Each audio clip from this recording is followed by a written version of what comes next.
Welcome back, my family. Before we dive into tonight's creepy little journey, make sure to like the video, subscribe to the channel, and share this with someone who loves a good scare before bed. I would love to know where you are watching from and what time it is for you right now. So drop it down in the comments and hype me up a little on YouTube. Now get comfortable, dim the lights, and let us step into tonight's story. Imagine realizing the room you're in is killing you, and there's no door that leads outside. Not a haunted house, not an abandoned asylum, not some underground torture chamber. Just the room you're in right now. The same walls you see every day. The same ceiling you stare at when you can't sleep. The same familiar hum of the AC, the fridge, the computer fan, the vent overhead. Everything looks normal. Nothing jumps out at you. There's no shadow in the corner, no bloody handprint on the wall, no obvious warning. You only notice it when your body starts to betray you. Your chest feels a little too tight. Your next breath tastes strangely thin. You try to blame it on nerves, on the horror video you've clicked on the fact that it's late and you haven't slept. But the feeling doesn't pass. It gets worse. Each breath feels like you're pulling nothing into your lungs. And then a thought finally pushes its way into your mind. It's not me. It's the room. Tonight, I'm going to tell you 3 stories about people who learned that thought too late. They didn't find a demon in the hallway. They didn't see a masked killer standing over their bed. There were no claw marks on the door, no chanting in the walls. Just ordinary spaces, a workroom where paperwork piled up the kind of garage you've walked through 100 times. A calm day out on the water with a camera and a life jacket. A quiet parking lot on the edge of an airport with a round metal manhole cover nobody ever thinks about. 3 completely normal places. 3 moments where the air turned on them, and by the time they realized something was wrong, there was no obvious way out. What makes these stories horrifying isn't what you can see, it's what you can't. No jump cuts, no CGI. Just bad timing, bad pressure, bad air, and the worst kind of trapped when your body is still free to move. But the invisible space around you has already decided you don't get to leave. As you listen, I want you to do something you almost never do. Pay attention to the sounds of the room you're in. Listen for the low drone of your AC unit, the click of the fridge cycling on and off, the tiny electric buzz from a power strip under your desk, the distant hum of traffic outside your window. Pick one sound and hold on to it, the one constant in the background that tells you everything is fine. Because in these stories, that's the first thing that goes wrong. A factory owner walking through his quiet building hears the rain pounding on the roof, then nothing but his own breathing. Right before it stops. A woman trapped under a capsized boat can't see a thing, but the roar of the engine above her never lets her hear the one sound that matters, her last clean breath. A young man crawling into a tight, cold pipe under a parking lot hears only the scrape of metal against his clothes and the echo of his own voice when he starts screaming for help. No ghosts, no growls, just the sudden horrible awareness that the air itself has turned into an enemy. So if you're watching this in bed, lights off, phone inches from your face. If you're alone in your living room with the TV glow bouncing off the walls. If you're listening in your car in a closed garage, engine off, windows up, this is your chance to decide whether you really want to keep going. Because once you hear how these 3 stories end, you might never sit in a quiet room the same way again. You might find yourself pausing when the AC suddenly shuts off, or when the building around you gets a little too still, holding your breath just long enough to wonder, is the room I'm in right now safe? Or am I already running out of exits? If you're still here, hit play. Don't look away. And whatever you do, remember to keep track of your next breath. If you'd visited the factory that week, you wouldn't have noticed anything wrong.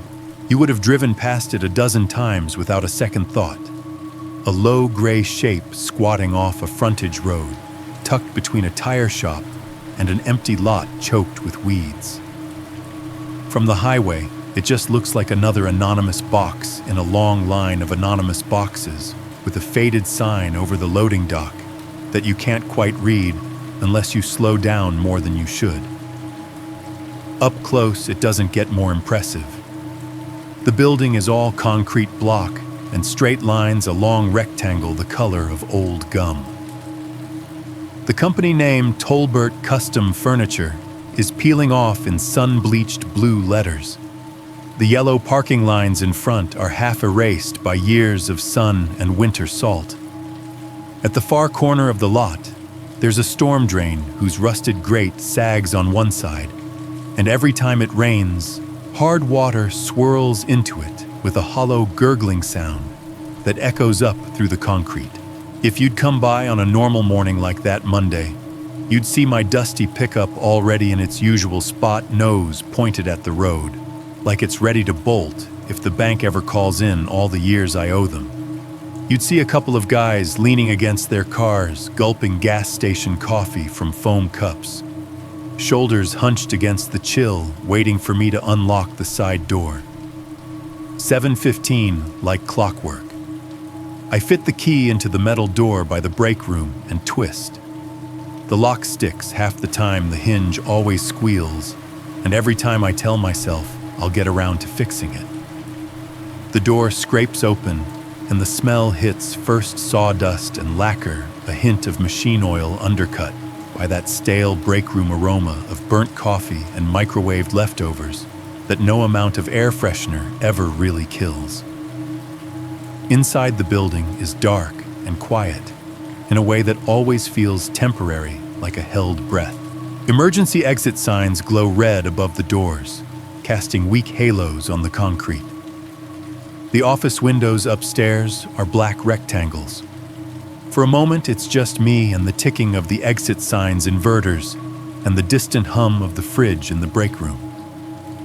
Then I start turning things on. You'd hear it before you saw anything, change the click of the main light switches near the door, then the grudging flicker and buzz of the fluorescent tubes waking up in long rows overhead. There's always this half second where they stutter between life and death, and then the shop floods with that flat white-blue light that makes everything look a little too sharp and a little too tired. The soundscape builds in layers.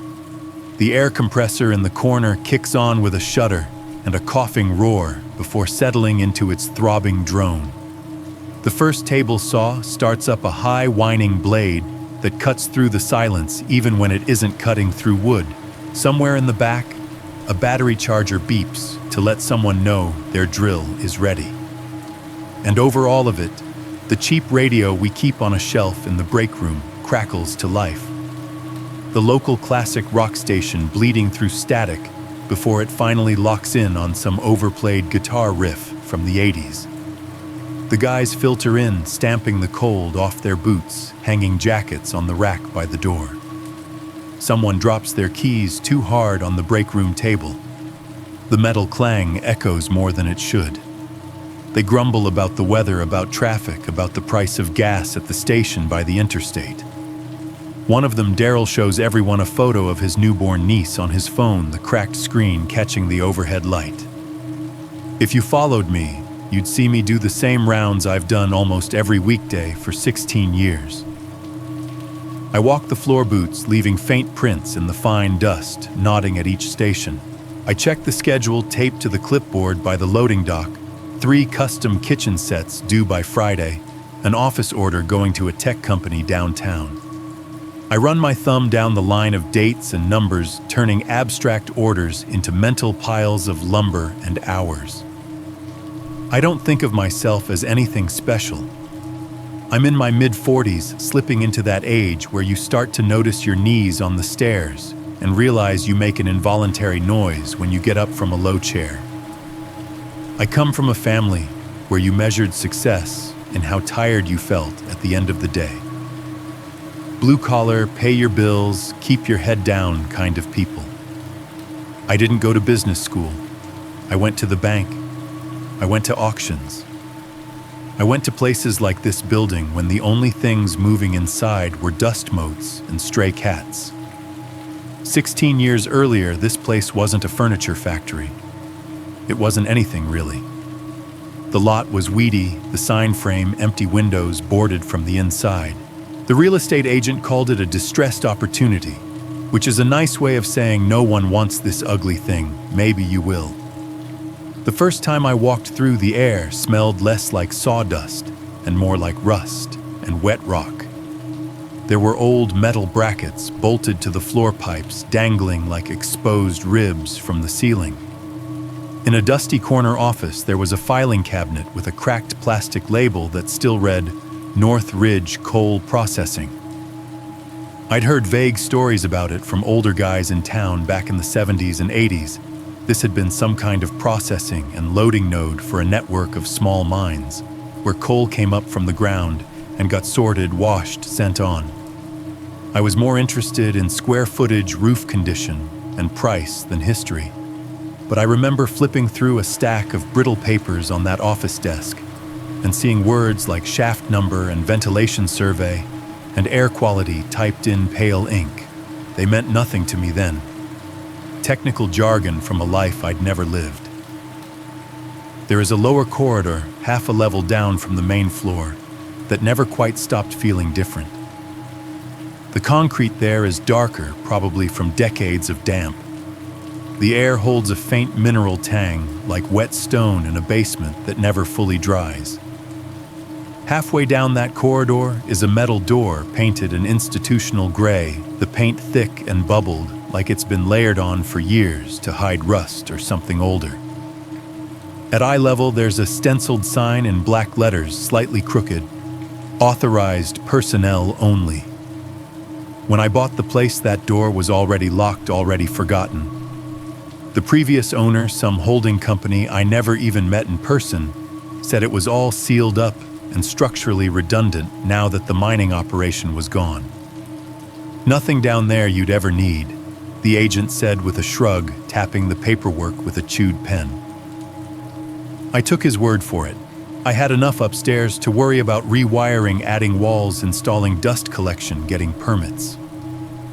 That heavy, silent door at the end of the cold corridor became just another background detail in a blueprint full of them. Back then, it was just a weird relic in the corner of my blueprint. An old scar the building had that had nothing to do with me. If you'd met my brother Donald that week, you'd probably have liked him. Most people did. He's 8 years older than me, technically semi-retired, but the kind of man who never quite stopped needing something to fix. He'd show up at the factory a few days a week, always claiming he was just dropping by, then somehow end up staying until closing. He walked with a bit of stiffness in his right knee from an old injury on a job site years ago, and he made a big show of groaning every time he bent to pick up a dropped screw. But he still moved with this compact, stubborn energy, like someone who refused to accept that the world had started calling him Sir at the hardware store. He had a way of talking to the younger guys that made them laugh without feeling talked down to. He knew how to fix the ancient forklift when it whined in protest, how to coax the compressor into starting on cold mornings, how to tell by the sound of a table saw whether the blade was starting to dull. He stocked the first aid kit like it was a mission from God. He listened to the classic rock station and complained about how they never play anything from before 1975 anymore, even as he hummed along to the same songs every day. Leslie and her boy James were part of the factory's orbit in their own way. Leslie worked at an insurance office across town, and on days when she got done early, she'd swing by with James instead of going straight home. They'd bring me a coffee from the gas station, the kind that tastes like burnt plastic and sugar and somehow still hits the spot. And James would make a beeline for the vending machine in the break room, pressing his nose to the glass as if the rows of chips and candy bars were some kind of glittering museum display. The break room itself is about as glamorous as you'd expect: mismatched chairs, a plastic table someone got on clearance, a microwave that takes an extra 30 seconds to heat anything. The refrigerator hums a little too loudly in the corner, its white surface plastered with magnets, and notices a faded schedule for last year's holiday shutdown. A plastic flyer for a local church fundraiser, spaghetti dinner, a torn-off page with someone's handwritten reminder to clean your dishes, your mom doesn't work here. On the wall by the door, an OSHA poster explains in bright icons and cheerful text how to lift properly and report a hazard, as if that's all it takes to keep a building from hurting you. That week, like most weeks, everything seemed to be working. Orders were on schedule. No one had called in sick. The coffee pot, after I jiggled the cord in the outlet, decided to cooperate. The buzz of the lights, the whine of the saws, the intermittent beep, beep, beep of the forklift, backing up these sounds, blended into a kind of industrial white noise that my brain mostly tuned out.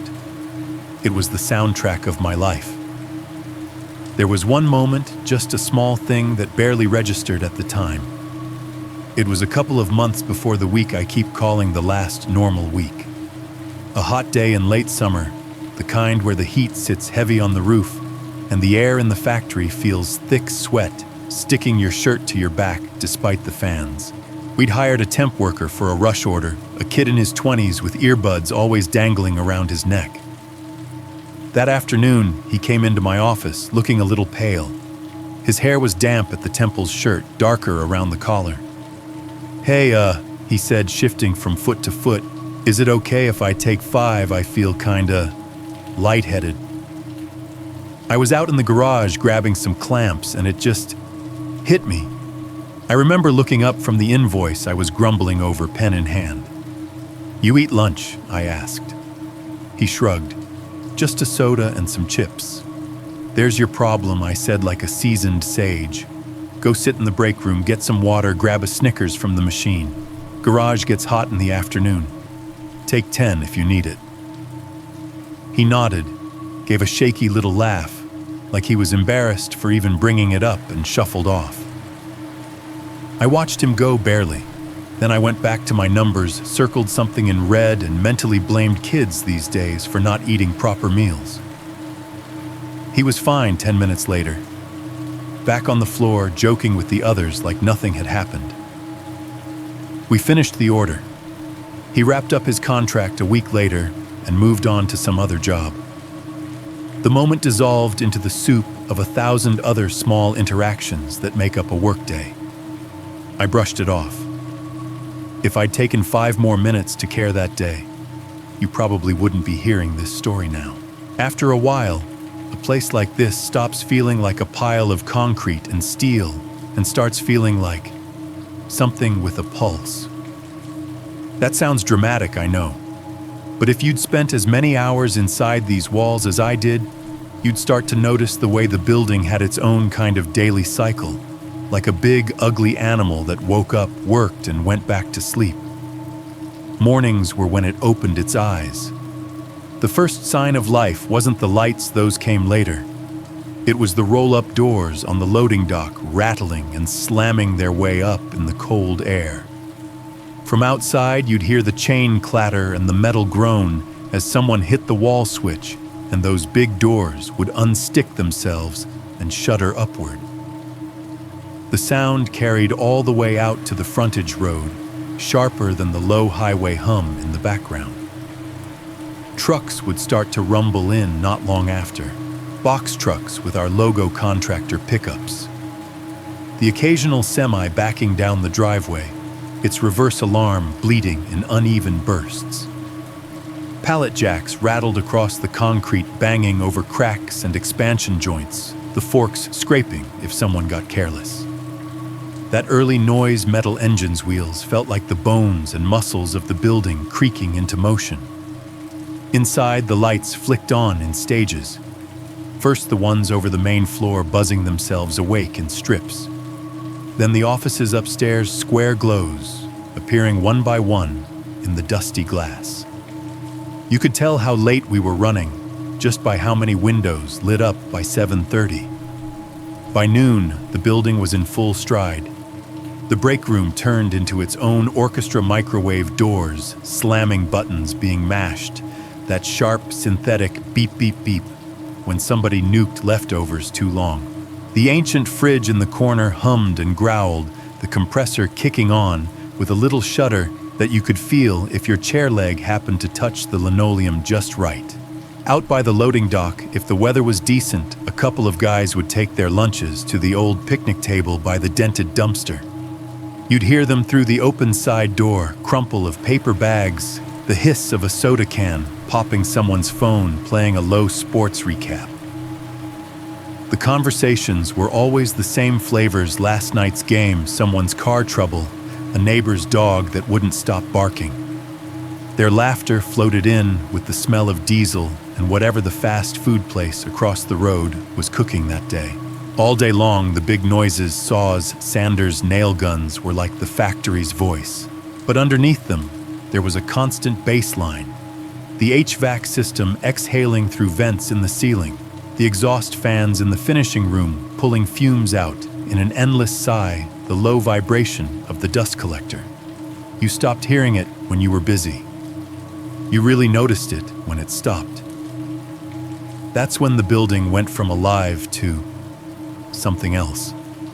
Nights at the factory were a different animal completely. Once the last worker clocked out, once the last truck rolled down the driveway, and the roll-up doors slammed shut with a final echoing crash, it was like someone threw a blanket over a restless dog. We'd shut down the machines one by one. The table saws spooled down from a high whine to a low whir, and then silence. The nail guns gave a final psst of air. The dust collector choked off and left a weird emptiness in its wake, like someone had taken a constant low note out of a song. The radio in the break room got turned off, cutting whatever classic rock anthem short mid-chorus. What was left was a thinner, quieter soundscape. The ceiling vents whispering the faint vibration of the exit sign's transformers, the occasional soft tick-tick in the pipes when the heat kicked off for the night. Every little sound seemed to travel farther when there weren't voices and power tools to smother it. I stayed late more than I should have. Paperwork mostly, bills, orders, payroll. The kind of stuff you can't do when people are knocking on your door every 5 minutes. Some nights I'd be the only one in the building. Those are the nights when you really get to know a place. I remember one evening in particular. It was sometime in early winter, that kind of evening where it gets dark before you've even realized the sun was going down. I'd lost track of time in the upstairs office, hunched over my desk with a stack of invoices and a calculator. The cheap desk lamp throwing a yellow cone of light over ink-stained paper. At some point I realized the factory floor below me was dark. I pushed my chair back, walked over to the window and looked down. From up there, with the main lights off, the shop didn't look real. Just big shapes and shadows, machinery turned into hunched silhouettes. The only light came from the emergency exit signs glowing dull red over each door, and the occasional spill of pale green from the exit fixtures themselves. Those little islands of color floated in a black sea of concrete and silent equipment. No voices, no music, no beeps. Just waiting. The silence was so complete that when the fridge in the break room cycled on a little click and then a low mechanical rumble, I actually flinched. The sound came through the floor like a vibration, a reminder that beneath my feet, the building was still doing 1,000 tiny things to keep itself running. Cooling a fridge full of lunches no one was going to eat until tomorrow. Keeping exit lights alive in case someone needed them. Pushing a faint trickle of warm air up through vents so the pipes wouldn't freeze. I laughed at myself standing there in the half-dark, a grown man jumping at the sound of a refrigerator. I told myself I was just tired, that the stillness gets under anyone's skin if you're not used to it. I flipped the office radio back on just to have some noise, letting a scratchy ad for a used car lot fill the air until the DJ came back on. But even over the music, I swear there were nights when I heard things that didn't quite fit. A random clank from somewhere near the garage when no one was in there. A single creak from the far hallway by that old authorized personnel-only door, like someone shifting their weight just once and then standing perfectly still. The AC unit clicking off and leaving behind this weird, thick quiet that felt heavier than it should have for just a stopped fan. You tell yourself it's the building settling, temperature changes, old metal popping as it expands and contracts. That's what everybody says about noises in the dark, right old pipes. House settling, wind. Maybe that's all it was. Or maybe the building was just reminding me that it was there before me, and it would be there after. American industrial spaces at night have a particular feel if you've ever been alone in one. It's hard to describe to someone who hasn't. It's like being in a sleeping animal's ribcage. All the people leave, but the structure is still there, exhaling through vents, humming faintly with electricity. The exit signs glow like half-lidded eyes. You get the sense that if you stood perfectly still long enough, you'd hear a heartbeat in the concrete. The first owner who showed me the place, this was before I signed anything, when it still belonged to whatever company had it, before took me on this quick, half-hearted tour. He was a middle-aged guy in a cheap suit who kept checking his watch. We walked through the main floor, him rattling off square footage and ceiling height, and then down into that colder lower corridor. He nodded at the sealed metal door as we passed. "We don't use that anymore," he said. "Old mine access crap. All sealed up, no worries there." He said it the way you'd talk about an old closet you'd nailed shut and learned to walk around. As we were heading back upstairs, he mentioned almost as an afterthought, "We did have one guy faint out on the floor once, back in 85, 86, during a storm. Scared the hell out of everybody. Turned out to be nothing. Bad Mexican food, they said." He laughed like it was a good story. I laughed politely and asked if there were any structural issues I should know about. He shook his head. That was the end of it. I never asked to see a report. Never checked if anyone filed anything with OSHA or the county. No medical records crossed my desk. It was just a bit of lore thrown in with the square footage, a little local color, to go with the chipped paint and the leaky gutter over the side door. Just another sound in the background of a building that already had plenty. The weather was always part of the background noise too, but that week it started edging closer to the foreground, even if I didn't realize it at the time. Driving home one evening, I remember the wipers squeaking across the windshield, dragging a thin film of road grime and rain in streaks. The sky was this low, bruised gray, the kind that makes the streetlights flicker on early and turns everything the color of old newspaper. The local AM station, not the music one, the talk one I flipped to when the songs and ads started repeating too much, had the weather guy on. He'd called it a busy pattern the week before. Now he sounded almost excited. Unusually active storm systems, he said in that chipper, professional tone. "We've got another low sweeping through later this week, folks. Models are showing the barometric pressure bottoming out more than we typically see this time of year." Barometric pressure bottoming out. I remember the phrase because it sounded vaguely dramatic for something you couldn't see. At the time, it was just words over static as I turned off the frontage road and into my neighborhood, the tires hissing on wet pavement, the streetlights buzzing to life above me. I clicked the radio off halfway through his sentence, more interested in whether Leslie had started dinner and if James had done his homework than in any invisible numbers dropping in the atmosphere. I had no idea then that those numbers and that old sealed door and the way the building breathed at night were already lining up quietly in the dark. And I definitely didn't know that the story about one guy fainting in the 80s was about to stop being factory lore and turn into something that would rearrange every breath I took after. At home, everything sounded smaller. The house we rented wasn't much single-story beige siding a patch of grass out front that never quite decided if it wanted to be lawn or dirt. Inside, it was all narrow hallways and low ceilings, the kind of place where you could hear the washing machine from every room and the neighbor's dog through the shared fence. That night, the glow of the TV washed the living room in shifting colors.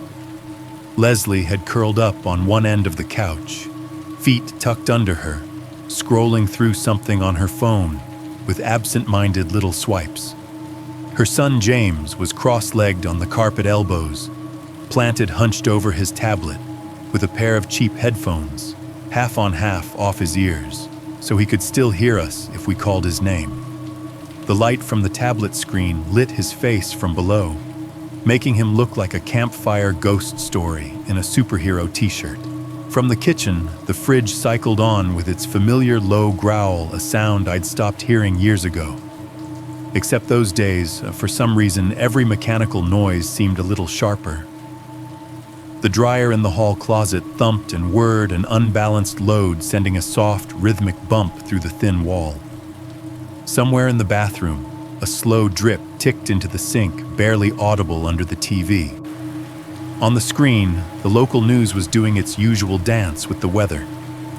Radar blobs in electric green and yellow slid across a map of the county, sweeping from left to right in a slow, hypnotic loop. The meteorologist stood in front of them in his too-bright tie, waving his arms through storms that weren't here, yet smiling like he was selling us something. Another winter storm on the way, he said, voice too cheerful for the caption crawling at the bottom, about downed power lines in the next state over. We're talking rain, some gusty winds, maybe a little snow mix if the temperature cooperates. Nothing we haven't handled before. Leslie glanced up, then back at her phone. Guess I'm leaving early tomorrow, she muttered half to herself.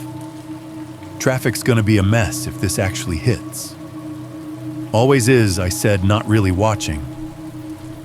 I was half listening for the dryer to stop so I could remember to switch loads before bed, and half thinking about the work schedule tacked to the bulletin board at the factory.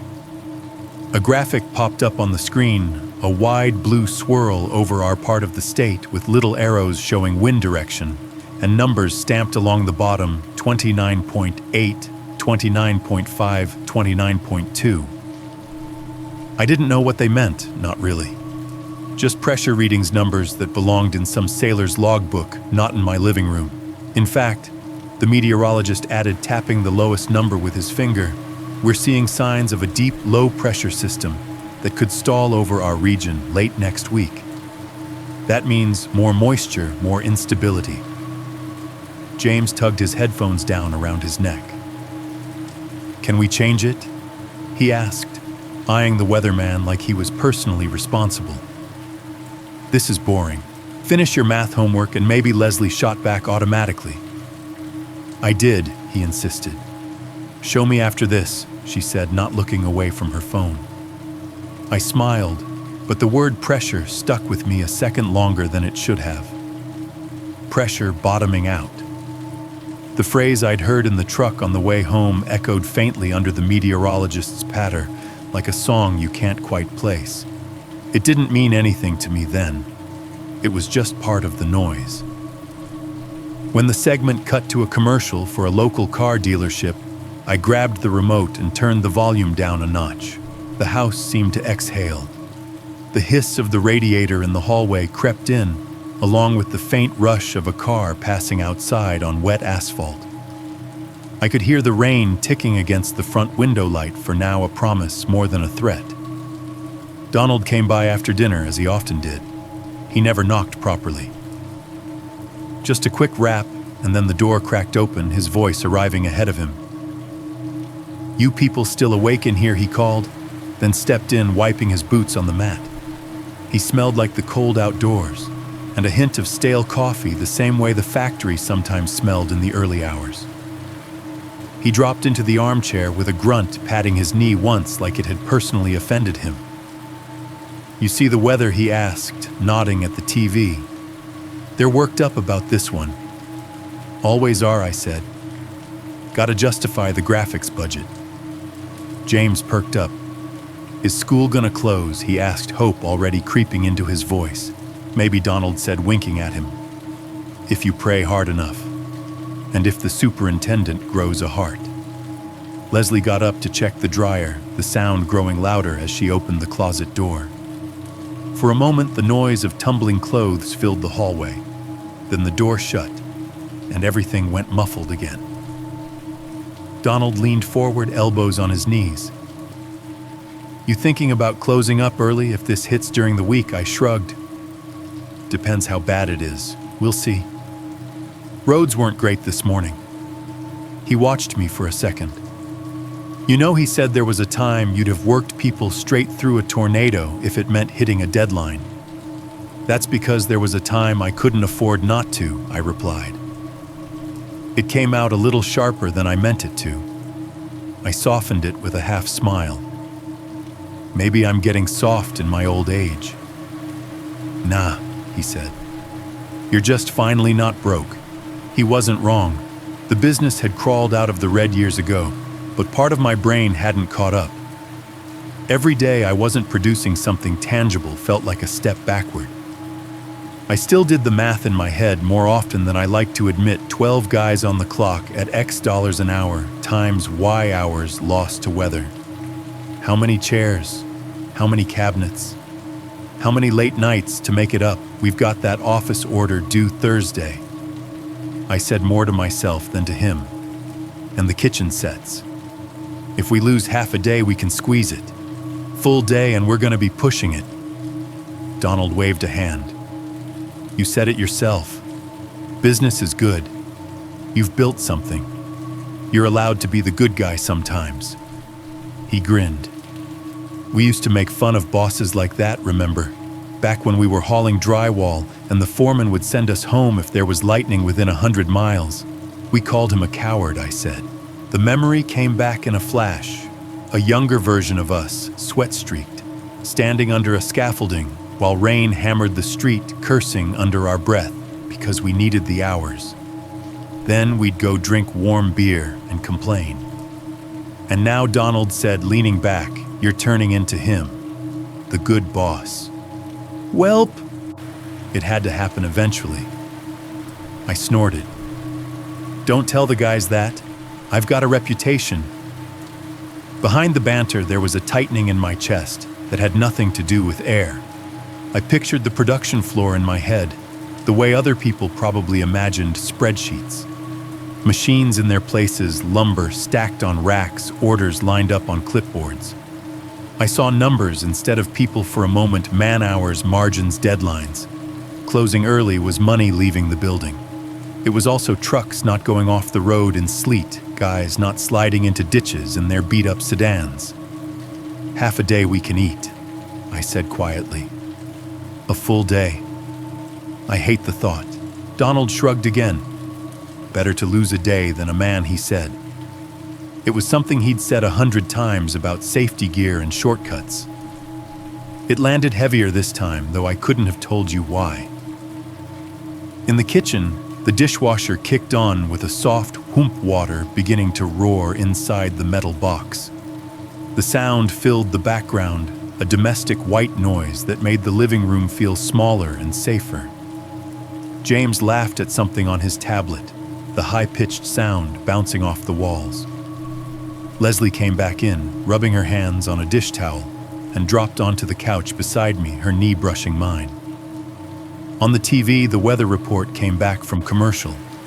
The meteorologist stood in front of the same map, but this time the colors were deeper, more intense. The blue swirl over our county had grown arms spiraling out like a slow-motion galaxy. The numbers along the bottom had ticked down another notch. 29.5, 29.1, 28.9. Again, folks, he said, tapping the lowest number. We're looking at a deep, low-pressure system expected to stall over us later this week, maybe into the weekend. That means heavier rainfall, gustier winds, and the possibility of localized flooding. We'll keep you updated as models come in. He smiled like he always did. It was his job to make it sound like something to watch, not something to be afraid of. I watched the little animated arrows swirling in circles over the spot where our town would be if the map zoomed in far enough. It bothered me in a vague, abstract way, like seeing your own house on Google Earth for the first time and realizing how small it looks from above. Then James bumped my leg with his knee and asked if he could have ice cream, and the moment passed. We argued about bedtime instead. The dishwasher sloshed away in the background. The dryer finished with a cheerful ding and then went quiet.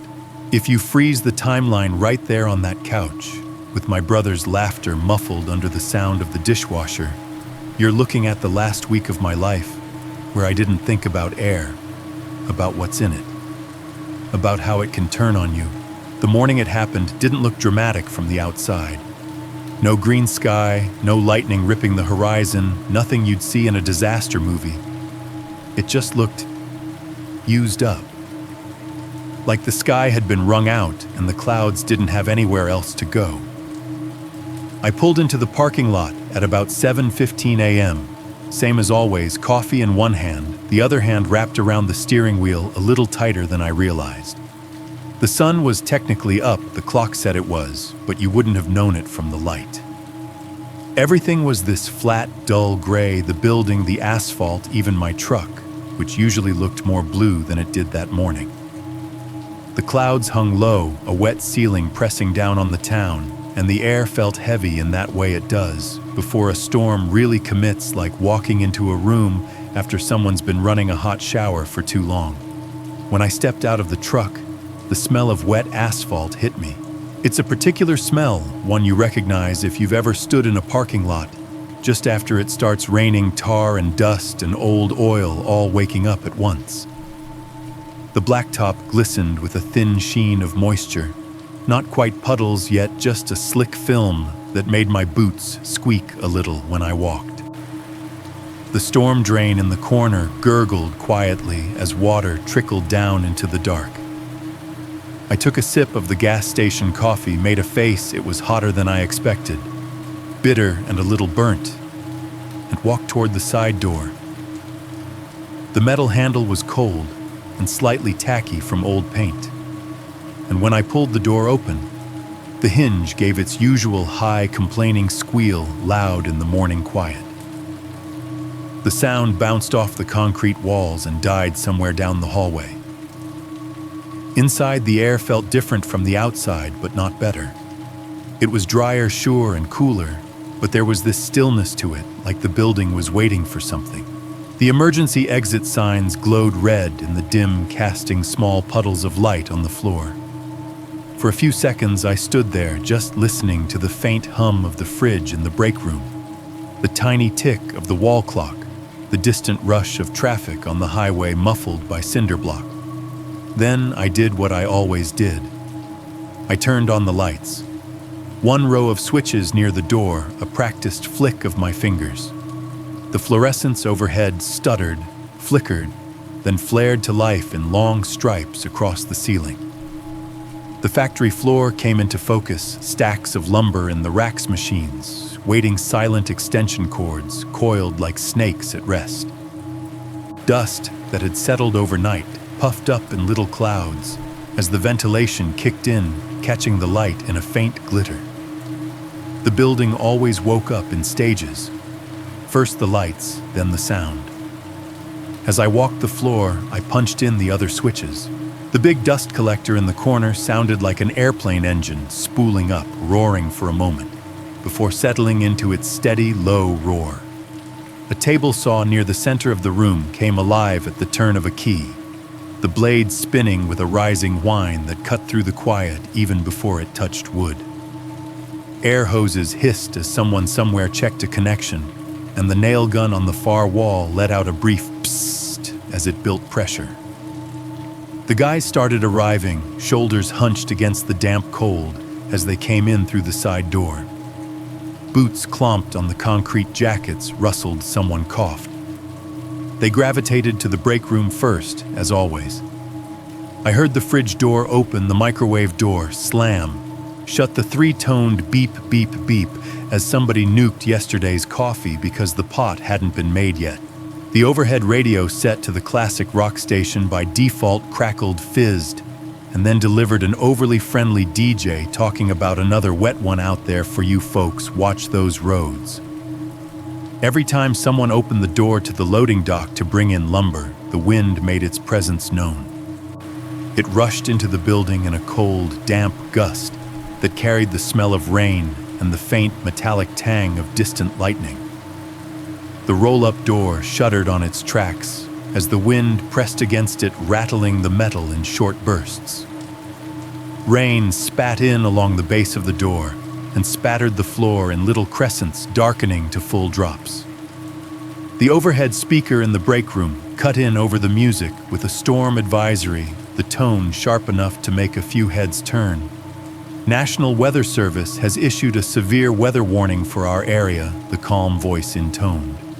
Heavy rain, localized flooding, and gusty winds expected throughout the day.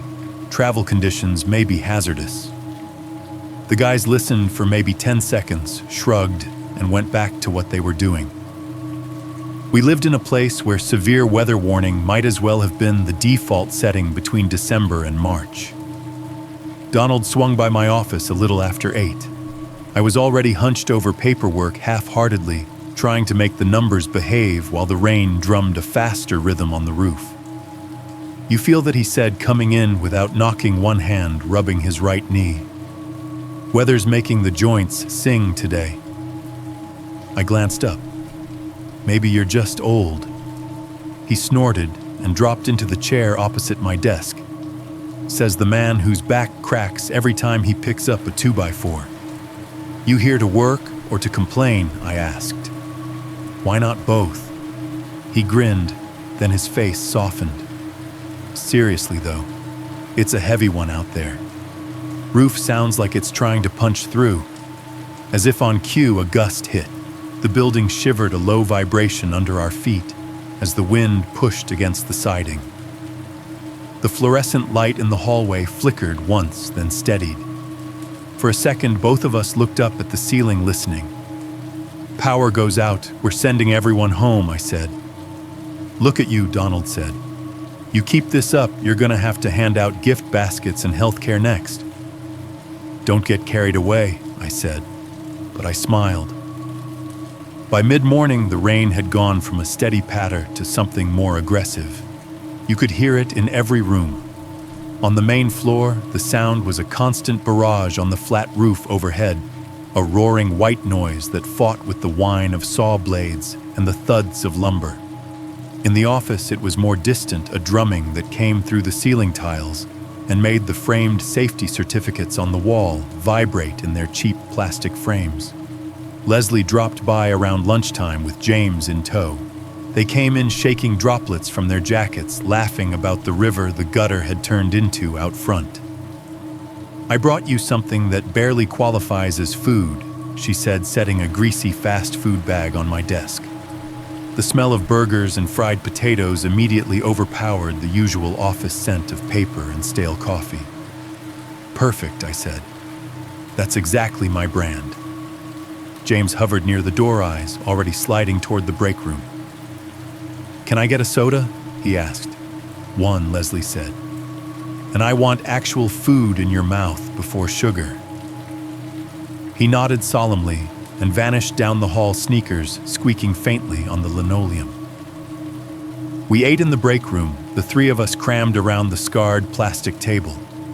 The fluorescent light overhead took a full second to blink on when I hit the switch, flickering in an anemic way that made everyone look slightly sickly until it settled.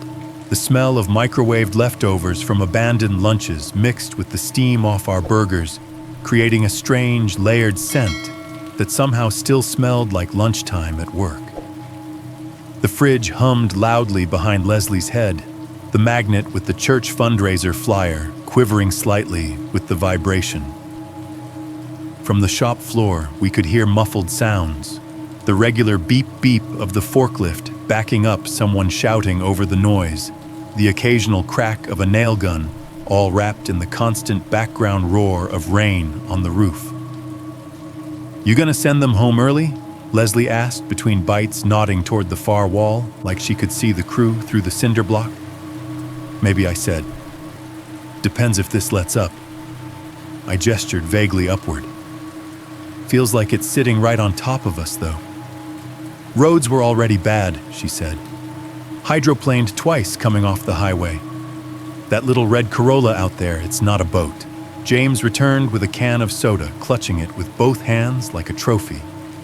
As he popped the tab, thunder rolled overhead, a low, drawn-out growl that seemed to go on longer than usual. The lights dimmed for half a heartbeat, just enough to make everyone freeze, then return to normal. "Whoa," James said, eyes wide. "Just the sky yelling." Donald's voice floated in from the doorway. He'd arrived sometime during lunch, leaning on the frame, now hair damp with rain. "You kids finish all that, or you gonna waste it?" "Coming from the man who leaves fries in the bag," I said. He stepped in, grabbed a fry, and pointed it at me.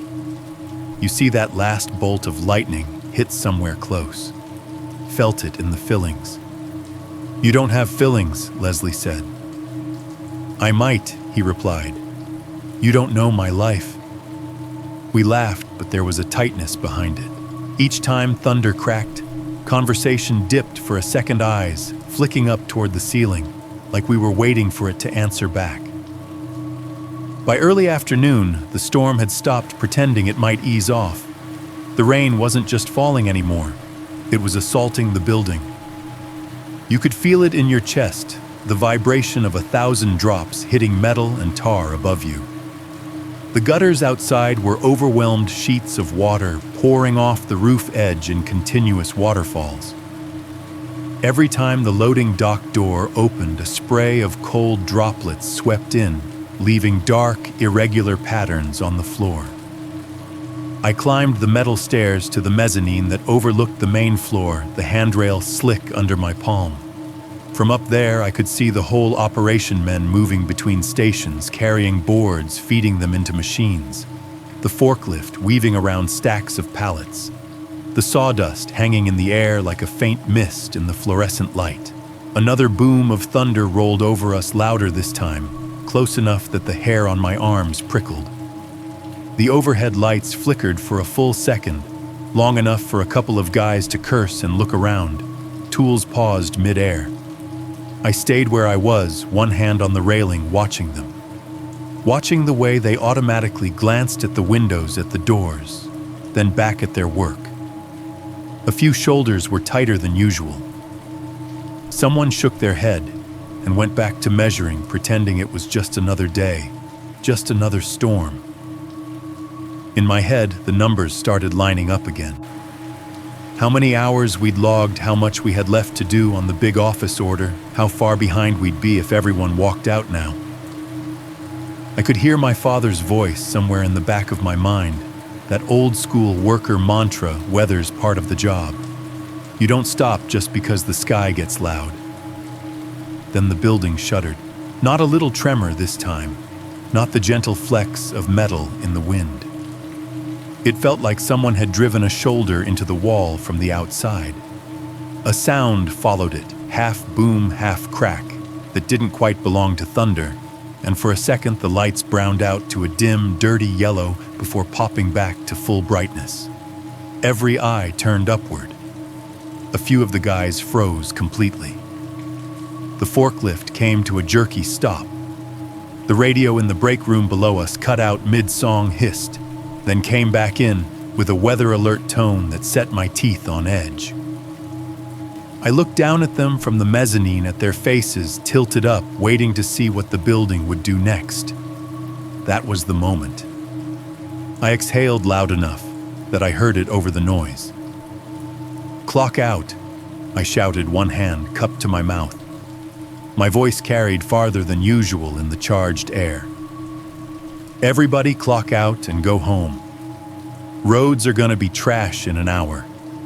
We'll make it up later." There was a beat of stunned silence, and then the tension snapped into motion. Someone whooped quietly. A few guys shared quick, relieved looks, already setting tools down, wiping hands on rags. The forklift reversed with a beep, beep, and headed for its charging station. Nails, screws, measuring tapes found their way into boxes and drawers. The radio on the wall crackled under another storm advisory as men lined up by the time clock, the machine punching out their day with mechanical K chunks. I stayed on the mezzanine for a moment, watching them file toward the side door, jackets going on hats pulled low. A line of damp footprints began to appear where they'd tracked the storm in earlier. Someone called up, "You sure, boss?" and I nodded, waving them on. "Get home safe," I said. "Text me when you're off the highway."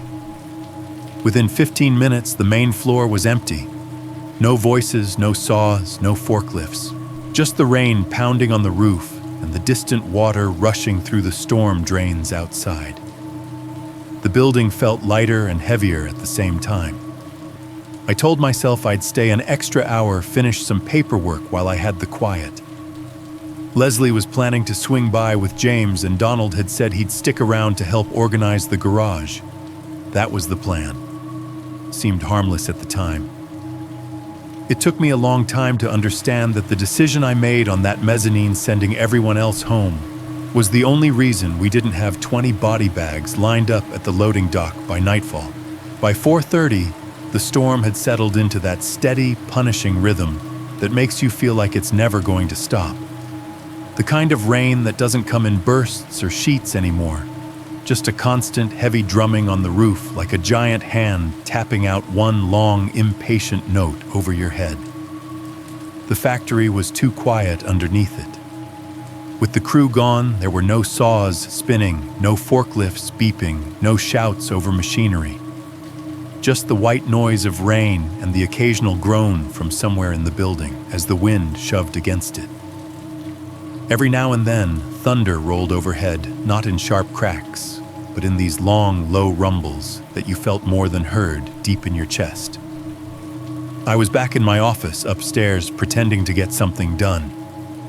The room smelled like it always did at the end of a long day: printer toner, old paper, the stale ghost of coffee that had burned on the hot plate too long earlier and left a ring on the desk. My mug sat beside it, cold and forgotten, a brown line around the inside where the last sip had dried. Under the desk, a small space heater hummed, blowing warm air against my shins. It wasn't really cold enough to need it, but I'd gotten used to the sound. It filled some of the emptiness the machines had left behind. The heater's low whir blended with the soft buzz of the fluorescent overhead, the rain outside, the faint whine of the HVAC somewhere deeper in the building. Leslie stood at the office window, one hand resting on the frame shoulder, pressed lightly to the glass. From where I sat, I could see the pale outline of her reflection over the parking lot, an overlapping ghost of her face, and the world outside, both of them slightly distorted by the rivulets of water crawling down the pane. "You can't even see the road," she said, not turning around. "It's just water." She wasn't wrong. The parking lot had disappeared. The yellow lines were gone, swallowed under a shallow, restless skin of gray. Water spilled off the roof in continuous curtains, pooling and then rushing toward the storm drain in the corner. The world beyond that frontage road tire shop highway had blurred into a wash of motion and shadow, like someone had smeared their thumb hard across a painting. "Maybe James's school will call it tomorrow?" I said, shuffling papers I wasn't really reading. "You'd like that, right?" She made a non-committal sound. "Depends if they decide before or after I get him out of bed." "We could do pancakes if they do," I said. "Make a big thing of it." She smiled faintly at her reflection. "You just want pancakes. I won't deny it." The normalcy of the conversation felt almost exaggerated against the backdrop of the storm. We talked about weekend plans, maybe a movie, maybe finally fixing the loose cabinet door in the kitchen. We wondered if the grocery store would be a madhouse with everyone panic buying batteries and bread. Leslie asked if I thought the power would hold. I gave a shrug I didn't really feel. I'd seen the lights flicker enough that day to have my doubts. Somewhere below us, in the guts of the building, Donald and James had gone down to the garage. They'd left maybe 15-20 minutes earlier. Donald had popped his head into the office, hair damp from where he'd shaken off his jacket in the stairwell. "Gonna go rearrange that mess in the garage," he'd said. "Kid wants to help. Teach him the ancient art of pretending to be useful around tools." "Hey," James had protested, grinning. Leslie had rolled her eyes but smiled. "You watch him," she'd told Donald. "And don't climb on anything."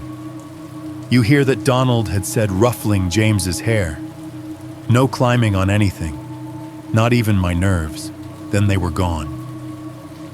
Their footsteps fading down the hallway, the sound of the fire door to the stairs clicking shut behind them. I hadn't thought twice about it. Why would I? The attached garage was just part of the building. I'd walked through it 1,000 times. When they left the office, the door to the garage felt exactly like it always did. Solid under your hand, a little stiff in the hinges, smelling faintly of oil and rubber when it opened. No strange smell, no weird draft, no sign of anything waiting on the other side. If I replay that moment now, it's hard not to imagine something else. A difference in the air, a subtle wrongness. But the truth is, at the time, it was just a door. They walked through it. It closed. The building swallowed them. The storm grew louder. I was halfway through scribbling a note to myself about a delayed shipment, my pen dragging a tired arc across the paper when the world snapped. The office door slammed open. Not just opened, it hit the stopper with a violence that made the glass in the upstairs windows vibrate. The sound was so sudden, so sharp against the backdrop of rain and soft humming that my whole body flinched. Leslie jerked away from the window hand, flying to her chest. The pen jumped in my fingers and left a jagged line across the page. Leslie's son stood in the doorway. He filled it in a way that made him look smaller, not bigger. His sneakers were wet enough to squeak on the linoleum, leaving tiny dark prints behind him. His hair clung in damp strands to his forehead, and his chest heaved in quick, shallow breaths, like he'd sprinted up the stairs without stopping. His eyes were wide and glossy pupils blown locked on me, like I was the only thing holding his world together. For a second, he didn't say anything. His mouth opened, closed, opened again, and nothing came out but a thin, high sound that wasn't quite a word. His face was the color of paper under the fluorescent light. "Hey! Hey!" I said, already on my feet without remembering standing my chair, scraping back hard enough to bump the wall. "What's wrong? You okay?" He gulped air, shoulders shuddering, and forced the words out in a rush that tripped over itself. "Uncle Donald fell," he blurted. "He fell, and he's on the floor, and he won't wake up." The room contracted around that sentence. My body reacted before my mind did. I felt this jolt like someone had plugged me into a circuit and flipped a switch. My heart kicked hard once, twice, then seemed to forget how fast it was supposed to go. My ears rang adrenalized, so that for a second I couldn't tell if the sound I was hearing was thunder or blood. Everything got too loud and too quiet at the same time. The rain on the roof roared, the heater under the desk hummed, the fluorescent buzzed. Leslie said something sharp and panicked, but it all felt muffled, like cotton had been stuffed into my head. The words "won't wake up" hung in the air, heavy and sticky, refusing to move. Where I managed. My voice sounded wrong in my own ears, too flat. In the garage, he nodded so hard his hair flopped. "He just fell," he said again, as if clarifying that would somehow make it better. He just fell. Leslie was already moving, stepping around my desk, one hand reaching for James's shoulder, the other fumbling for her phone. Her eyes were wide wet. "Let's go," she said. "Show us." The three of us spilled out of the office and into the hallway. My hand smacked the light switch automatically, though the corridor was already lit. The fluorescent fixtures buzzed overhead, casting that ugly flat light on the scuffed linoleum and the framed safety posters. We ran. My boots thudded on the floor, each step echoing off the cinder block in this hollow, amplified way. Leslie's sneakers squeaked beside me. James's smaller feet slapped a faster rhythm just ahead as he led the way. Our breathing filled the space between the sounds of the storm, ragged and too loud. We hit the stairwell door. I shoved it open with my shoulder, and it banged against the wall with a metallic clang that bounced down the concrete stairwell. Down we went, the hammering of our feet on the metal steps, ringing in the space, a rapid-fire drumbeat under the rumble of thunder overhead. On the main floor, the emptiness felt different now. Before it had been a kind of peaceful quiet. Now it felt like an absence, like something critical was missing. The machines loomed in the periphery of my vision as we cut across the floor, dark and still their power lights off. Our footsteps and the storm were the only things moving. Every sound was magnified.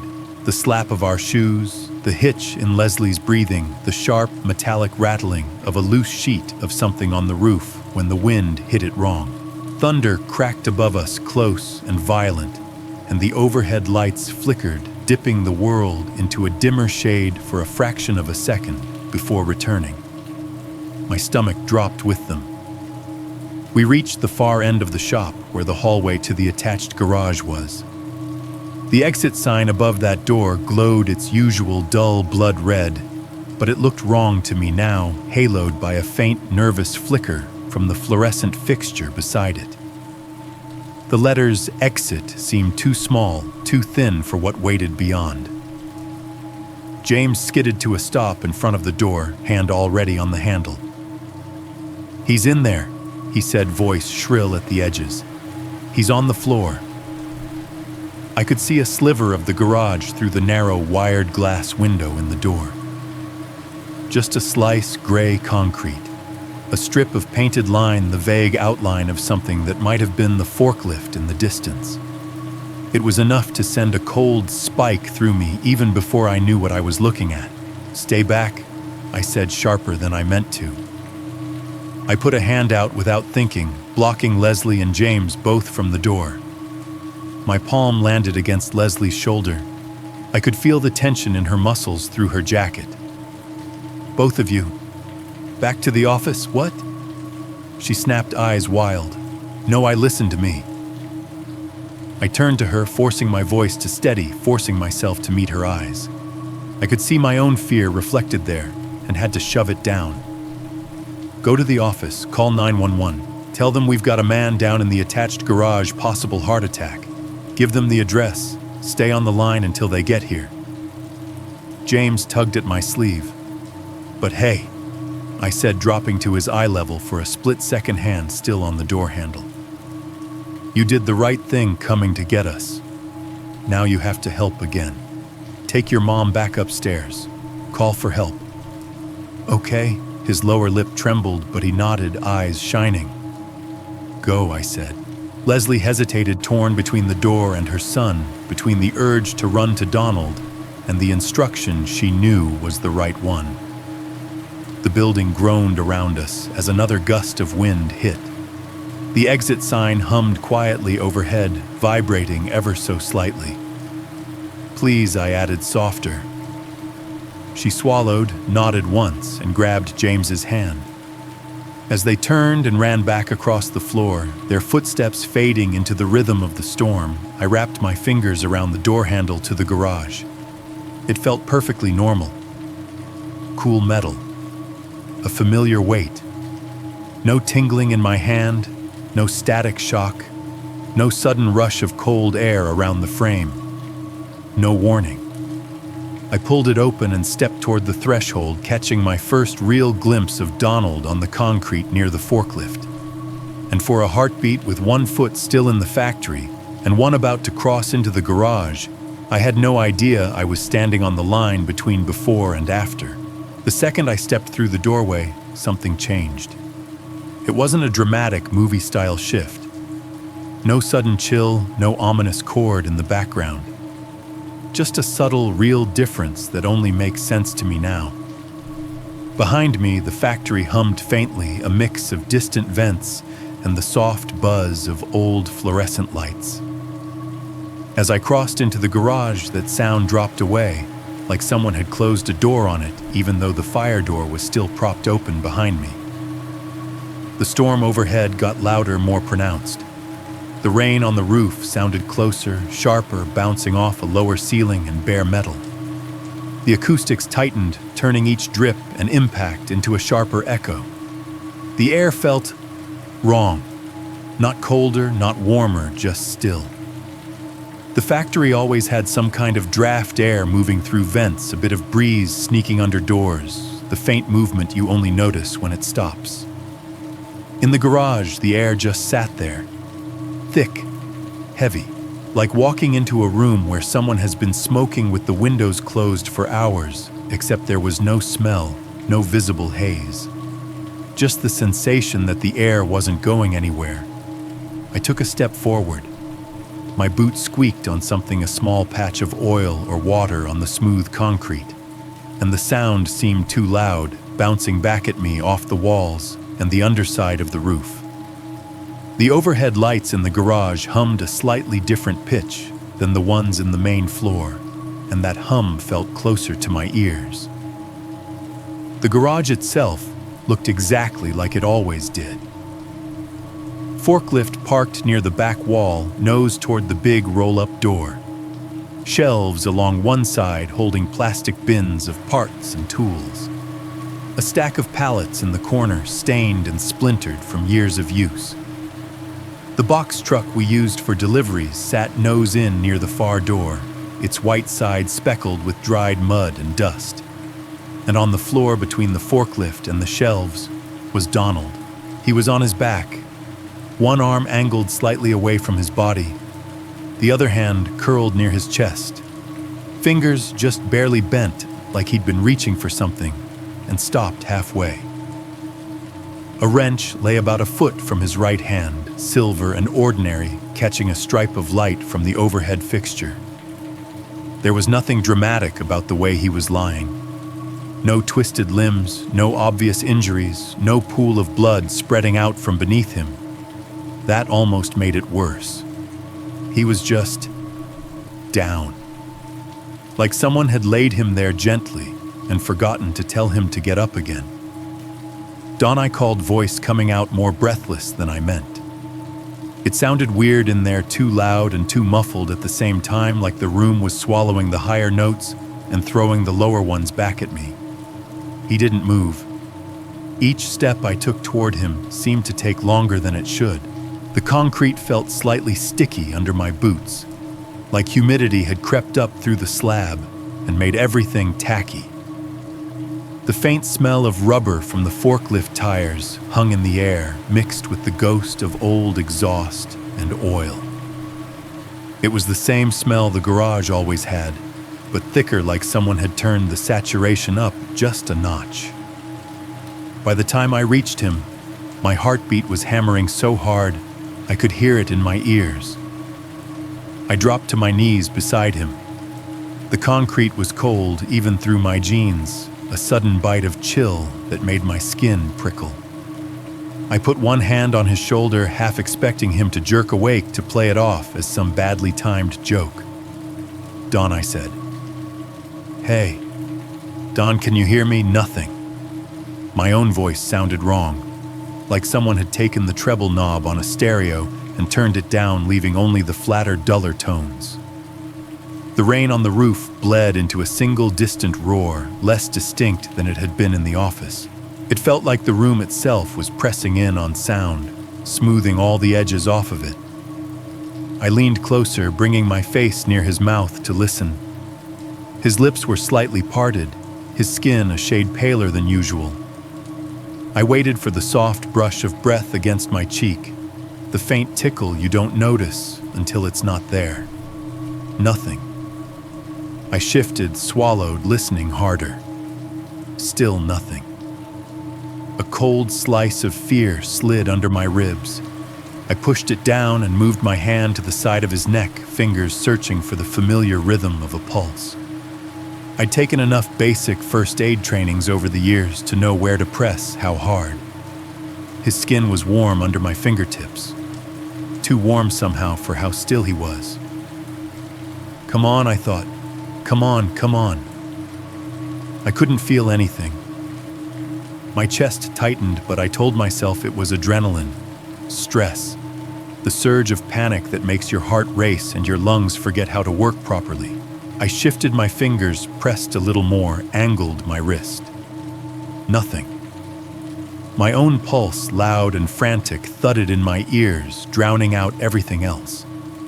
I took a deeper breath, trying to steady myself. The air went in, but it didn't feel like it did anything.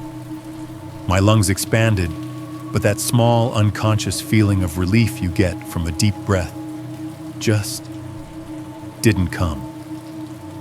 I tried again, bigger this time, filling my chest on purpose. It felt like pulling on an empty straw. I became suddenly painfully aware of how still the air was, how there was no hint of a breeze against my face, no tiny draft slipping under the big garage door, no movement at all. The space around me felt thick, like I was breathing something that had already been breathed too many times. My heartbeat in my ears got louder, less like a steady drum, and more like a heavy, irregular thud, thud, thud, thud that seemed to echo off the inside of my skull. The humming of the fluorescent lights overhead warped, bending in pitch, wobbling between higher and lower tones without actually changing. It reminded me of listening to machinery underwater, distorted and distant. I opened my mouth to shout for Leslie, for anyone, but what came out wasn't the strong, sharp call I pictured in my head. It was a thin, reedy sound that scraped at my throat and died a few feet away, swallowed by the garage. That's when the tightness in my chest stopped feeling like panic and started feeling like something else. It wasn't the crushing, radiating pain you see in movies when someone clutches their heart. It was more absence. Like there was suddenly less oxygen in the space around me than my body was expecting, and it was trying to make do with what it had. Each breath came a little faster, but no fuller. My chest rose and fell, and the sensation never changed. No matter how big a breath I dragged in, it felt shallow. My fingers, still resting on Donald's neck, began to tingle. At first, I thought I'd just been pressing too hard in one spot, and the nerves were complaining. Then the tingling spread up my hand into my wrist, a fuzzy numbness that didn't feel like pressure anymore. The edges of my vision started to darken, not in a sudden blackout, but in a slow, creeping vignette. The corners of the room blurred colors, washing out the gray concrete and yellow safety lines, fading toward the same bland tone. The only thing that seemed to stay sharp was the overhead light directly above us. I remember staring up at it for a moment. It flickered just slightly, the way old fluorescents do when they're thinking about dying but haven't quite committed. The light elongated in my sight, stretching like a smear across the ceiling, as if someone had dragged their finger over it. The humming sound that went with it warped again, lower, then higher, then dull. I tried to move, tried to push myself up, tried to call out again, but my body felt disconnected from my intentions. My arms were heavy, my legs as distant as if they belonged to someone else across the room. There was a moment of hazy, irrational anger at my own limbs for not doing what I told them to do. My heart stumbled in my chest. The thudding in my ears skipped a beat, then slammed back twice as hard. Every instinct I had screamed that something was very wrong, but the part of my brain that might have named it was already going quiet. In that narrowing tunnel of consciousness, with the world compressing down to the cold concrete under my knees, the too bright smear of light above, and the weight of my hand, still uselessly on my brother's neck, one clear thought surfaced. It's both of us. Not just him. Not just a bad heart or a slip or a fall. Whatever was in this room, whatever was missing from this room, it had its hands around my throat now too. Then even that thought slipped away. There was no heroic struggle, no crawling toward the door, no dramatic slow-motion reach for salvation. Just a quick, merciless slide out of awareness, like someone had flipped the off switch at the back of my skull. The light smeared one last time across my vision, and then there was nothing. If someone hadn't pulled me out of that room when they did, you'd have two bodies on that concrete, and no one would have ever known what killed us. When you pass out in the movies, it's clean. 1 second you're upright, the next second cut to black, cut to waking up, no in between. Real life isn't like that. It felt like I was stuck in the in-between for a long time. At first there was just a sound, a long rising wail that seemed to come from nowhere and everywhere at once. It started out distant thin like a siren heard from far away down a highway. Then it grew louder, closer, drilling into my skull until I was sure it was happening inside my head, not out in the world. Somewhere under it, another sound tried to exist, a steady metronome-like beep, beep, beep, that kept losing ground to the siren. The two noises tangled together, warped, and slowly the siren peeled away, leaving just the beeping. It settled into a rhythm insistent and patient. The darkness around me wasn't empty. It was thick, like deep water. When I tried to move, I didn't feel my arms or legs. I just felt resistance, like something pressing gently but firmly on every part of me. Voices seeped into that dark, muffled and distorted, as if I was hearing them through a wall or underwater. I couldn't make out words, only the rise and fall of syllables, coming up a little. Keep an eye on, give him a minute. Every word seemed to arrive a half-second late. Then sensation came back in pieces. Dryness hit first, a fierce, scratchy desert in the back of my throat, and along my tongue like I'd been breathing dust for hours. I tried to swallow, and my throat protested, muscles sluggish and uncoordinated. Something tugged at my nostrils when I moved my face, and I became aware of the small, inflexible presence of a plastic cannula hooked under my nose, looping around my ears. It tickled the tender skin there, rubbing every time I shifted. My skin prickled where it touched fabric. The texture was all wrong. My usual work shirts were soft with age and detergent.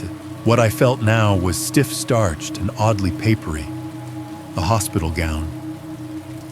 I knew that feel before I opened my eyes. Smell arrived next as a jumble. Antiseptic, sharp and bitter, fighting to overpower everything else. Under it, stubbornly clinging, was the sour ghost of stale coffee and something vaguely meaty, canned soup or microwaved leftovers from a staff room somewhere nearby. Layered over all of it was that clean but not clean scent that only hospitals have, the smell of air that's been filtered and chilled and pushed through too many vents. I peeled my eyes open slowly. The world came in blurry first blocks of color, a pale shape above me that resolved into a ceiling tile with a faint water stain in one corner, a bright rectangle to the left that turned into a TV mounted near the ceiling. It flickered with daytime programming, some talk show with a smiling host gesturing enthusiastically at a guest. But the volume was so low, I could only see their mouths moving, not hear them. A curtain hung half-closed on one side of my bed, dull blue fabric, with a faint geometric pattern leaving a gap where I could see a slice of corridor beyond. Shadows moved there, occasionally the edges of people passing by. Wheels rolled past with a soft rattle, carts, gurneys. An overhead speaker somewhere in the hall crackled, then delivered a disembodied voice calmly announcing something about a code in another wing, a reminder to wash hands, visiting hours. I turned my head slowly, like it was attached with rusted hinges. Leslie was there. She sat in a plastic chair pushed close to the bed elbows on the edge of the mattress, fingers laced together so tightly her knuckles were white. Her eyes were swollen, the skin under them darkened to a purple-gray like bruises. Tracks of dried salt marked her cheeks. Her hair was pulled back into a messy knot that looked like it had been neat when she did it, and then forgotten completely. The moment she saw my eyes open, her breath hitched. She sat up straighter, hands shifting to grab mine. "Hey," she said, and the word broke in the middle. "Hey, you're here." Her hand was warm around my fingers. My own hand felt clumsy, heavy, like someone else's attached to the end of my arm. I tried to speak. What came out was a rough sandpaper rasp that didn't resemble my own voice. "Water," I managed. She reached immediately for a plastic cup on the bedside table, the kind with a straw sticking out of a cracked plastic lid. The ice inside had already melted, leaving condensation on the outside.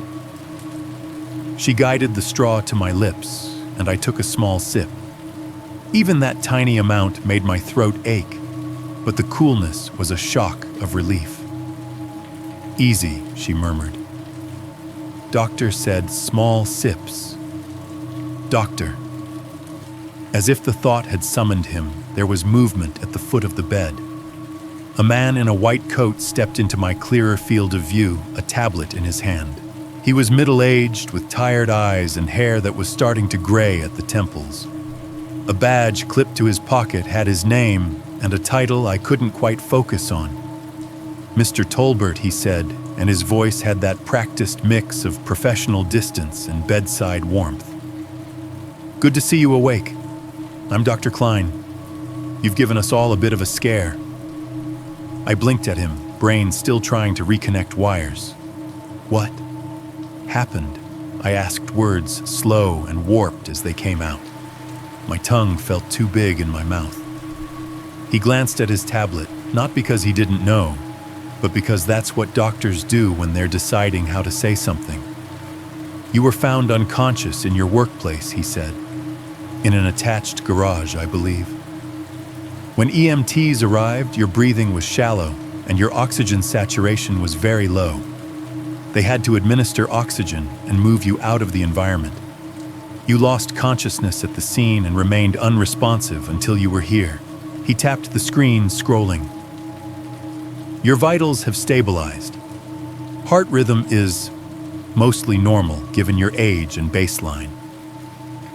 He looked up. "Our working theory right now is that you suffered from some kind of environmental exposure, possibly a gas or low oxygen situation, combined with cardiac stress. We're still waiting on some tests. Environmental exposure." The words floated around my head without landing. Leslie squeezed my hand. I turned my head toward her again. Tears were standing in her eyes, making them shine. "How long?" I asked. "You've been here since yesterday afternoon," she said softly. "You were out for a while. They had you in ICU at first." Her voice faltered on the last part. I tried to process that, the missing hours smearing together in my mind like a thumb dragged across wet paint. I remembered the garage, the still air, the way my vision had tunneled in around the overhead light. Then nothing. A stretch of emptiness. Now fluorescent lights again, but different ones. A different ceiling. "Where's Dawn?" I croaked. The question seemed to land in the room with actual weight. Leslie's fingers tightened painfully around mine. She looked down at the blanket instead of at me. The doctor's eyes shifted to her for a second, then back to me. The beeping of the monitor by my head suddenly got louder, or maybe I was just finally hearing it properly. Beep, beep, beep. Steady and indifferent. The fluorescent light over the bed hummed faintly. Somewhere out in the corridor, a door latch clicked as someone went in or out of a neighboring room. Where's Don? I asked again, my voice thinner now. My brother. He was in the garage. Is he? Dr. Klein exhaled through his nose a small, controlled breath. He stepped closer to the side of the bed tablet hanging loosely at his side now, instead of in front of his face. Mr. Tolbert, he said quietly, I'm very sorry. Your brother. He didn't make it. For a second, the words didn't make sense. They were English, I recognized that, but they might as well have been static. My brain refused to attach meaning to them. They tried to resuscitate him on scene, the doctor continued, voice gentle. But he was unresponsive when emergency services arrived, and they weren't able to establish a sustainable rhythm. He was pronounced deceased at the hospital shortly after arrival. Deceased. The word landed differently than didn't make it. It had a finality to it that made my stomach flip. A wave of nausea rolled up from somewhere deep inside me. The room tilted a few degrees, as if the bed had been nudged. I became aware of the cannula again, the thin plastic tugging under my nose. It suddenly felt claustrophobic, intrusive. I reached up clumsily with my free hand and clawed at it, pulling it away. Hey, Leslie reached to stop me, but I'd already yanked the tubing down to my chin, the little prongs popping out of my nostrils. The movement set off a small flurry of alarm on the monitor. The steady beep sped up, climbing in pace. My chest felt like it had been hollowed out and filled with ice. Breath went in, but it didn't seem to help. The walls of the room leaned in closer, the curtain on one side, the TV on the other. The talk show people laughed on screen with the sound turned off, their faces frozen in wide, silent smiles that made my skin crawl. No, I said. The word came out broken. No, he just fell. He just fell. I was right there. I saw Donald on the concrete again, the wrench by his hand. The unnatural stillness, the warmth of his neck under my fingers with no pulse.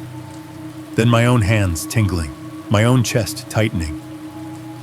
I'm sorry, the doctor said again. I know this is a lot to process, given his age and medical history. He went on, sliding back into that clinical cadence doctors use when they're trying to make sense of the senseless. A cardiac event is consistent with what we saw. The sudden collapse, the unresponsiveness at the scene, cardiac event, I repeated, staring past him at the TV. On the screen, a commercial for some medication played, a cartoon heart, pumping cheerfully in a chest, animated blood cells, moving along bright red tunnels. You mean a heart attack? He inclined his head. That's the most likely scenario, yes. Your own episode appears to be more related to the environment, possibly low oxygen or another inhaled agent combined with acute stress. Two neat boxes side by side. His words tried to put us into them. Donald in heart attack, me in environmental exposure. Clean causes, clean lines. As he talked, the memory of the garage replayed in my head, but sharper now. My lungs straining for air that wasn't there. The way my voice had come out thin and strangled when I tried to shout. The way my vision had narrowed, not just from panic, but from something more primal. I heard my own heartbeat again echoing in my ears the way it had in that room. A slow, heavy thud that didn't sound like stress. It sounded like a system starving. Donald lying there, me next to him, both of us breathing the same air. My hand tightened on the blanket. The fabric bunched under my fingers. The cannula hung around my neck like a loose question mark. You're saying... His heart just stopped, I said slowly. Just like that. And mine didn't. In the same room. At the same time. Dr. Klein nodded once, cautious. There can be individual differences in how people respond to stressors, he said. Underlying conditions, genetic factors, I barely heard the rest. Underlying conditions, genetic factors. The phrases floated past, flimsy and light, unable to anchor to the heavy thing forming in the pit of my stomach. Because the truth was, I'd felt something in that room before I went down. Something beyond fear, beyond adrenaline, something in the air itself. It didn't feel like just my brother's heart had failed him. Lying there tasting plastic and antiseptic at the back of my throat, listening to machines breathe and beep for me, I realized something didn't fit. Two heart events in the same sealed space in the same minute in a building with a history of underground shafts and old warnings. That wasn't just bad luck. It was the first time the thought surfaced, clear and undeniable. Maybe it wasn't our bodies that betrayed us. Maybe it was the room. The funeral home smelled like flowers and chemicals trying to erase each other. Somebody had gone over the place with a carpet cleaner recently.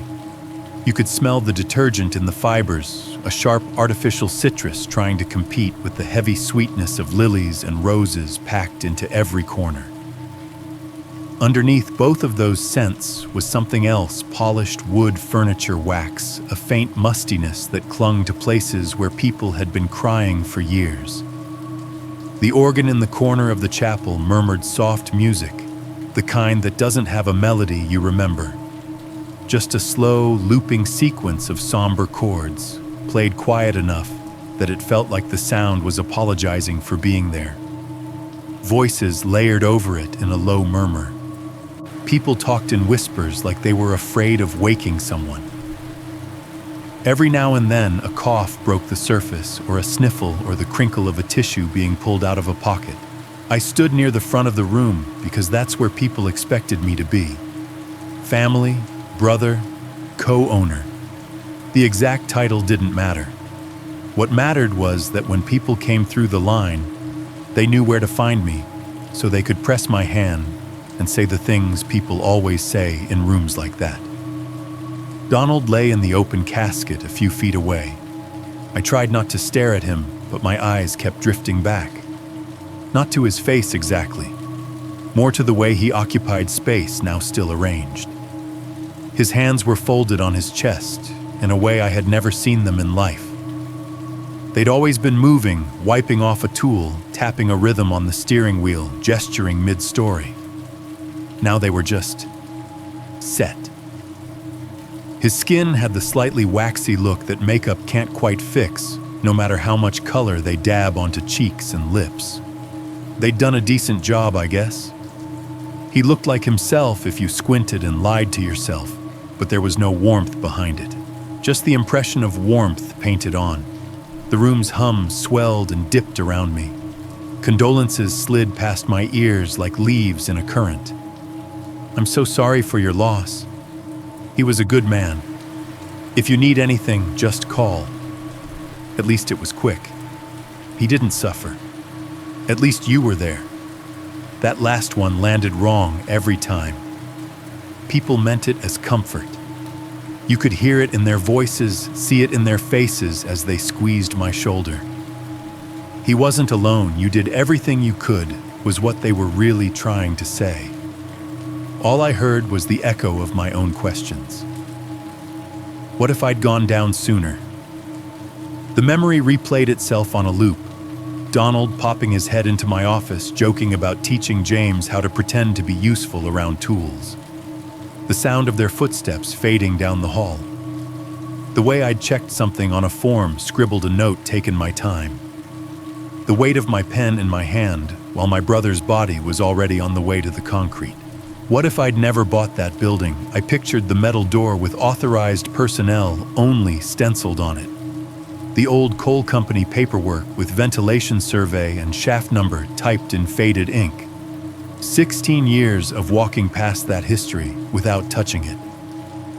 If I'd picked a different property, a different town, a different risk, would Donald be somewhere else today?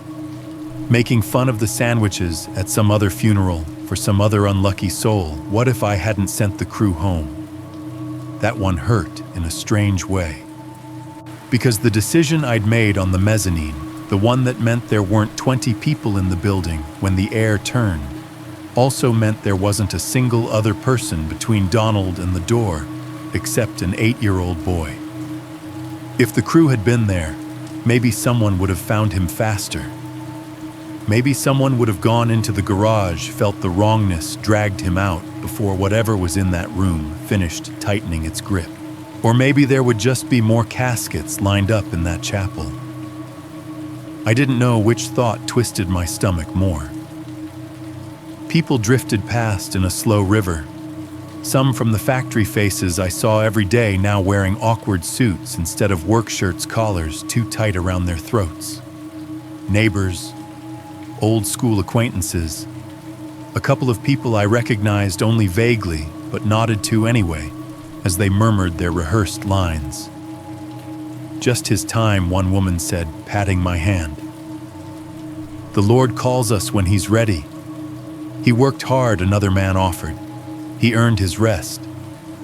"Heart attacks run in our family too," someone else said, like we were sharing recipes. Each sentence stacked on top of the last until the words blurred together. Just his time. At least you were there. It happens. These things happen. The phrases were clean, rounded off, safe to handle. They rolled easily off tongues that didn't have to sit with the image of Donald on the garage floor, with the rasp of my own useless breath next to him. At some point during a lull in the stream of mourners, a man in a dark suit I didn't recognize approached. His tie was the color of oversteeped tea, and his expression had that particular blend of sympathy and distance that comes from having said, "I'm sorry for your loss professionally more times than you can count." "Mr. Tolbert," he asked. "That's me," I said. My voice sounded flat in my own ears. He extended a hand. His grip was firm, not too long, practiced. "I'm Mark Daniels with Midstate Mutual. I'm very sorry about your brother. I know this is a difficult time. Insurance company."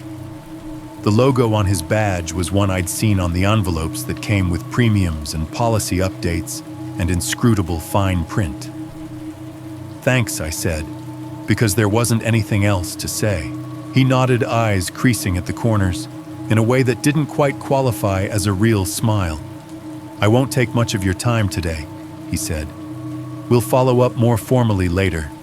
I just wanted to touch base in person and let you know we're working with the hospital and the coroner's office to make sure everything is documented properly." "Documented," I repeated. "For the workplace incident," he clarified. "The company policies benefits any applicable payouts for the family. There are some forms we'll need you to sign eventually about cause of death and such." He lifted a hand palm out as if to ward off any alarm. "Nothing you need to worry about right now. We'll handle most of it." "Cause of death," I said again. The words felt like they belonged on someone else's tongue. They said, "Heart attack." He inclined his head. "That's what we've been told, yes. Given his age and prior medical history, it's not unusual. Sudden cardiac events are sadly one of the most common workplace fatalities we see in your line of work." He caught himself, the clinical tone peeking through, and hastily added, "Not that that makes it any easier, of course. But from a policy standpoint, it is straightforward. Straightforward. Clean. Predictable. A box you can tick." I thought about the garage again. The still air. The way my own chest had locked up. I thought about the doctor's careful words and the hospital environmental exposure combined with cardiac stress. "Environmental," I said slowly. "You mean something in the room?" Daniels shifted his weight just a hair. "The reports we've seen so far indicate cardiac arrest as the primary cause," he said. "The environmental note was more in reference to your own incident, as I understand it. We'll get clarity on all of that. The main thing is, from an insurance perspective, we'll make sure your brother's affairs are in order. Workplace accidents happen, unfortunately, but that's why the system exists." He said it kindly, gently. His voice was soft. But I heard the nudge behind it, the subtle pressure toward a narrative that worked for his world. Man in his 60s, some health issues, stress, collapse at work, heart attack, tragic but ordinary, a file you index easily. I nodded like I agreed because I didn't have the energy to do anything else. Thank you, I managed. He squeezed my shoulder, left a business card on the chair beside me, and melted back into the crowd. Hours later, when the organ stopped and the last of the chair legs scraped on the funeral home carpet, I went home to a house that no longer felt like the same place I'd left it. Leslie went through the motions in the kitchen, putting takeout containers in the fridge, rinsing dishes that didn't really need rinsing. James was unusually quiet, moving around like someone had turned his volume knob all the way down. At some point, he disappeared into his room without being told, the glow from under his door, the only sign he was still awake. We went to bed because that's what you do when the day is over and your body is too heavy to keep vertical. The sheets felt unfamiliar, as if someone had changed them while I was out. I lay on my back, eyes open, staring at the ceiling where faint shadows from the streetlights outside shifted with every passing car. The house was full of small noises. The AC flipped on with a soft whoomp and a gust of air that tickled the hair on my arms before settling into a steady rush through the vent. It ran for a while, then clicked off, leaving a silence that felt too abrupt. A moment later, the ice maker in the fridge coughed a few cubes into the bin, the crack and tumble of ice loud in the middle of the night. Somewhere in the hall, the thermostat made a tiny tick as it adjusted a sound I'd never noticed before, but now couldn't unhear. Between those noises, the quiet was too complete. I found myself holding my breath just to see if I could hear anything else, my own heartbeat, the slight rasp of air in and out of my lungs. Each time the AC cut off, I felt that same weird drop in my stomach I'd felt in the factory when the dust collector shut down, leaving behind a vacuum where sound used to be. Every small noise made me jump. The expansion creak of the house settling, the faint tap of a branch against the window, a car door slamming 3 houses down. In each gap between sounds, my brain filled the space with the memory of other sounds. The garage's warped fluorescent hum, the pounding of rain on the lower roof, the change in the way my own voice had sounded when the air started to go wrong. Leslie slept fitfully beside me, turning over every now and then with a soft exhale. I envied her the moments she managed to slip under. My mind felt like someone had left it on buzz, cycling through what-ifs and half-remembered fragments of conversations. Sometime past midnight, judging by the way the digital clock on the nightstand had crept from a tolerable hour into one that meant I was going to be useless tomorrow. My phone vibrated on the dresser. It wasn't the sharp, insistent double buzz of a call. It was the shorter, almost apologetic tremor of a voicemail notification.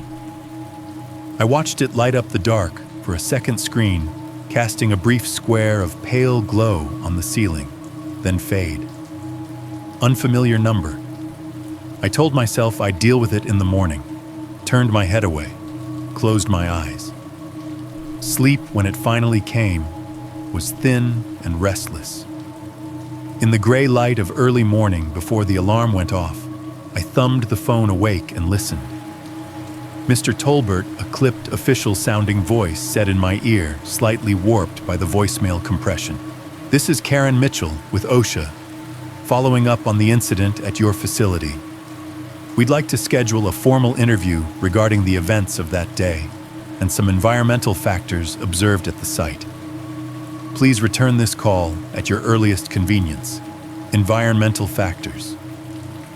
The words lingered in the quiet bedroom long after the message ended, louder than any organ music, any platitude at the funeral, any clinical explanation in the hospital. Someone somewhere had looked at that garage and seen something that didn't fit the heart attack story either. The first interview wasn't in some dramatic courtroom or dim back office. It was in a conference room that could have belonged to any hospital, any government building, any insurance company on the planet. 4 beige walls, a laminate table with a fake wood grain that tried too hard. 4 plastic chairs with gray fabric seats that creaked when you shifted your weight.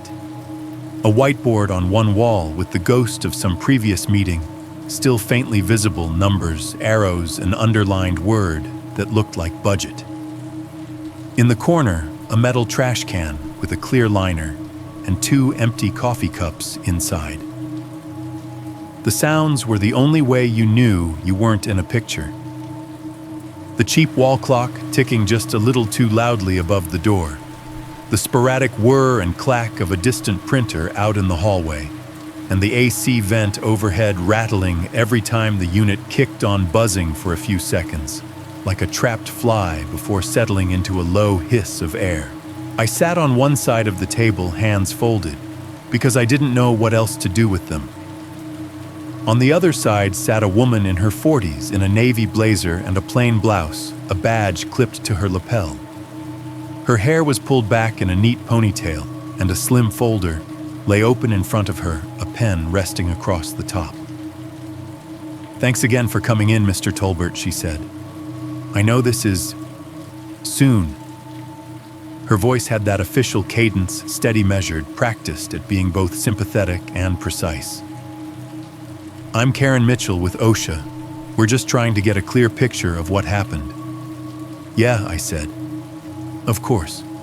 She clicked her pen, a tiny, sharp sound that seemed louder than it should in the small room. "I'm going to ask you to walk me through the day," she said. "Some of this will overlap with what you've already told the hospital staff and the local police, but I'll be focusing more on the environment, the building, the space." She offered a small, apologetic smile. "If anything I ask is too much, just let me know, and we can pause." I nodded. The AC kicked on again with a rattle, sending a thin stream of cool air down the back of my neck. We started with the basics. Time I arrived at the factory, weather conditions, when I sent the crew home, when Donald and James went to the garage, when James came back. It felt like reciting a story I'd memorized. 7:15 heavy rain, early dismissal, 20 minutes, office door slamming open. My own voice sounded distant in that little room, like it was coming from a speaker.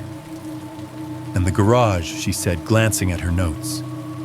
"It's attached directly to the main production area." "Yeah," I said. "There's a hallway at the far end of the floor. Door at the end of it leads into the garage. It's all on the same level." "Any other access points?" she asked. "Roll-up doors, vents, windows. There's a big roll-up door for the trucks," I said. "Faces the parking lot. It's usually kept closed unless we're loading. Couple of high windows, but they're fixed, don't open. There's some ductwork ventilation running along the ceiling, but I'm not sure how much of it's actually active anymore. Some of it's left over from before I bought the place." "Before you bought it?" she repeated, pen pausing. "We'll come back to that.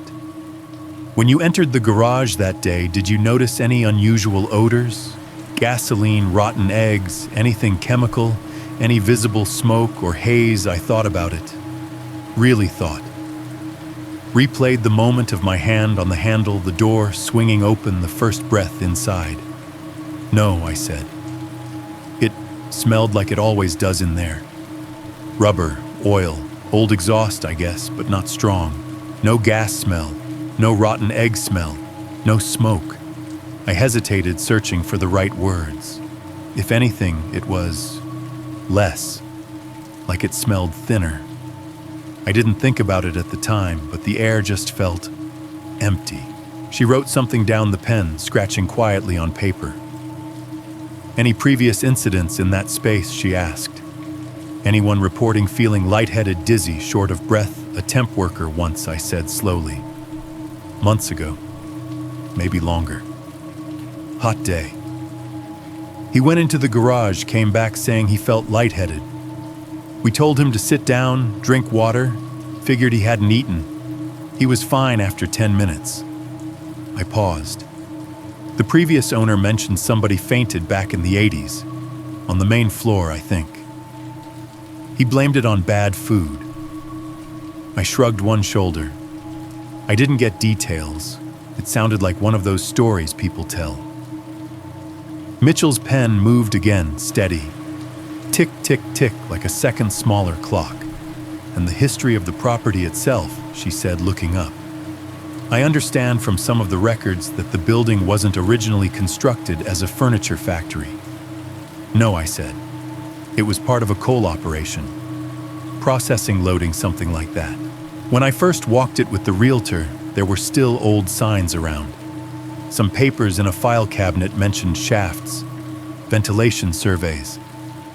I shifted in my chair. The seat creaked. There's a sealed metal door in a lower hallway.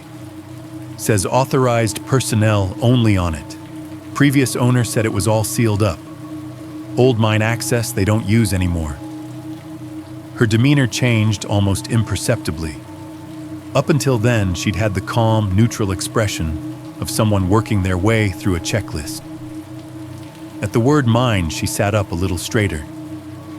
The pen stopped moving for a beat. A sealed shaft, she repeated. Connected directly to the building. Yeah, I said. Half a level down from the main floor, other side of the wall from the garage, more or less. I never opened it. It was locked when I got there. I just built around it. I gave a humorless half laugh. Figured whatever was behind it wasn't my problem. Do you have a floor plan here? She asked. Even a rough one, I frowned, thinking. Not on me, I said. There's an old blueprint in my office, but I can sketch it. She slid a blank sheet over and turned it toward me. The paper was smooth and too white. I picked up the pen she offered, its barrel still warm from her hand, and started drawing boxes and lines: main floor, rectangle, hallway, garage, the lower corridor, the square where the sealed door sat. Arrows, X marks. She watched closely, eyes tracking every line. So the mine access, she said, tapping the little square I'd drawn, is here. And the attached garage where you and your brother collapsed is here. Same side of the building. Same end. Yeah, I said. She leaned back slightly, the chair creaking. That's important, she said. I looked up. Why she folded her hands on the table the way a teacher might before explaining something you really don't want to fail to understand. Abandoned mines, she said, can accumulate gases over time. If the ventilation isn't maintained, or if the seals aren't perfect, those gases don't have anywhere to go. They sit, they layer, and sometimes under the right conditions, they move. Like gas leaks, I asked. From equipment, not exactly, she said. Different kinds of mines, different kinds of gases. In coal operations, one of the things we worry about is something called choke damp. I frowned. Choke. Damp, it's an old miner's term, she said. Basically, it refers to an atmosphere that's been stripped of oxygen and replaced with other gases: carbon dioxide, nitrogen, sometimes small amounts of carbon monoxide. It doesn't have to be poison in the traditional sense. It just displaces what you need. She lifted a hand palm up. We call it oxygen displacement. You walk into a space and there's less oxygen in the air than your body expects. You don't see it. You might not smell it. You just start having trouble. I remembered the garage, the stillness, the way the air had felt thick and useless in my lungs. No smell, I said quietly. That's common, she said. People expect a gas leak to smell like rotten eggs or chemicals. But a lot of what kills you in confined spaces is odorless. Mines, tanks, sewers, even certain storage rooms. All it takes is the wrong mix and enough time. Time and what I asked. What makes it move? It's been sealed for years. Under normal conditions, she said, a sealed shaft might just sit there. But you mentioned storms, low-pressure systems. She glanced at her notes. We've seen cases where barometric pressure changes when a deep low rolls in and sits over a region, essentially pull gases out of old underground spaces. Think of it like opening a soda bottle when the pressure drops. Things that were stable can start to move. It sounded like something from a documentary, a voiceover describing some disaster in a place I'd never been. Not my building, not my brother. So you're saying, I said slowly, this storm, this low pressure, could have. What sucked gas out of the mine and into the garage, I'm saying it's a possibility we have to treat very seriously, she replied. We're running tests, air samples, structural assessments. We're not going to guess.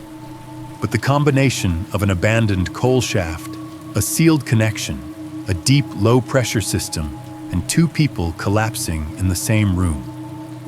That's not something we can write off as coincidence. I sat back the plastic chair, complaining under me.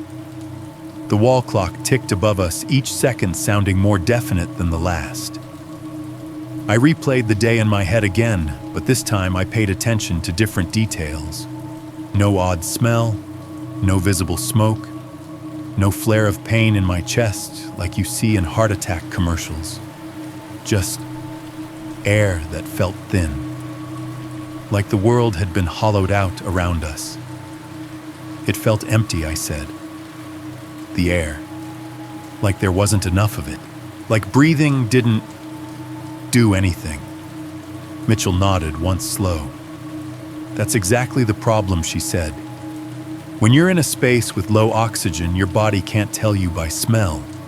It only tells you by failing. You get lightheaded, confused. You might not realize you're in danger until you're already losing consciousness. Sometimes you don't realize at all. I thought of the temp worker, pale and shaky, in my office months before. Of the story about the guy in the 80s fainting on the floor during a storm. Little warning shots we'd filed under hunger and bad food and moved on from. And Don, I asked. The question stuck in my throat, but I pushed it out. The doctors said heart attack, cardiac event. There may have been cardiac involvement, she said carefully. Your brother had some existing risk factors from what we've seen in his medical history. But I want you to understand something. She lowered her voice a notch, even though there was no one else in the room. Her gaze was direct, steady. If your brother's heart had been perfect, she said, he still might not have survived that room. The clock ticked. The AC hissed softly. A printer down the hall spat out a few pages with a clatter. She went on. In an oxygen-deficient environment, even a healthy person can lose consciousness in minutes. Sometimes seconds if it's severe enough. The brain starts starving. The heart slows, then stumbles, then stops. From the outside, it looks like a sudden heart attack. On paper, that's what it gets called because that's what the heart did. But the why behind it isn't just the heart. It's the room. The room. In my head, the garage's 4 walls rose up around us again. The cold concrete under my knees, the flickering fluorescent, the invisible nothing pressing in on my lungs. Donald lying there, his body already ahead of me on the same downward curve. Up until that moment, some stubborn part of me had clung to the idea that his body had betrayed him, that his heart had simply given out. Random, unfair, but his. Mitchell's words shifted something fundamental. It wasn't just his heart. It was the air, the shaft, the storm, the sealed door we'd all learned to walk around. The building that had been slowly collecting its own quiet weapon for years. Sitting in that bland little conference room with its ticking clock and rattling vent, I realized Donald hadn't simply died at work. My brother had been killed by the place we thought we'd tamed. It's strange how a place can look exactly the same and still feel like a crime scene. A few weeks after the funeral, after the hospital follow-ups, and the first round of interviews, I pulled into the same parking lot I'd driven into almost every weekday for 16 years. The building was exactly where I'd left it, like it had never moved, never noticed anything had happened. Same low gray rectangle squatting off the frontage road. Same faded sign with my name on it, half the blue paint peeled to white. Same cracked pavement out front, the same shallow pothole by the storm drain that always filled up when it rained. It wasn't raining that day. The sky was a washed-out, hazy blue, the kind you get between weather systems when the air doesn't know what it wants to be. The sun was somewhere behind a veil of thin clouds, turning every edge soft. The attack dog roar of the storm was gone. In its place was a deceptive stillness. I parked in my usual spot near the side door muscle memory, guiding the truck into the same rut my tires had worn over the years. When I turned the key to kill the engine, the sudden absence of noise made my ears ring. The fan stopped. The radio cut off mid-sentence. The faint hum of the AC died. What was left was the tick-tick-tick of the cooling engine and a faint whoosh of cars passing on the highway beyond the frontage road. I sat there for a moment, hands still on the wheel, staring at the building. If someone had frozen time on the day before everything happened and compared it to now, they'd see no difference. No scorch marks, no shattered windows, no gaping hole where a roof collapsed. No yellow tape crisscrossing the doors, no boarded-up entrance. Just that same ordinary concrete block rectangle. That's what made it worse. Your brain wants trauma to leave visible scars. Something you can point at and say, that's where it broke. Instead, the only things marking this place as different were the small details, an extra white pickup in the lot with a state seal on the door. A cluster of orange traffic cones near the loading dock. A temporary sign on the side door, laminated paper taped at the eye line. Authorized personnel only, investigation in progress. I took a breath out of habit more than need and opened the truck door. The air smelled like it always did in that lot, asphalt, rubber, a faint hint of exhaust from the road. There was no trace of the storm that had changed everything. No ozone tang, no dampness rising from puddles. Just a dry, dusty kind of neutral. My boots made a familiar crunch on the grit scattered across the pavement as I walked toward the entrance. The side door handle was the same chipped metal under my hand, cool and slightly tacky from old paint. The hinge gave its usual squeal as I pulled it open, though the sound seemed louder now, shriller, bouncing around my nerves as much as the corridor. Inside, the air was cooler. It had that building smell I'd long ago stopped noticing: concrete, a bit of wood dust, old paint. But now I cataloged it automatically, checking for anything out of place. No oil reek. No sharp chemical sting. No invisible wrongness I could name.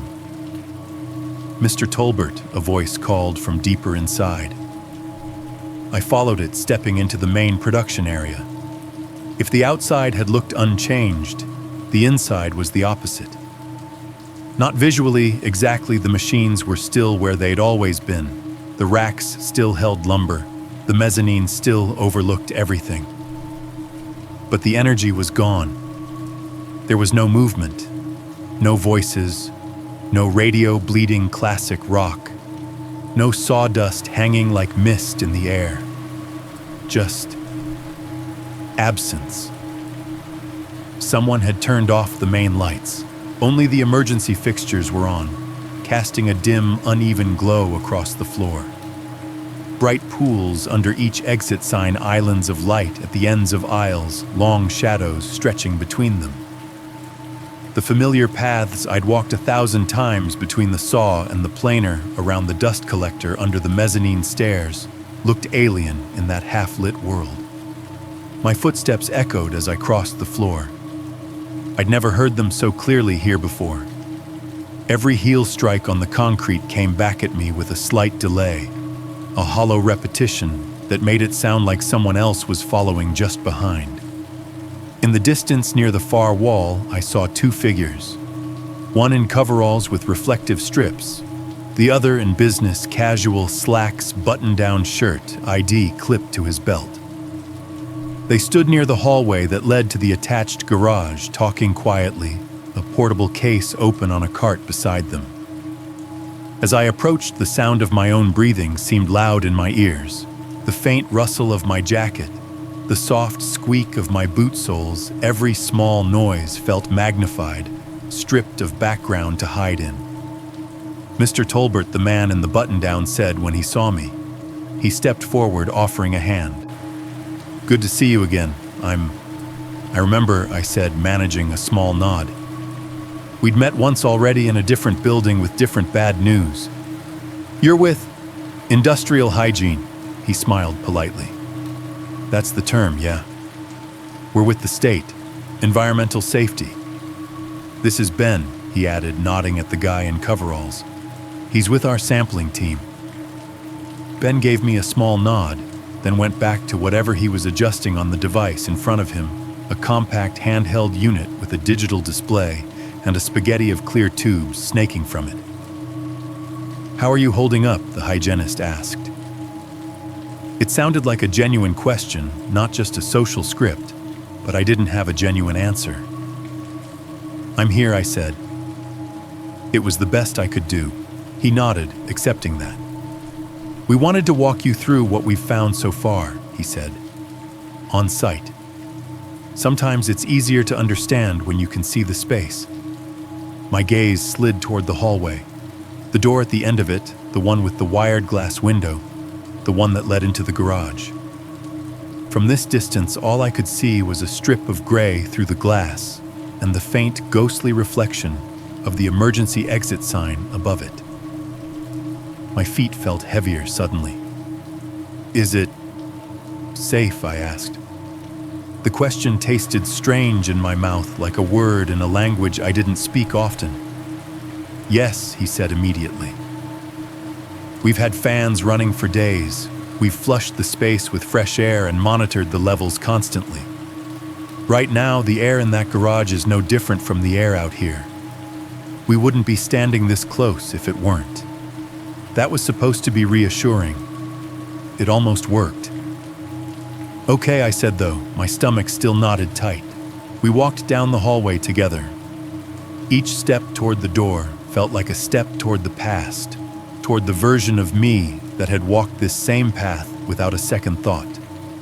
The fluorescent fixture in the corridor hummed overhead, making that faint insectile buzz I'd heard a million times and never truly registered, until it was all I could hear.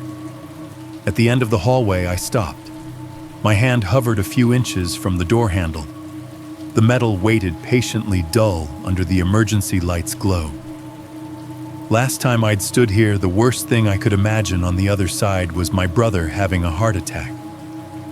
"Take your time," the hygienist said quietly behind me. "You don't have to go in if you don't want to. We can talk out here." I looked at the wired glass window. A narrow band of the garage was visible through it, a strip of floor, the bottom edge of a forklift tire part of the far wall. It looked normal, boring even. Just a room. The problem was, I knew better now. "I'll go," I said. My voice came out softer than I intended, but it was steady. "I need to see it." He nodded once. "We'll be right behind you. Like I said, air's been turned over multiple times. We've kept it ventilated. Levels are well within safe limits." The phrase "well within safe limits" clanged around my head. Limits had felt theoretical before. Now I knew how thin the line could be. I wrapped my fingers around the handle. It was cool and solid under my skin, exactly the way it had felt the last time I touched it. For a heartbeat, my chest tightened, not from the air this time, but from memory. My hand on the same metal, the same motion, the same ignorance. I turned the handle and pushed. The sound of the latch clicking back echoed in the space beyond a small, sharp noise that seemed to mark the moment like a timestamp. The door swung open. The garage was brighter than I remembered. They'd turned all the overhead lights on, not just the one that had flickered in my narrowing vision weeks before. The concrete floor, the forklift, the shelves all were lit in harsh, flat white. The big roll-up door on the far wall was closed, but a large industrial fan sat in front of it, silent now, but stained with the dust of recent use. Orange extension cords snaked along the floor toward wall outlets. I stepped over the threshold. If there was a difference in the air, it was subtle. No invisible wall, no sudden change in pressure popping my ears. I took a breath. It felt normal. My lungs expanded and something like relief came with it, the basic satisfaction that had been missing in that last breath before I'd gone down. The soundscape shifted just like it had the first time, but now I noticed every layer. The factory hum behind me dropped off, muffled by the door hanging half open. In its place was a closer echo, footsteps bouncing off the harder surfaces, the faint creak of the forklift's frame as the building settled, the almost imperceptible tick of the overhead lights. Ben walked past me with the handheld detector, its screen glowing green. One of the clear tubes ran down to a wand. He swept through the air at waist height, then lower, then near the floor. The detector beeped in small, regular chirps as it took measurements, numbers changing on the display. Current oxygen at 19.8, he said to the hygienist over his shoulder. Consistent with ambient, CO and CO2 non-elevated. No unusual hydrocarbons. In English, I said, trying for a weak joke and not quite getting there. In English, the hygienist said, right now, this room is as boring as any room gets. Air-wise anyway. He walked over to the spot near the forklift. I knew exactly where it was, without seeing any marking tape or chalk outlines. My feet slowed as we approached a part of me bracing for some residual imprint, some stain only I could see. But the concrete was just concrete. Someone had probably mopped. It bore no visible trace of what had happened there. We had much different readings the day of the incident, he said, glancing around. Your local fire department did some initial checks. That's what raised the flags. Then our team came in and did a more detailed sweep. He pointed toward the far wall where a section of concrete looked no different from the rest, but now bore a few small drill holes plugged with rubber caps. Back there, he said, and down below near the lower corridor, we found some interesting pockets. Oxygen levels significantly below normal. Elevated CO2, traces of methane, all consistent with old mine workings, consistent. I repeated the word, feeling brittle. We've flushed the accessible spaces, he went on. Opened what we can, ventilated through here, monitored for days. That's why it's safe to stand here now. The dangerous mix that was in the breathing zone he gestured around us is gone. But he turned and pointed not at any of the obvious garage features, door fan, forklift, but toward the wall that separated this space from the lower corridor, from the sealed shaft I'd drawn on his colleague's sketch. Back in that direction, he said, deeper into the old structures, we're still picking up residual gases. Our probes show anomalies in void spaces behind the concrete.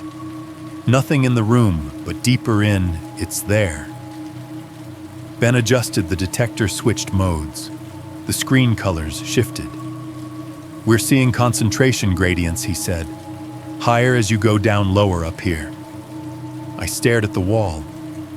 It stared back blank and uninterested. So it's still in there, I said. My voice sounded small in the bright, echoing space. It's not gone, the hygienist confirmed.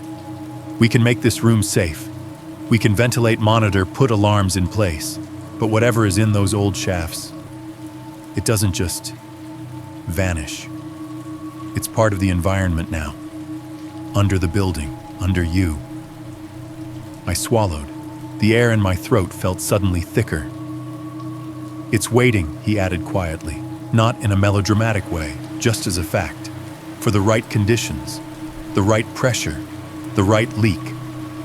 That's why we're going to recommend some serious changes if this facility is ever going to operate again.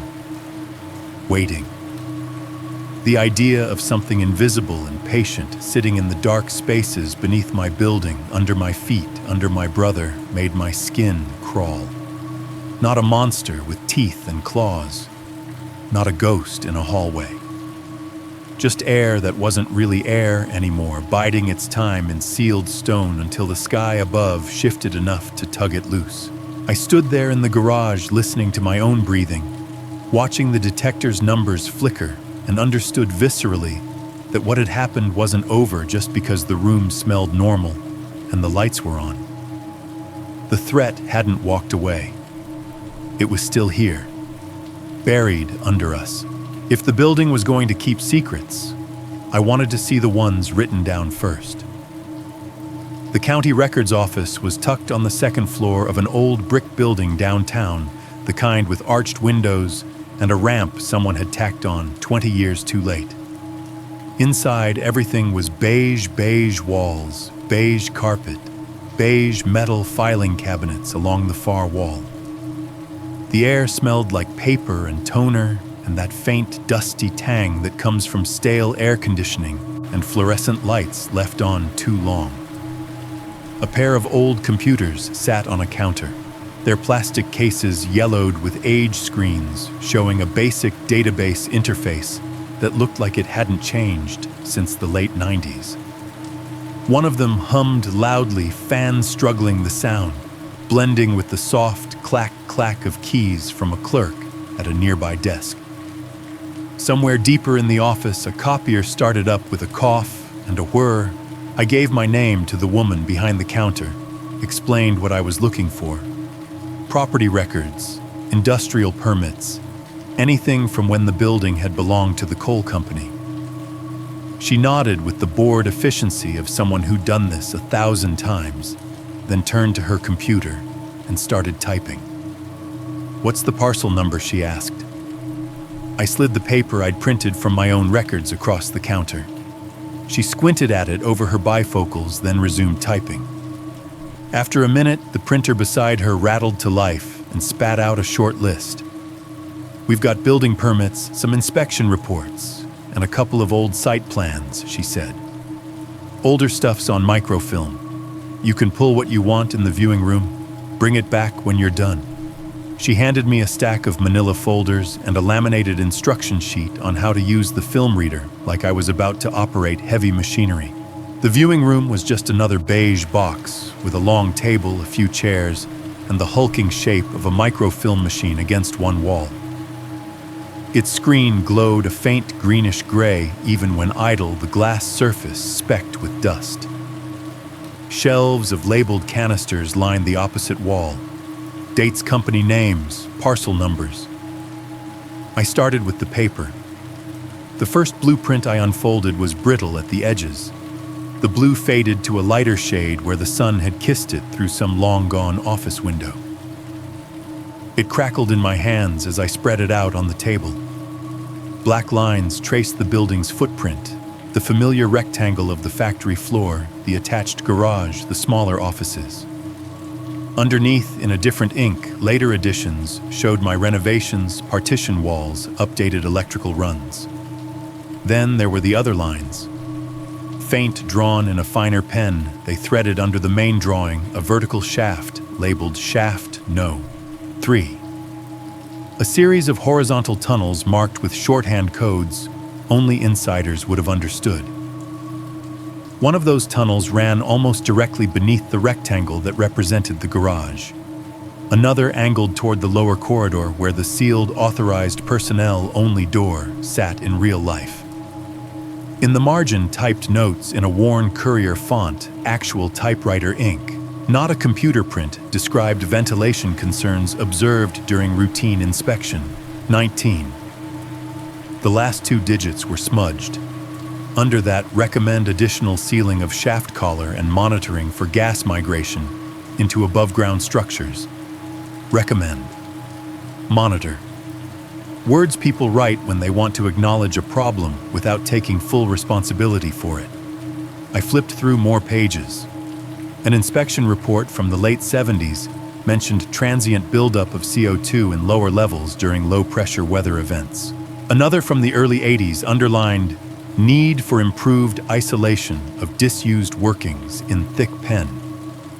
The signatures at the bottom belonged to men who were probably long dead, now their warnings drifting in the dark with everything else. On microfilm, things got fuzzier, literally and metaphorically. Grainy scans of old memos. A black and white photo of the site from above the building, smaller, the surrounding land more raw. A typed note, temporary closure of heading 3B due to repeated reports of bad air by crew. Ventilation adjustments underway. Bad air. It was such a simple phrase for something that could hollow out your lungs from the inside. By the time I left the records office, my head buzzed with dates and acronyms and the sense of a long, slow argument between the mountain and the people who'd tried to carve into it. They'd known at least in the abstract, but knowing and fixing were not the same thing. I didn't mean to end up at the diner afterward. My truck just kind of drifted there. It was the kind of place that showed up on postcards about small-town charm, chrome-edged counter-vinyl booths, in faded red and cream, a row of spinning stools. The air smelled like coffee that had been sitting on the burner since dawn, bacon grease embedded in the griddle, and the faint sweetness of whatever pie they'd baked that morning. The bell over the door jingled when I walked in. A waitress with tired eyes and a ponytail nodded at me and motioned toward the counter. "Sit wherever you like," she said. I picked a stool halfway down the vinyl cracked at one corner. The menu was laminated corners, curling. I didn't so much read it as stare through it. "You look like you need coffee more than food," the waitress said, materializing with a pot in hand. "Yeah," I said. "Coffee's good," she poured. The dark, liquid, steamed scent cutting through the fog in my head. I took a sip. It was bitter and a little burnt, but it was hot and real. A few stools down, an older man in a work jacket and a ball cap with a coal company logo sat hunched over a plate of eggs, methodically cutting them into precise pieces. His hands were thick knuckles, broad, the skin on them mapped with small scars. His hair, what was left of it, was gray, and his face had that weathered, almost carved look some men get after decades outdoors and underground. I was halfway through my second sip when the words slipped out of me without planning. "Did you ever work out by the old North Ridge site?" I asked the waitress, nodding vaguely in the direction of the highway. "The building that used to be the prep plant." She shook her head. "Before my time," she said. "But he did." She jerked her chin toward the older man. He looked up, fork paused halfway to his mouth. "Who's asking?" he said. His voice had a rough edge like gravel under tires. "I own the old building now," I said. Or, I did. Furniture factory. There was an incident there a few weeks ago. Garage attached to the main floor. His eyes sharpened. He set the fork down, dabbed at his mouth with a napkin, and slid one stool closer. "Used to be part of the wash plant," he said. "Back when it was still worth going underground around here." His gaze drifted past me for a second, like he was seeing a different version of the landscape. "Did 20 years down there? That's where the back trouble came from." He thumped his lower spine lightly. "Did you ever have problems with the air?" I asked. He snorted softly. "You mean bad air, son? That's half of what you worry about under a mountain. Rockfalls will kill you quick. Bad air will let you walk right into your own funeral." He took a sip of his coffee, swirled it around, set the cup down again. "We had canaries back when I started," he said. Real ones, not those fancy digital monitors they brought in later. Little yellow things in cages. You'd carry them with you down into the headings. If the bird stopped singing or fell off its perch, you got the hell out. No questions asked. Did that happen, I asked. More than once, he said. Some days you could feel it yourself before the bird even knew. Head gets fuzzy. Legs feel like they're made of someone else's bones. Breathing gets strange, like you're working twice as hard for half as much. He paused, eyes narrowing slightly, as if weighing whether to dredge up something deeper. We had a stretch once, a particular heading off number 3, where fellas kept complaining about feeling woozy. One guy puked. Another just sat down in the middle of the track and couldn't remember doing it. We checked the pumps, checked the fans. Everything looked right on paper, but the air wasn't. What did it feel like? I pressed. I knew I was pushing, but I needed his words. Not the charts, not the official language, the lived-in version. He looked at me for a long moment, like he was deciding if I'd actually been there, if I'd earned the description. Quiet, he said finally. Not sound-wise. You could still hear the machinery, the voices. But the air got quiet. Like the mountain was holding its breath. Like all the little movements you don't notice until they're gone, the drafts, the temperature shifts. Even the way your own breathing sounds in your ears just stopped.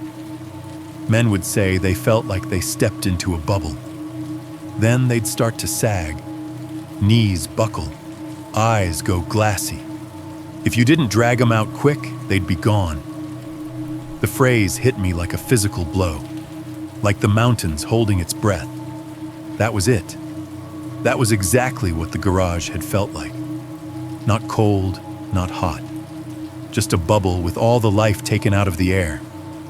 A held breath waiting for something to give.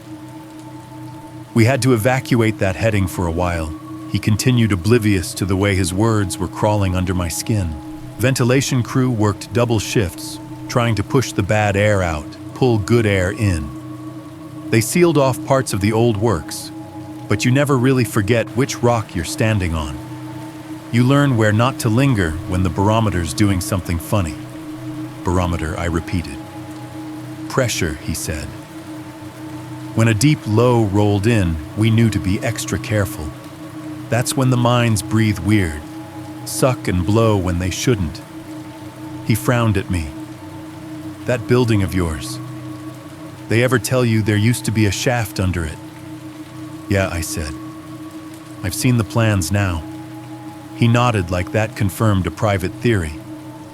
Well, there you go, he said. You got an old throat under your feet. Doesn't take much for it to burp something up when the sky's right.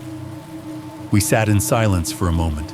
The clink of cutlery and the murmur of other conversations filling the space around us. The waitress topped off our coffees, the dark liquid rippling in the cups. You said there was an incident, he said finally.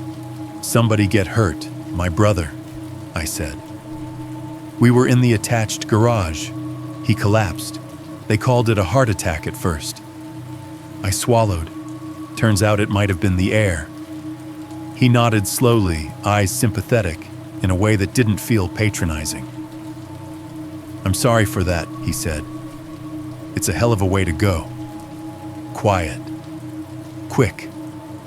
Folks topside don't understand it till they've seen a man drop with nothing to push over on him. I stared at the swirls of coffee in my cup, the surface reflecting the overhead lights in distorted rectangles. You know, he added almost offhandedly, that ain't the first time someone's gone down in that building. Least not that I heard. My head snapped up. What do you mean? He shrugged one shoulder. Back in the 80s, he said. After they shut the main shafts, but before they sold off the plant. I was up top one day signing some papers. Word went around that one of the guys on the floor keeled over during a storm, hit the deck like a sack of cement. They hauled him out, sat him in the fresh air he came around. They all joked about him not eating breakfast, bad burrito, whatever the excuse was that week. My stomach dropped. They ever figure out why I asked? He snorted. Figure out you're giving them too much credit. They put heat exhaustion on the report, far as I know. Maybe stress. Nobody wanted to start talking gas. That meant inspections, shutdowns, money. Easier to say he was dehydrated and move on. Far as I know, it never made it further than the break room gossip. Near miss, everyone shrugged it off when nobody died. He took another bite of his eggs like he hadn't just casually rewired my entire understanding of the building. And you're sure I said slowly it was in that building, not one of the others? He nodded. Same lot you own now? Same cinder blocks. I remember 'cause I was standing by that ugly metal door with the warning sign on it when they wheeled him past. He mimed the shape of a sign in the air. Authorized personnel only, like the air can read. Heat rose in my face, not from anger, but from the rush of blood that comes when a series of loosely connected things snaps into a solid chain. The temp worker I'd brushed off. The story the real estate guy had tossed out like a punchline. The inspection notes buried in a file cabinet. The miner's almost throwaway mention of a guy going down during a storm. This had happened before.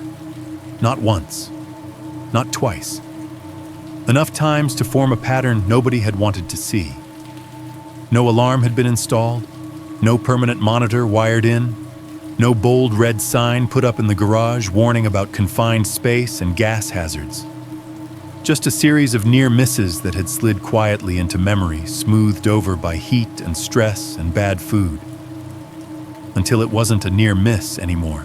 Sitting on that cracked vinyl stool, coffee cooling in my hands, listening to an old miner talk about mountains holding their breath, I realized something that made the room tilt for a second. My brother hadn't been the first warning. He'd been the first casualty anyone bothered to name. The night I finally laid everything out in front of me, my kitchen table looked less like a place to eat and more like a crime board.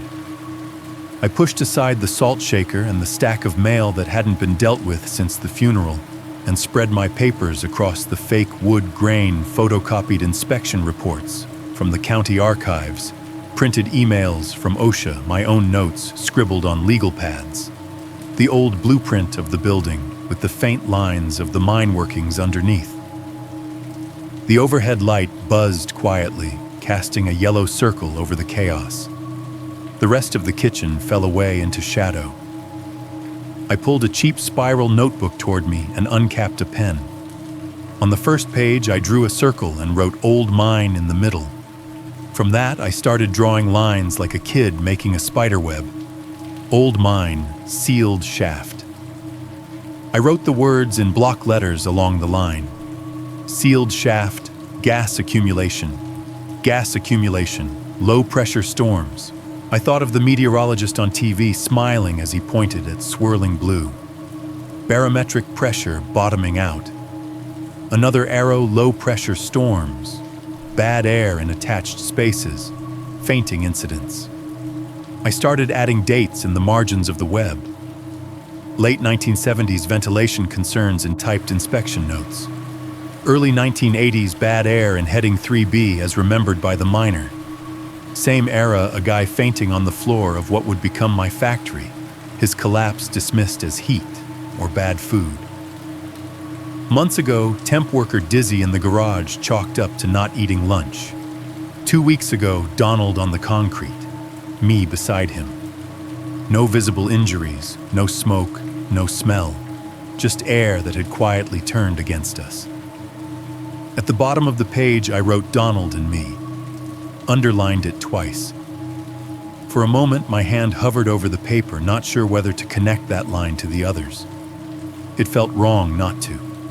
It felt monstrous to do it. I did it anyway. Gas accumulation, Donald and me. The pen didn't hesitate, even if my stomach did. The more lines I drew, the less any of it felt random. This wasn't a single bolt from a clear blue sky. It was a chain links stretching decades back. Warnings typed in courier stories told in break rooms a bureaucratic recommendation to monitor something no one wanted to look at too closely. I'd been walking across those links for 16 years, mistaking them for solid ground. The discovery that made me feel truly sick didn't come from the dusty archives or the old miner, though. It came from a PDF. I found it later than I should have been awake on my laptop at the same table, the glow of the screen, the only light in the room. I'd been digging through an online legal database tracing the property address and the previous owner's name. Most of what came up was boring routine filings, tax disputes, a lien from some contractor who'd eventually been paid. Then there was a case name. I recognized the company that had sold me the building listed as a defendant. The document was thin as far as lawsuits go. A workplace incident, it called it. An employee collapse. No visible cause, no lasting disability, no conclusive medical determination. The case had been settled out of court. The settlement terms were sealed, but one line in the background section snagged me and wouldn't let go. Plaintiff alleges that inadequate atmospheric monitoring in the employer's facility may have contributed to the collapse. Atmospheric monitoring. Collapse. Same building. Same owner who'd walked me past the sealed door and told me it was all no worries. The filing was old enough to predate my purchase by a few years. By the time I signed my name on the line, all that was folded up neatly behind "sold as is." Someone had already danced around this problem. They had paid a man to go away without admitting anything in writing. They had seen the edge of the same pit I'd fallen into and chosen to cover it with cheap plywood and a coat of paint. I sat back from the screen, bile rising in my throat. My kitchen clock ticked on the wall. The fridge hummed. Ice dropped with a soft clatter into the bin. Domestic sounds trying to reassure me that this was just another night in just another house. It didn't work. Later that week, I found myself in another conference room, this one attached to a law office. Dark wood table, nicer chairs, a framed abstract print on the wall, trying to make the place feel less like a box you talk about bad news inside.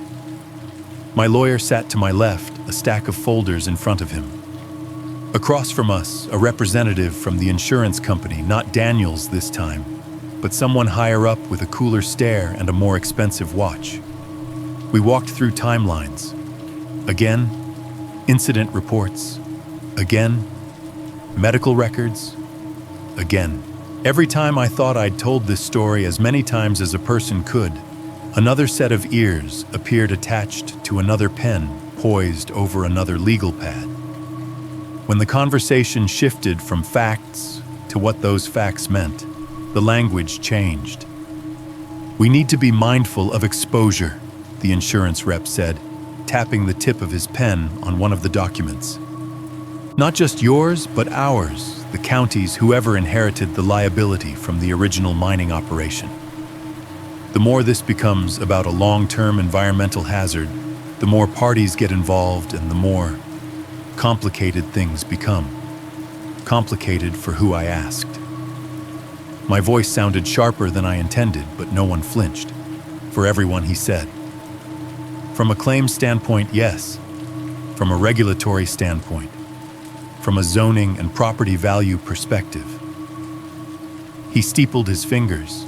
"If this site gets officially tagged as a hazardous location, you're looking at red tape, potential condemnation, long-term remediation obligations. That has implications for any payout, any future sale, even your personal assets, if someone decides you should have known." My lawyer jumped in with a calmer tone, the practiced mediator. "What he's saying," he said, "is that there's a balance to be struck between telling the truth and minimizing harm to you, to your business, to your family." "Minimizing harm," I repeated. "By not talking about the thing that killed my brother." "No one is saying we don't talk about it," the lawyer replied quickly. "We just frame it carefully.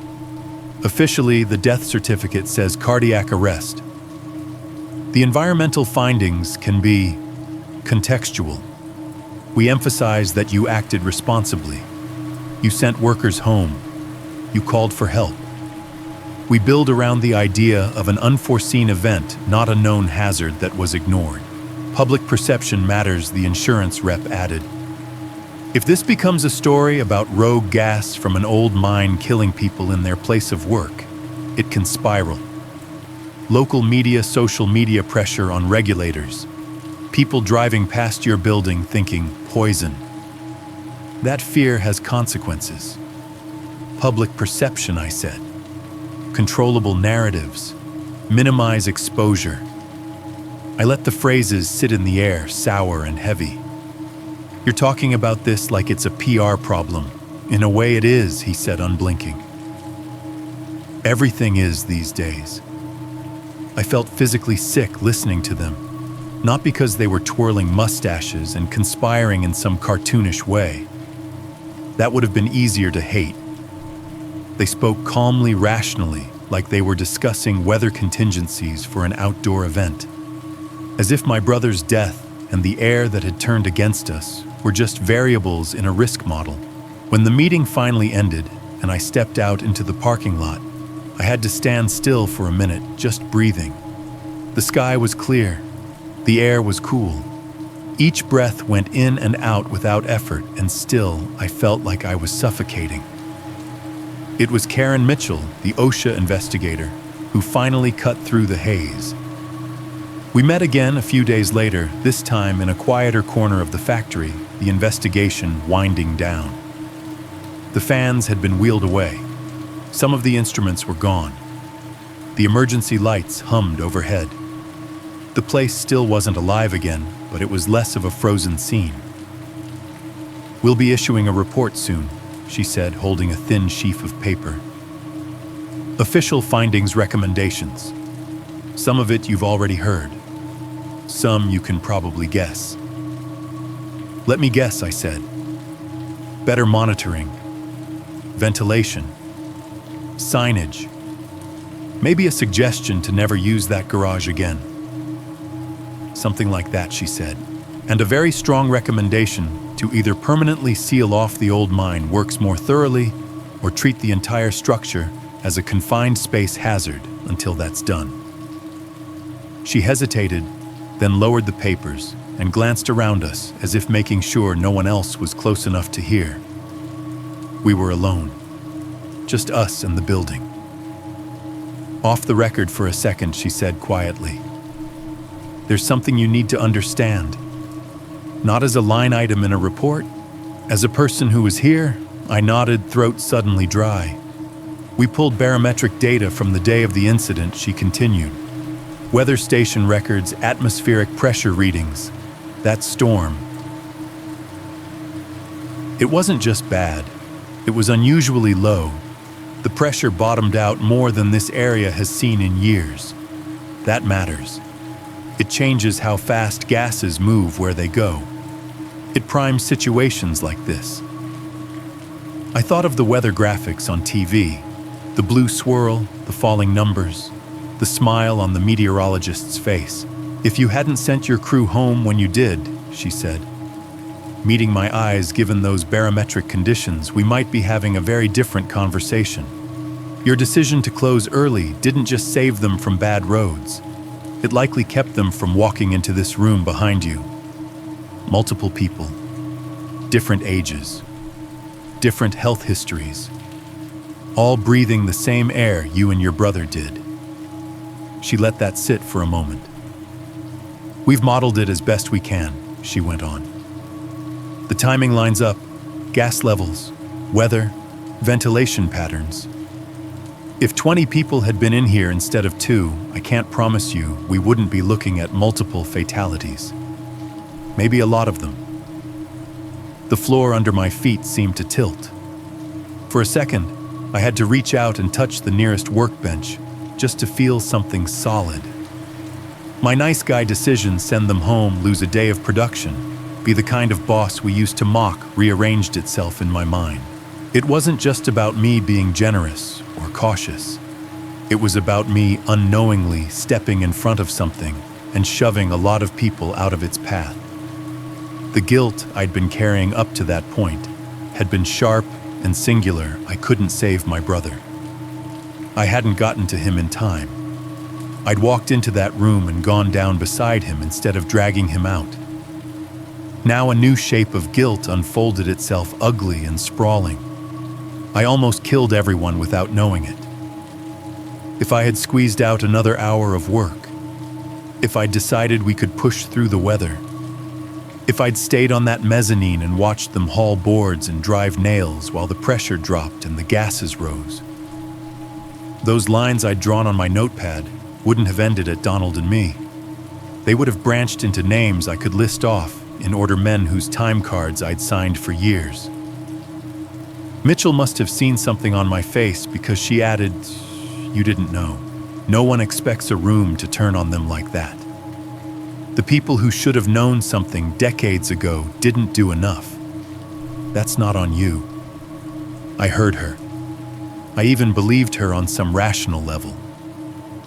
But as I stood in that half-lit factory with the humming lights and the ticking hazards hidden under concrete, her reassurance felt as thin as the air in the garage had.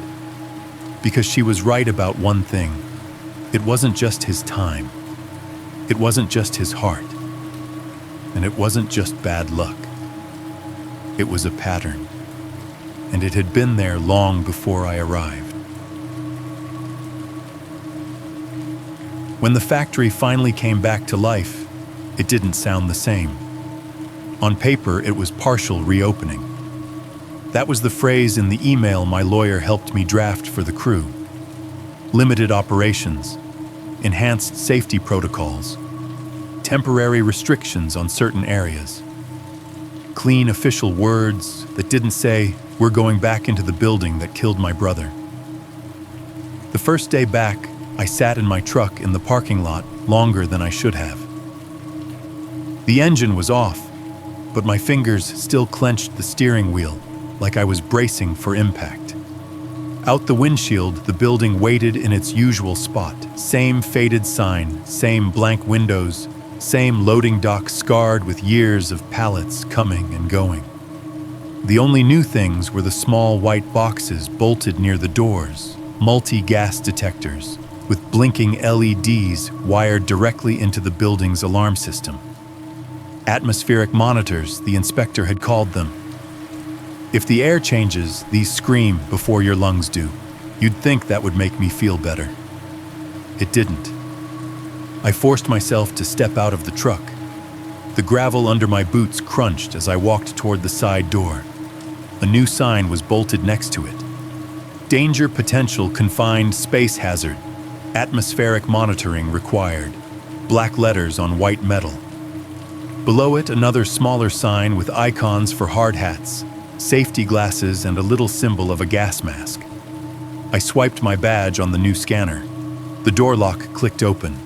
Inside, the familiar corridor smelled faintly of fresh paint and something sharper solvent from where they'd sealed cracks and seams. A bright green gas detector chirped softly on the wall, its tiny screen showing numbers I'd learned to fake understand: O2 CO2 LEL. Oxygen carbon dioxide lower explosive limit. New vocabulary dividing my life into before and after. We'd spent months shuttered while the investigation ran its course. During that time, the building had been poked, drilled, scanned, modeled. The sealed shaft had been sealed again more aggressively this time with concrete foam injectable grout, meant to plug any path between the old mine and the occupied spaces. Vent lines had been rerouted. The garage floor had been cored and vented with a negative pressure system that ran 24/7, sucking whatever might seep in and dumping it through a scrubber outside.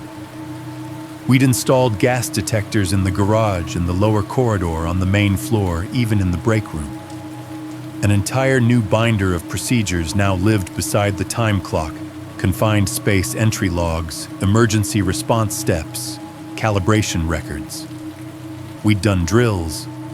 We'd walked the crew through what to do if the alarm goes off. We'd practiced evacuations until the guys rolled their eyes, but did it anyway. It was as safe as they could make it, the experts had said. Safer than it had ever been, probably. It still felt like walking back into the mouth of something that had tasted blood and might decide it liked it. The shop floor hummed with a softer energy that first day. The crew trickled in some faces I'd known for years, some new hires who'd signed on after reading about the incident and deciding they needed work badly enough to take the risk. There was more nervous laughter than usual, more glances at the monitors on the walls. "Look at us," one guy said, nudging his coworker and nodding at the nearest detector. "High tech now, like NASA but with sawdust." We started slow, only half the machines running. Short shifts. No one allowed into the garage alone ever. Every task that even touched that side of the building had a checklist. Now check the monitor log, the readings, make sure the fan is running, make sure the alarm panel shows green. I walked through it all as a stranger in my own life. The sounds that used to comfort me, signs that the business was alive and working, had teeth now. The forklift's backup beep used to be background noise, something I barely noticed unless it stopped. Now every time it went beep, beep, beep, as it reversed near the racks, my mind flashed a vivid picture, the forklift's tire in my peripheral vision, Donald on the floor beside it. I'd be halfway through checking an order form, and suddenly I'd see the wrench lying just out of his reach, even though the wrench was back on its peg and the concrete was clean. When the big dust collector kicked off at the end of a cut, the sudden drop in noise left my ears ringing and my chest too empty, just like the moment the garage had gone quiet, right before my own vision started to tunnel. I'd find myself holding my breath, without realizing it, waiting to see if the gas detectors would stay green or flip to an angry red. Even the HVAC sounded suspect. When the unit cycled off and that comfortable low rushing in the vents faded, I heard not just silence, but absence. The memory of the garage's dead air rushed in to fill it. I avoided the garage without openly admitting that's what I was doing. On paper, I delegated those tasks. We made one guy the official garage coordinator, someone young and fit, who'd been trained by the safety consultant, complete with certificates and a laminated card in his wallet. I justified it by saying I needed to handle the office work, the calls, the new compliance paperwork. Besides, I told myself it's good to show trust. Let the crew take ownership. The truth was, every time I thought about pushing that door open and stepping into that room again, my throat tightened and my hands began to sweat. Standing near the threshold was one thing. Crossing it felt like daring something that had already proved what it could do. We had a safety meeting in the break room during that first week back, mandatory all hands. I stood at the front next to the humming soda cooler and the vending machine that whirred every now and then as it cycled. The fluorescent light overhead buzzed, flickering once and then steadying. A laminated poster about confined space hazards hung on the wall behind me, newly pinned, its icons bright and cartoonish. I tried to go through the bullet points like the consultant had taught me. Always check the monitor before entering a potentially affected area. Never work alone. Evacuate immediately if the alarm sounds. Don't try to be a hero. Let first responders handle rescues. The words made sense. The guys nodded, some taking notes, most just staring. Halfway through explaining the difference between oxygen deficient and toxic atmosphere, it hit me. That feeling. It was small at first. A tightness creeping into my chest, a subtle sense that the air in the room had grown thick and unwilling. I took a breath mid-sentence and it felt wrong, shallow, like the effort and the reward didn't match. I paused, swallowed, took another breath. It didn't help. My heart kicked up a notch, then another. The edges of the room sharpened and blurred at the same time. The faces of my crew seemed to recede slightly, as if they were standing at the end of a long tunnel. I heard the buzz of the fluorescent overhead, the hum of the cooler, the soft thunk of the ice maker in the corner, and underneath it, all faint but insistent, my own pulse in my ears. If you see this indicator drop below 19.5, I heard myself saying, tapping the diagram of an O2 meter projected on the wall. My finger missed by an inch. That's when my tongue felt too big in my mouth. Suddenly, I was back in the garage, the overhead light smearing, the air thick and useless. Donald on the floor. A bead of sweat rolled down my back, cold against the cotton of my shirt. "Take 5, I blurted, voice higher than I meant it to be. "Grab some water. I'll be right back." Before anyone could ask a question, I turned and pushed out through the break room door onto the loading dock. The moment the outside air hit my face, my lungs panicked. I sucked in a breath so big it almost hurt. The air tasted like truck exhaust and damp concrete, and whatever the tire shop across the lot was doing to their alignment rack, but it tasted like air that worked. My heart hammered against my ribs. I leaned both hands on the railing and bowed my head, staring down at the dark line where rain had stained the concrete months earlier. In the distance, a tractor trailer roared past on the highway, its engine brake rattling the windows. The sky was clear, no storm. The gas detector by the dock door showed a solid, unblinking green. Behind me, I could feel eyes on my back through the glass. Guys in the break room watching their boss bolt mid-sentence from his own safety briefing. I tried to count my breaths. In 2-3, out 2-3, the tightening in my chest slowly loosened, not all at once, but in small increments, like a fist uncurled finger by finger. When I finally went back inside, the room went quiet for a second. Then someone trying to cut the tension with a joke laughed and said, "Boss just straight up ghosted in the middle of his own meeting." The word got a ripple of uneasy chuckles. I forced a half smile, picking up the thread of the presentation like nothing had happened. But the word stuck in my head long after everyone went back to work. Ghosted. They meant it in the modern way, disappearing suddenly, leaving without explanation. But I heard it differently. In my mind, it fused with every shape of absence I'd felt since that day: the empty air in the garage, the empty chair at family gatherings, the empty spot beside the forklift where Donald had lain. The building felt haunted, not by some translucent figure pacing the hallways, rattling chains or flickering lights. That would have been easier, weirdly. Something you could point at and call by name. Instead, it was haunted by a pattern, an invisible habit of killing buried in its foundations, a set of conditions that had aligned and would try to align again. And now, every time I walked through those concrete halls, every buzz of a monitor, every flicker of the HVC, every shift in the building's breathing felt like a question. Is it happening again, or is it just in your head? I didn't have an answer. All I knew was that I didn't trust the air between these walls anymore. And the worst part was the building knew it.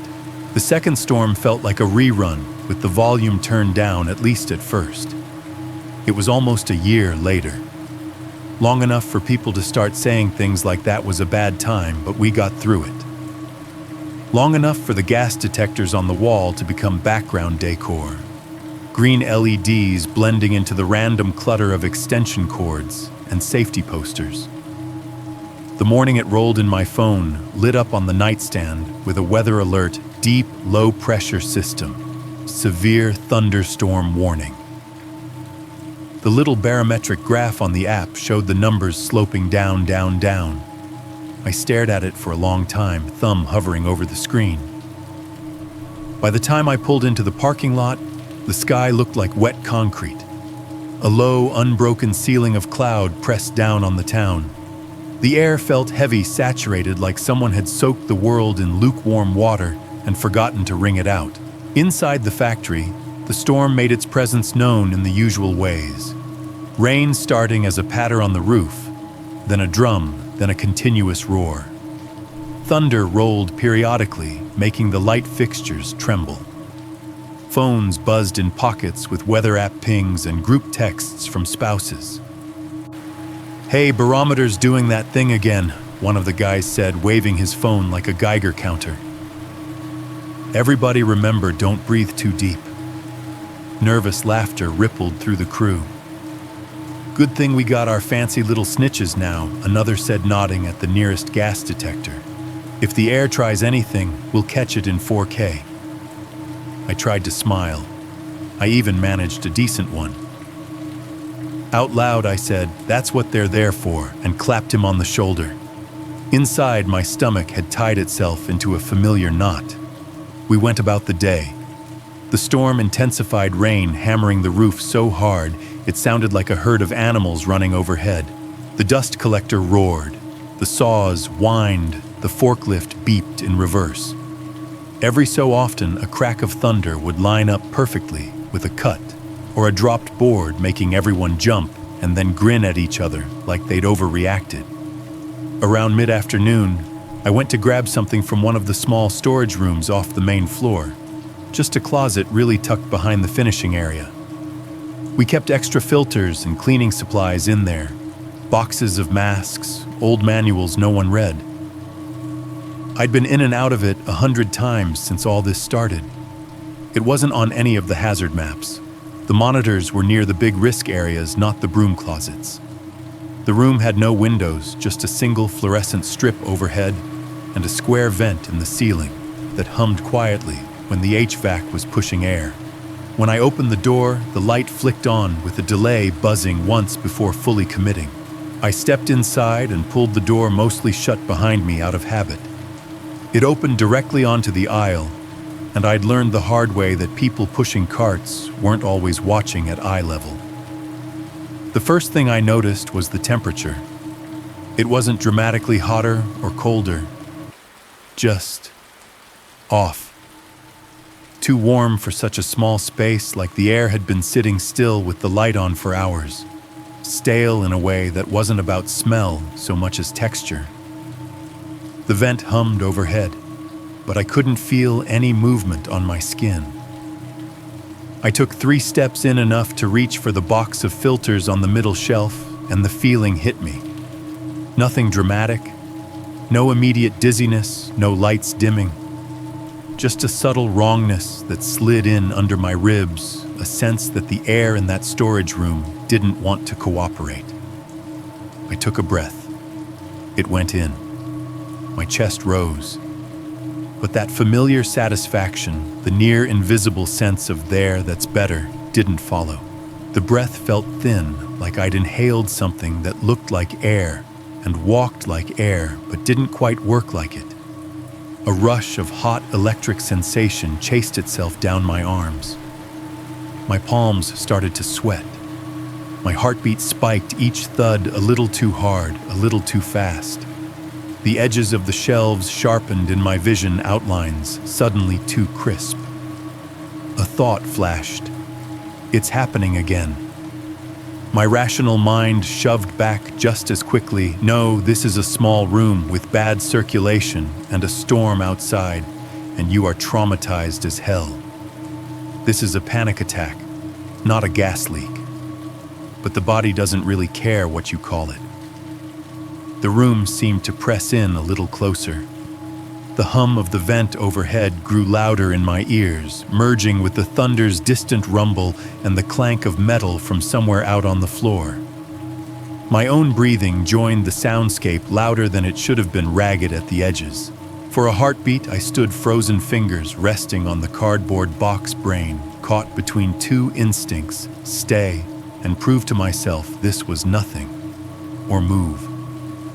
Then another memory barged in, Donald on the floor. The way I'd second-guessed the first chest tightness as adrenaline. The way I'd lingered instead of listening to the animal part of me that had tried to backpedal. My body made the decision for me. I dropped the box back onto the shelf and bolted. The door banged open hard enough to rattle on its hinges. I almost plowed straight into one of the guys pushing a cart stacked with finished pieces. "Whoa!" He snapped, jerking the cart to a stop. "Boss, what the out?" I heard myself bark. My voice sounded strange, high and sharp. "Everybody out. Now. Get away from this wing." He blinked at me. "What? Why the monitors are. Just do it." The words came out louder than I intended, riding on the back of a rising panic. "Move to the front of the building. Get outside. Right now." Something in my tone must have hit home. He glanced past me at the storage room door, then at the ceiling, and then he started yelling too. "Hey, shut it down!" He shouted toward the finishing area. He says, "Get out."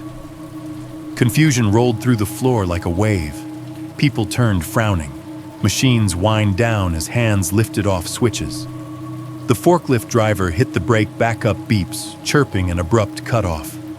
A dozen pairs of eyes swung my way, faces, a mix of annoyance, concern, and that particular reluctant respect people have when the boss looks like he's about to lose it.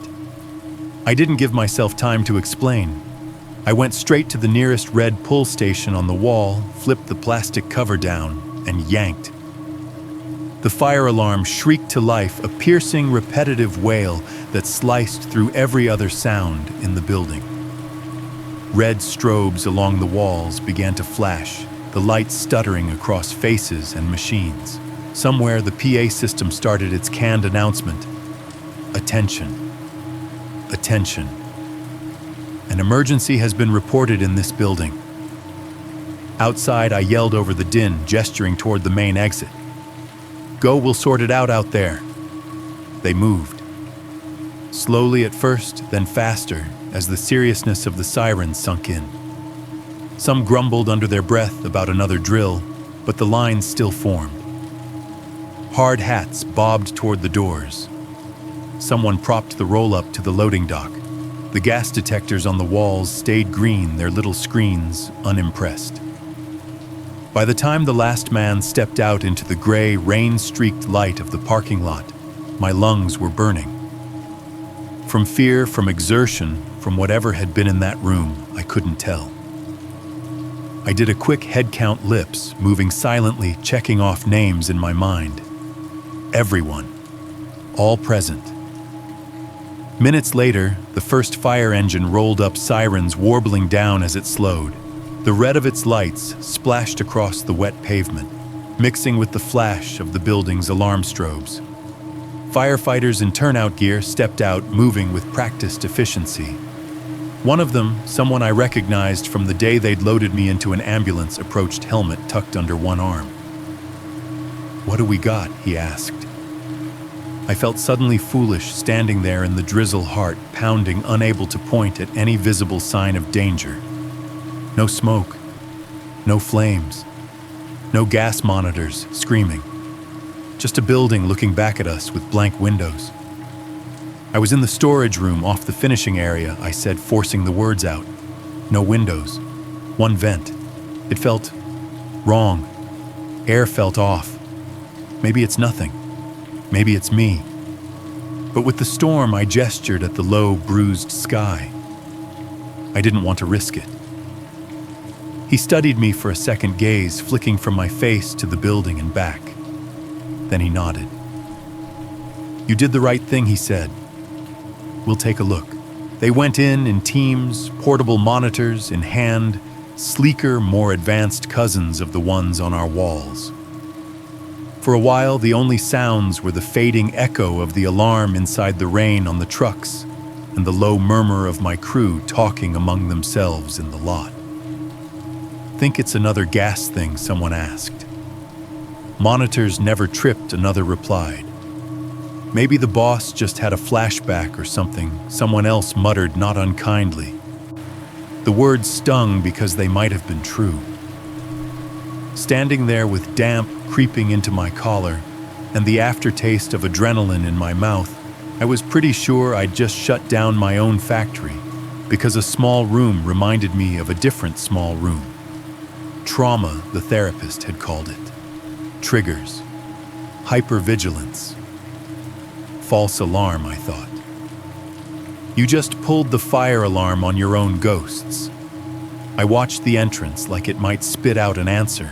After what felt like hours, but was probably 20 minutes, the firefighter I knew came back out, pushing his helmet back onto his head face.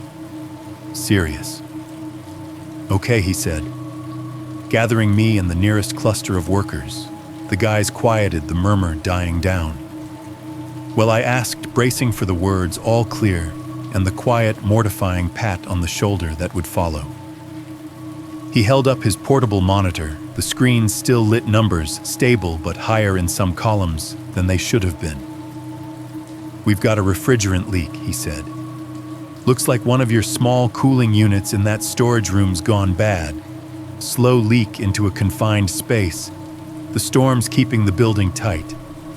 Levels in there aren't lethal yet, but they're not pretty either.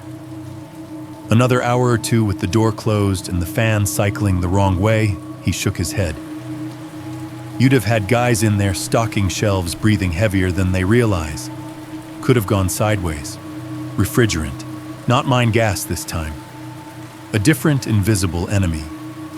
One we were supposed to be more familiar with, less afraid of, because it came out of shiny white units with brand names on them, instead of black mouths in the ground.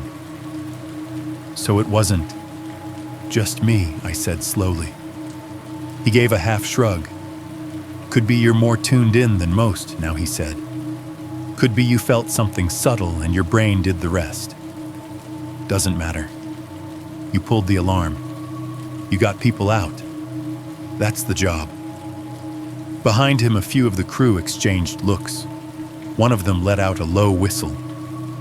Boss's spidey sense, someone said under his breath. Creepy, but I'll take it. Laughter bubbled up shaky and real this time. The tension broke a little. The building loomed over us, same as ever, water streaking down its face. I should have felt vindicated, relieved. I had panicked, yes, but the panic had been attached to something real. My overreaction, rooted in terror of the air between these walls, had probably prevented another incident report from being written, another line drawn on my notebook web. Instead, what I felt was something darker and more complicated. Because if a random storage closet could quietly fill with something that might kill a man on a day when the sky dropped and the pressure changed, even with new systems and monitors and seals and fans, then the building hadn't just tried to kill us once. It was still looking for ways. After the second incident, that wasn't exactly an incident. Something shifted in the way the guys looked at me. Before, I'd just been the boss whose brother died in a freak accident. The man who owned the place where the air went bad. People watched their words around me, softened their jokes, clapped my shoulder a little harder than normal in the break room. Grief was something they understood, or at least they knew the script for it. Now I was also the guy who'd yanked a fire alarm over what half of them thought was a panic attack, until the fire department came out and found numbers on a monitor that made everyone's stomach drop. The dynamic flipped into something more complicated. On the floor, they treated me with a kind of wary respect. When I walked past a workstation, someone would straighten a stack of boards or adjust their goggles like they were trying to show they were doing everything right.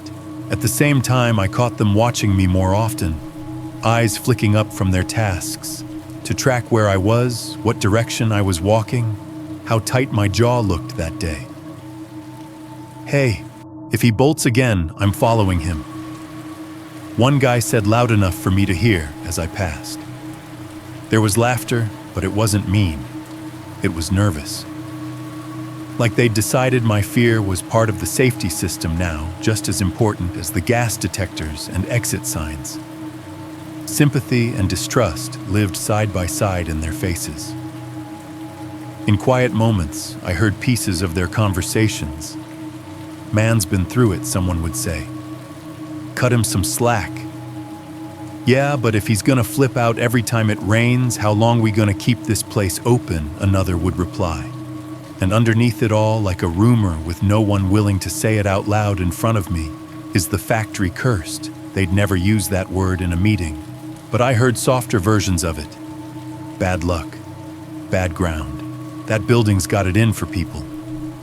Little phrases that slipped out when someone slammed a finger in a clamp or a breaker tripped at a weird moment.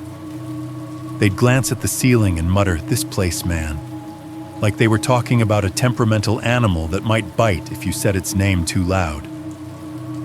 I stopped being just their boss. I became part translator, part early warning system, part walking reminder of what could go wrong in a room that looked normal until it wasn't. At night, when the last of them had clocked out and gone home to houses with normal problems, I'd find myself back on the mezzanine. Same metal grating under my boots. Same chipped railing worn smooth where hands had gripped it over the years. The emergency lights glowed in their usual spots, red exit signs humming faintly. When we extended shifts to meet an order, there'd still be a handful of guys working later, finishing up a run or cleaning down machines. From up there, I watched them move through the building like blood cells in a vein. Music leaked from someone's portable speaker down on the floor, tinny hip-hop or classic rock depending on who was closest to the plug. Nail guns popped at irregular intervals, sharp, thwack, psht sounds as trim got fastened. The forklift's backup alarm sang its long, steady beep, beep, beep as it maneuvered between racks carrying pallets of finished pieces toward the loading dock. Seen from above, it all looked weirdly fragile. These men moving confidently through corridors and clearances and blind corners, trusting the concrete under their boots and the air in their lungs without thinking about it. Each one of them had a family, a name, a list of unpaid bills and half-finished projects at home. And they were all walking around inside a structure that had a proven history of trying to quietly erase people. Watching them made me feel two things at once: protective in a way that bordered on obsessive, and sick to my stomach. I'd track their positions subconsciously. The guy in the blue hat working too close to the lower corridor where the sealed door to the old shaft sat behind new layers of concrete. The new kid wheeling a cart too close to the garage entrance. Every time someone stepped into a blind corner or lingered in a doorway, my shoulders tightened. I found myself checking the gas detectors without meaning to, reading numbers I could recite in my sleep now. 20.902. 0 CO, 0 everything else. Green, green, green. The numbers helped. A little. They didn't stop me from hearing another set of sounds layered over the present, Donald's laugh under the clatter of nail guns. The boy's small, panicked voice shouting. He fell under the bass line of the speaker. The thin, ragged sound of my own breathing in the garage overlaid on the steady whoosh of the dust collector. Every night I stood up there, it felt like I was negotiating with the building. You can have my time. You can take my sleep. But you don't get any more of them. Outside the factory walls, a different kind of pressure kept building. Insurance and legal advisors had settled on a phrase they liked for the brochures, for the talking points, for the way this whole mess would be filed in the official story of the town freak accident, now fully resolved. They said it in meetings with calm certainty. We've done the upgrades. The mine works are sealed. The monitoring is in place. From a risk management standpoint, it's a closed chapter. We need to emphasize that.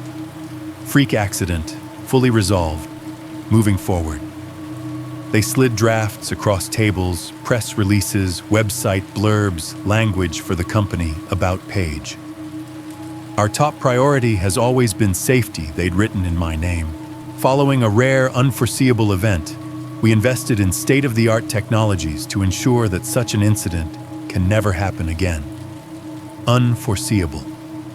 I thought about the inspection notes from the 70s, the miners' stories about bad air, the temp worker who'd gone lightheaded in the garage, the old court filing, my brother on the concrete.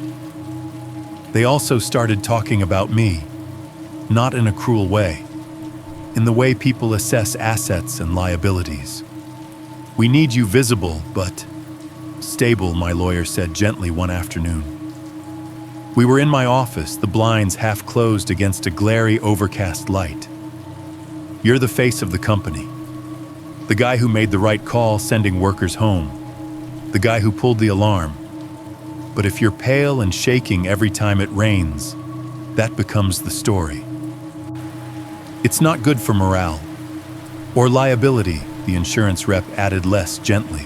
If people get the impression you believe this place is fundamentally unsafe, that's not a sustainable message. For anyone.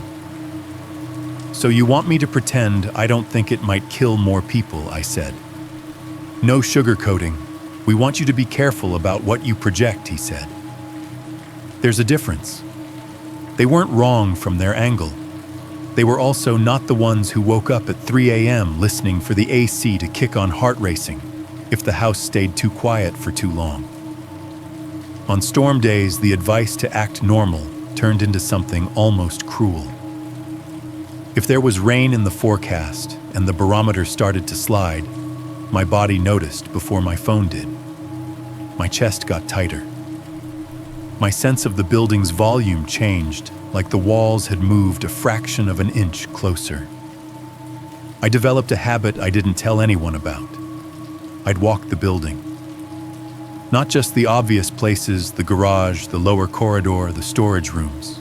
I'd make circuits of the whole space from the front office to the loading dock, from the mezzanine stairs to the far corner where we kept overflow stock. Clipboard in hand or a tablet, so it looked like I was checking inventory or machinery. Something plausible. What I was really checking was the air. I listened, not just for noises, those were easy to hear, especially in an active shop. What I hunted for were pockets of silence, not the everyday quiet of a room between tasks, the other kind. The silence that felt heavy.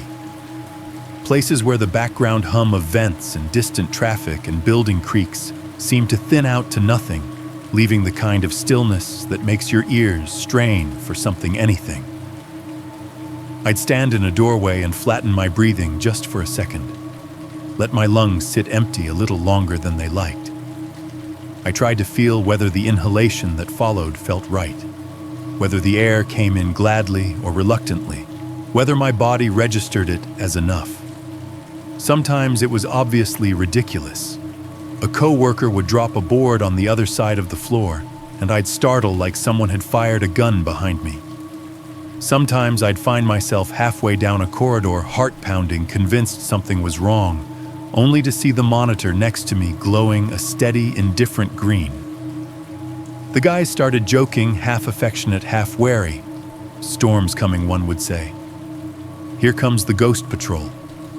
Boss is listening to the air again, another would mutter, not whenever I was too close. They didn't know the part that scared me the most, that I was starting to trust my superstitions more than the numbers. Because the second time with the refrigerant leak, it hadn't been a monitor that spoke first. It had been that little animal voice in my spine whispering, "This room is wrong," long before any unit was pinged, or any firefighter strapped on a mask. One night, standing alone on the mezzanine with the building half dark and the last of the crew clocking out below, I finally said it out loud to myself. "I used to own this place," I murmured, palm resting on the cool metal rail eyes, tracking the exit sign's dull red glow. "Now it owns me. It dictates how I walk, what corners I cut wide, which doors I won't stand in too long. It dictates when I breathe, how often I taste the air, how carefully I listen for my own lungs catching. It dictates who I trust, machines that beep, people who give me readings, storms that tell me what the barometer is doing, old miners who know how mountains breathe. The building doesn't have a face or a voice or a soul, but it has a history and a habit, and that might be worse. I thought I was the one in charge when I bought it 16 years ago. The deed has my name on it. The loans, the tax records, the OSHA citations. Standing there in the half-light, hunting for silence, feeling the weight of concrete, and the deeper weight of everything buried under it, I knew better. I used to own this place. Now it owns me. The decision didn't come in one dramatic moment. It arrived in small pieces like dust settling on a surface you stop bothering to wipe. At first I told myself I just needed time. Time for the investigations to wrap. Time for the crew to adjust. Time for my nervous system to stop treating every flicker of a fluorescent light like a personal threat. I tried to outstubborn the fear the way I'd white-knuckled my way through the early years of the business lean months, high-interest loans, busted equipment, held together with duct tape and prayer. But this was different. The costs were more than money now. They were hours in doctors' offices discussing anxiety response to environmental trauma. They were nights lying awake, staring at the bedroom ceiling, replaying the sound of the garage door latch in my head. They were the way my heart stuttered every time my phone lit up with an unknown number, because part of me expected the next call to be from a paramedic at my own address. On top of that were the lawyers, the inspections, the consultants. Every month there was another invoice, air sampling, structural evaluation, legal review, updated compliance training. Every one of them necessary, every one of them another small fire on a shrinking pile of money.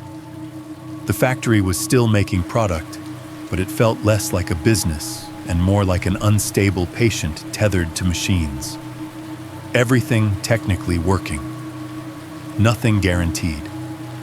The night I finally said the words out loud, Leslie and I were in the kitchen. It was late enough that the house had settled around us.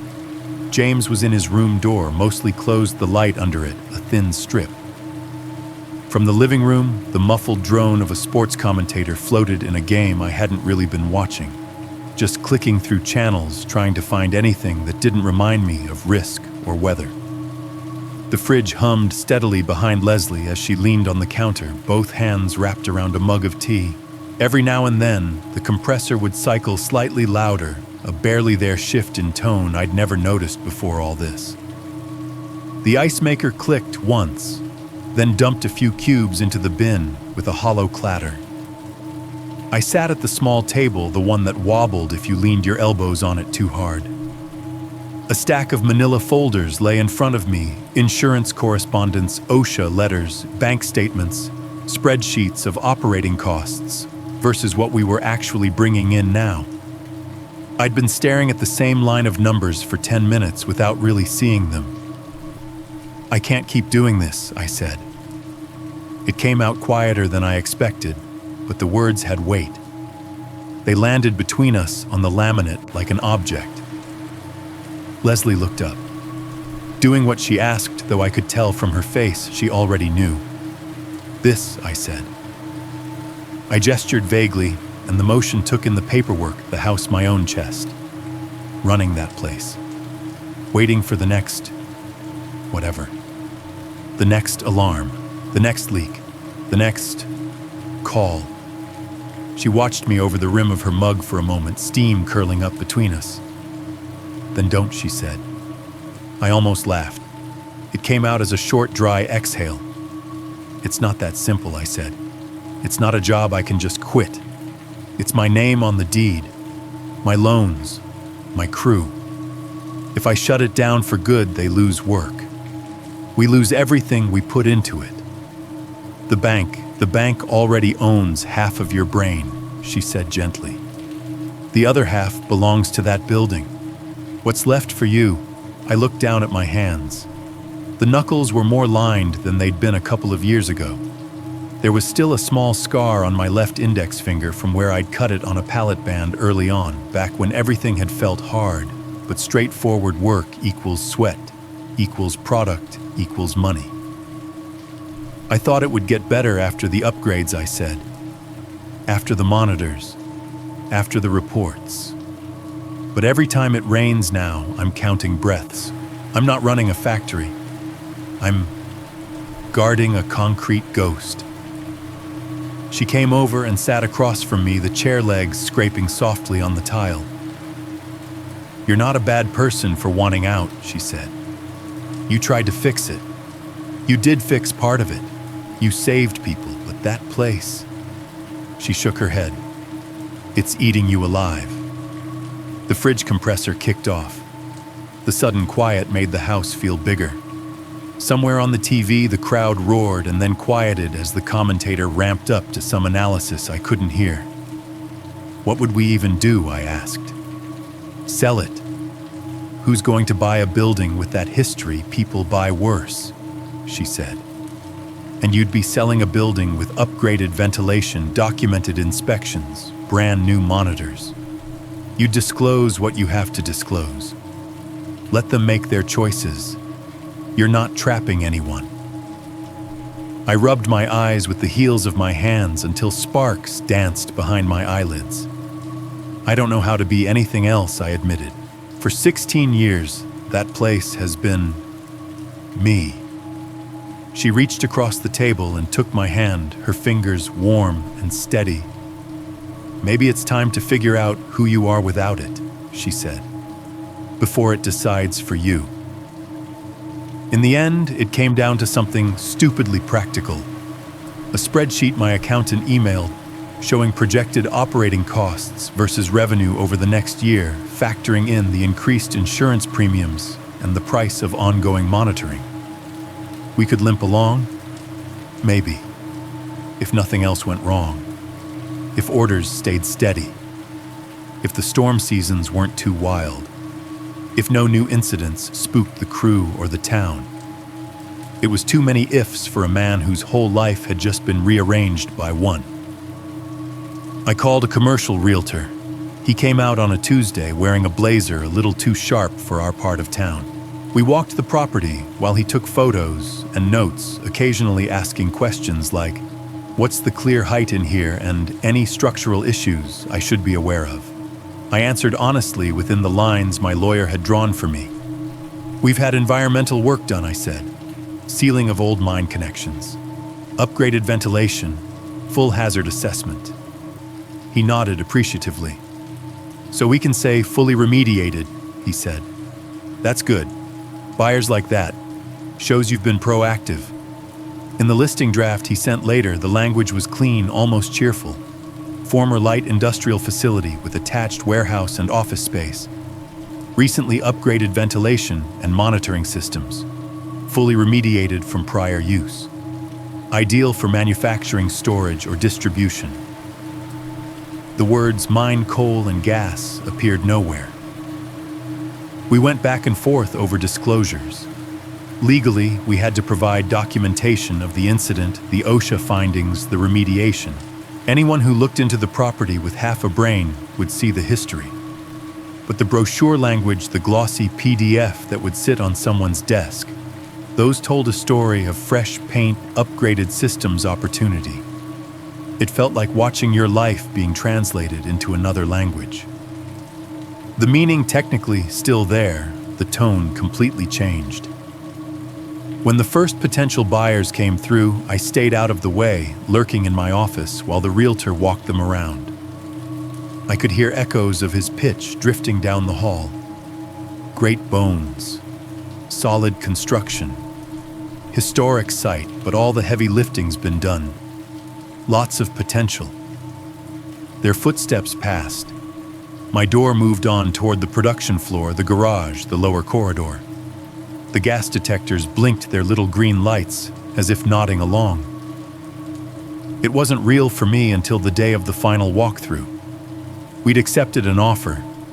There'd been inspections, appraisals, negotiations. My lawyer had highlighted the important signatures, the places I needed to initial. Closings were scheduled. Money had been discussed in abstract numbers that didn't feel quite connected to the building I'd bled into for 16 years.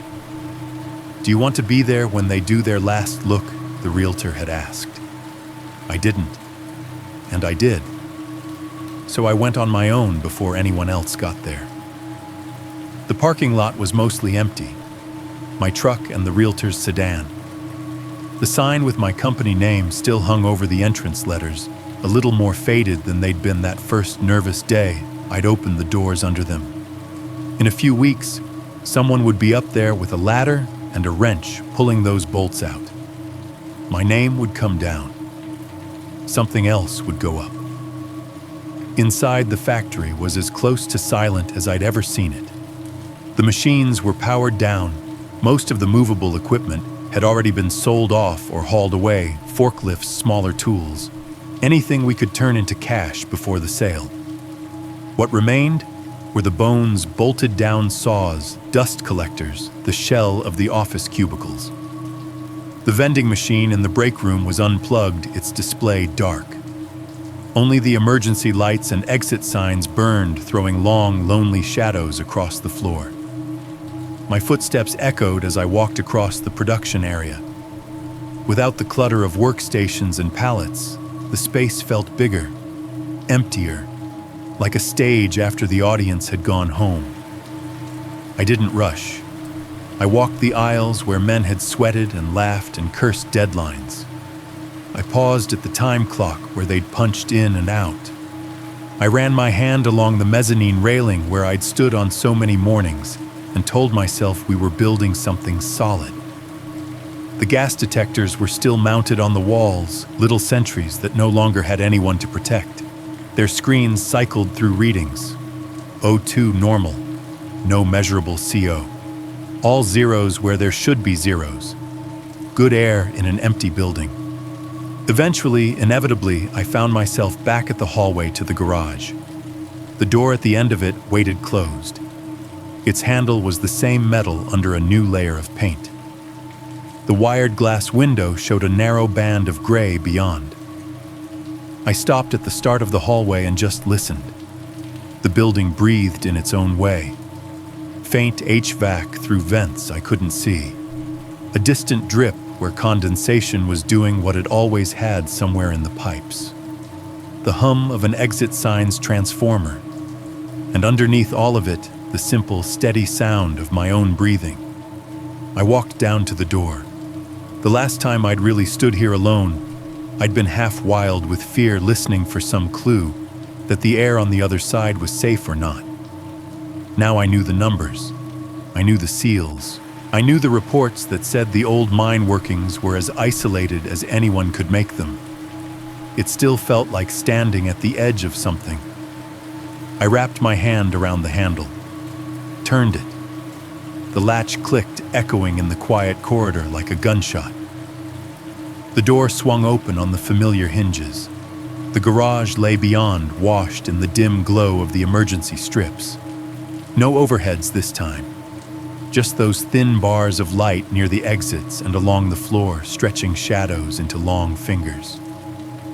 The concrete looked almost blue-gray in that light. The painted safety lines faded to ghosts. I stepped up to the threshold but didn't cross it. The air that reached me was cool and still. No obvious smell. No invisible wall. Just the usual nothing. I listened for the sound the old miner had described, the kind of silence that meant the mountain was holding its breath. I didn't hear it. Maybe it was truly gone. Maybe it was just deeper now beyond concrete and grout and my ability to sense. For a split second, something moved in the dark near the forklift. My heart slammed hard enough to make the emergency lights blur. There in the half-shadow, I saw a slumped shape on the concrete propped against the forklift's tire. A man rubbing his chest head bowed. The angle of the shoulders, the curve of the back, the way one arm hung limply off to the side. For just that heartbeat, every cell in my body screamed, "Donald!" I blinked. The shape resolved into what it really was, the forklift seat tilted just so the backrest casting a rounded shadow that from this angle looked too much like a human form. The arm was a discarded length of hose. The hand was a coil of cable pooled on the floor. My brain had done the rest. I let out a breath I didn't realize I'd been holding. It came out shaky. I almost laughed, but the sound that escaped was closer to a sigh.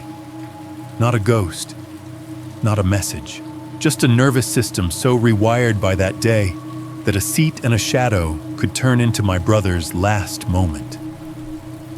That was the part that hit me hardest. The gas, the mine, the building, those were known quantities, now mapped and measured and sealed as much as they could be. But the version of the factory living in my head didn't care about reports or monitors. It would keep replaying, filling in shapes with what it expected to see. I stood there a little longer at the line between corridor and garage, between leaving and staying, listening, breathing, letting the emergency lights buzz and the silence be just silence. Then I pulled the door gently closed until the latch clicked home. On paper, I'd sign it away in a few days. The deed, the checks, the transfer of liability. In the eyes of the law, I'd let go. In that moment, hands still on the cooling metal of the handle, I knew letting go in my body was going to take a lot longer. Selling the factory shrank my world in ways I didn't expect. On paper, it freed me. No more loan payments on a building I didn't trust. No more OSHA site visits. No more early morning texts about a gas monitor glitching or a ceiling tile sagging over the lower corridor. The deed went to a new name. The checks cleared. My lawyer said phrases like clean break and fresh start, but my body didn't understand paperwork. I didn't become retired. I'm not built for sitting around waiting for the day to pass. A guy I knew from church hooked me up with a job at a small hardware store out by the interstate. Nothing fancy gray building, big orange sign aisles of screws and paint and lawnmowers. The loudest things in there were the key-cutting machine and the occasional kid melting down near the toy aisle. Solid gig, he'd said. Good people. No heavy industry, nothing underground. You'll like it. He wasn't wrong exactly. The store felt safer on the surface. No attached mines. No sealed shafts. No history of ventilation concerns buried in filing cabinets. Just shelves, fluorescent lights, the beep of the barcode scanner, the distant whoosh of automatic doors opening and closing as customers came and went. My job was simple help. People find things, cut keys, stock shelves. If someone needed advice on which anchor to use for a particular wall, I talked them through it. If a contractor needed 20 sheets of plywood loaded onto his truck, I helped wrestle them onto a cart. I told myself this was normal, that this was what moving on looked like. Then I had to restock the cleaning supplies. The mop heads and bleach lived in a small back room off the main aisle, maybe the size of a walk-in closet. No windows. One bare bulb overhead. A metal shelf loaded down with boxes. The first time the manager handed me the key and said, "Can you pull a couple cases out of the janitor's closet?" My hand tightened around the handle without asking me. I opened the door. The light flicked on with a tiny delay, just long enough for darkness to feel like it was deciding whether to let me see. The air inside was warmer than the store floor, and it smelled like concentrated lemon cleaner and damp cardboard. I stepped in. Nothing happened. No tightness in my chest. No dizziness. Just the quiet hum of the store outside muffled by the door. Still, my heart rate climbed. I grabbed the top box I needed and backed out like I'd stuck my head in a lion's mouth and wasn't sure if it was hungry. "Everything okay?" my manager asked, catching the weird hitch in my movement. "Yeah," I lied. Just cramped in there. I started propping that door open for convenience every time I had to go in after that. Nobody argued. They probably thought I was just lazy, not scared. Underground parking garages got added to my private list of places I didn't like. Before, I'd never thought twice about spiraling down concrete ramps under hospitals or malls. After the factory, every level deeper felt like stepping into a layered version of the garage. Air thickening with each turn. Ceiling pressing down a little more. The smell of exhaust hanging in the stillness. I'd find myself parking on the top floor out in the rain, rather than risk being trapped a level down, if the world decided to suck the oxygen out again. Leslie joked about me liking the weather now. I didn't correct her. Even my own house changed. The sounds that meant home turned into a low-grade horror soundtrack. The AC unit outside would kick on with a low rumble, the vibration shivering through the wall behind our couch. Once upon a time, it was background noise I only noticed when it failed. Now each time it started or stopped, my body braced. The fridge compressor buzzed in cycles, a rise and fall I could have timed if I'd bothered. When it cut off, the sudden drop in noise made the kitchen feel wrong, like the world had been dimmed a notch. I'd catch myself scanning the room, looking for something that had changed, even though nothing had. Lighting the gas stove became a ritual of staring at the blue flame a moment too long. The faint hiss of gas before the whoomp of ignition made my skin crawl. I'd flip the burner on, hear the gas start, and my mind would unspool an image of it continuing silently, even after the meal was cooked, filling the house with something you can't see. Logically, I knew the difference between natural gas and choke damp and refrigerant. Emotionally, it was all the same category, now things in the air that waited for you to stop paying attention. I started waking up at 3 a.m. more nights than not.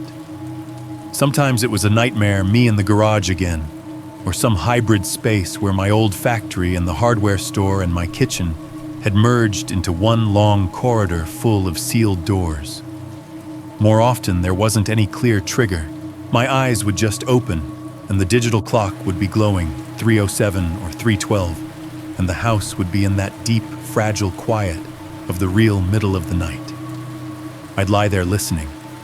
The AC would be off. The fridge quiet. No cars passing outside. Leslie's breathing soft beside me. The air felt thin. Not actually. The rational part of my brain knew that. But in the dark, the memory of the garage would slide over the present like a film overlay. I'd take a breath and it wouldn't feel satisfying enough. Then another. Each one tested, measured. Eventually, I'd give up on pretending to sleep, slide out of bed, and walk around the house, opening a window just a crack, standing in the doorway to the backyard, to feel something fresh on my face. This is getting ridiculous, I'd mutter to myself, even as I did it again the next night.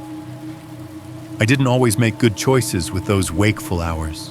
More often than not, I ended up on the couch, laptop on my knees, the glow of the screen, the only light in the room. It started innocently enough, reading official articles about confined space hazards, OSHA bulletins, case studies. It felt like research, like I was arming myself with knowledge. Then I slipped into the other stuff. News stories about families found dead in their homes because a furnace exhaust had been blocked by snow, filling the house with carbon monoxide while they slept. Old mining towns where basements had quietly flooded with methane. Underground parking structures that had to be evacuated because of a mysterious odor that turned out to be a refrigerant leak from a single damaged unit.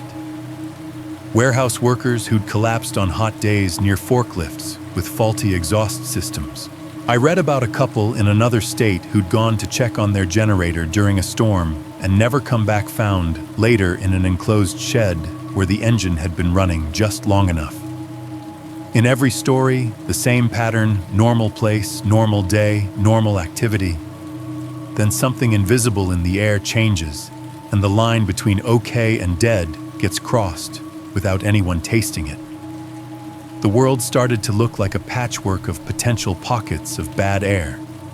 Tunnels, storage rooms, lower levels of office buildings, shops with old refrigerators, anywhere something could leak or seep or vent where it shouldn't.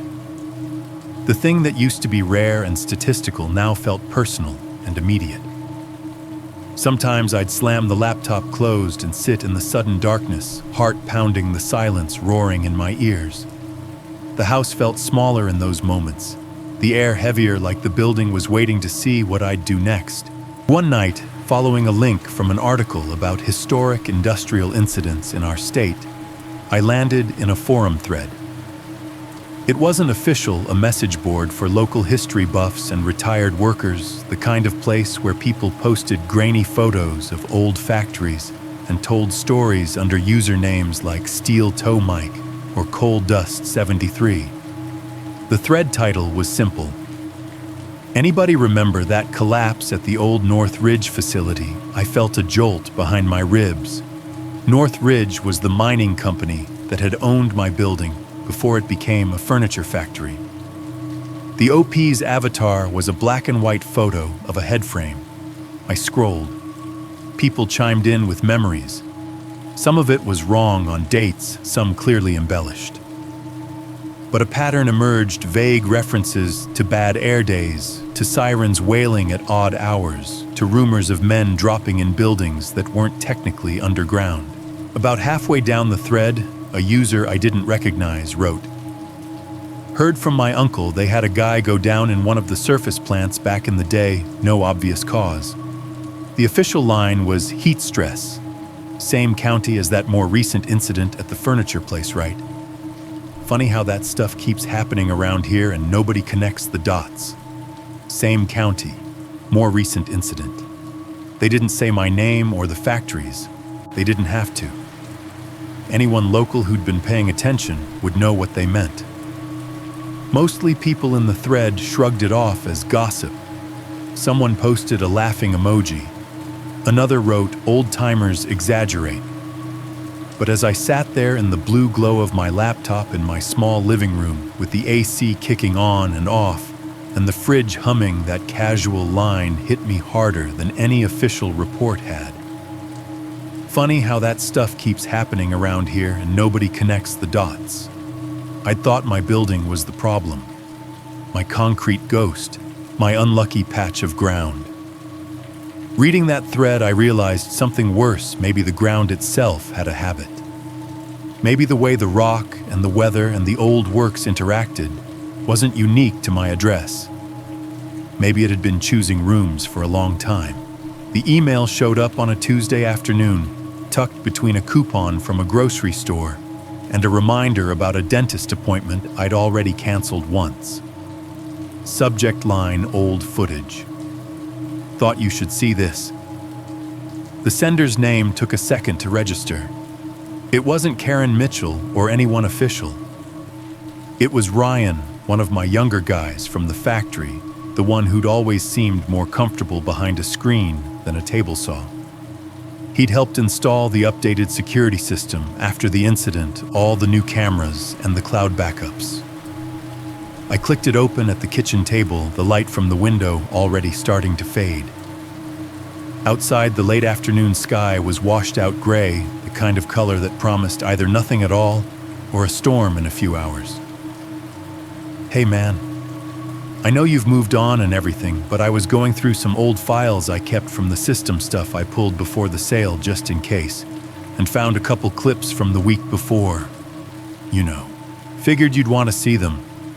Also, someone sent me a copy of a report I don't think you ever got.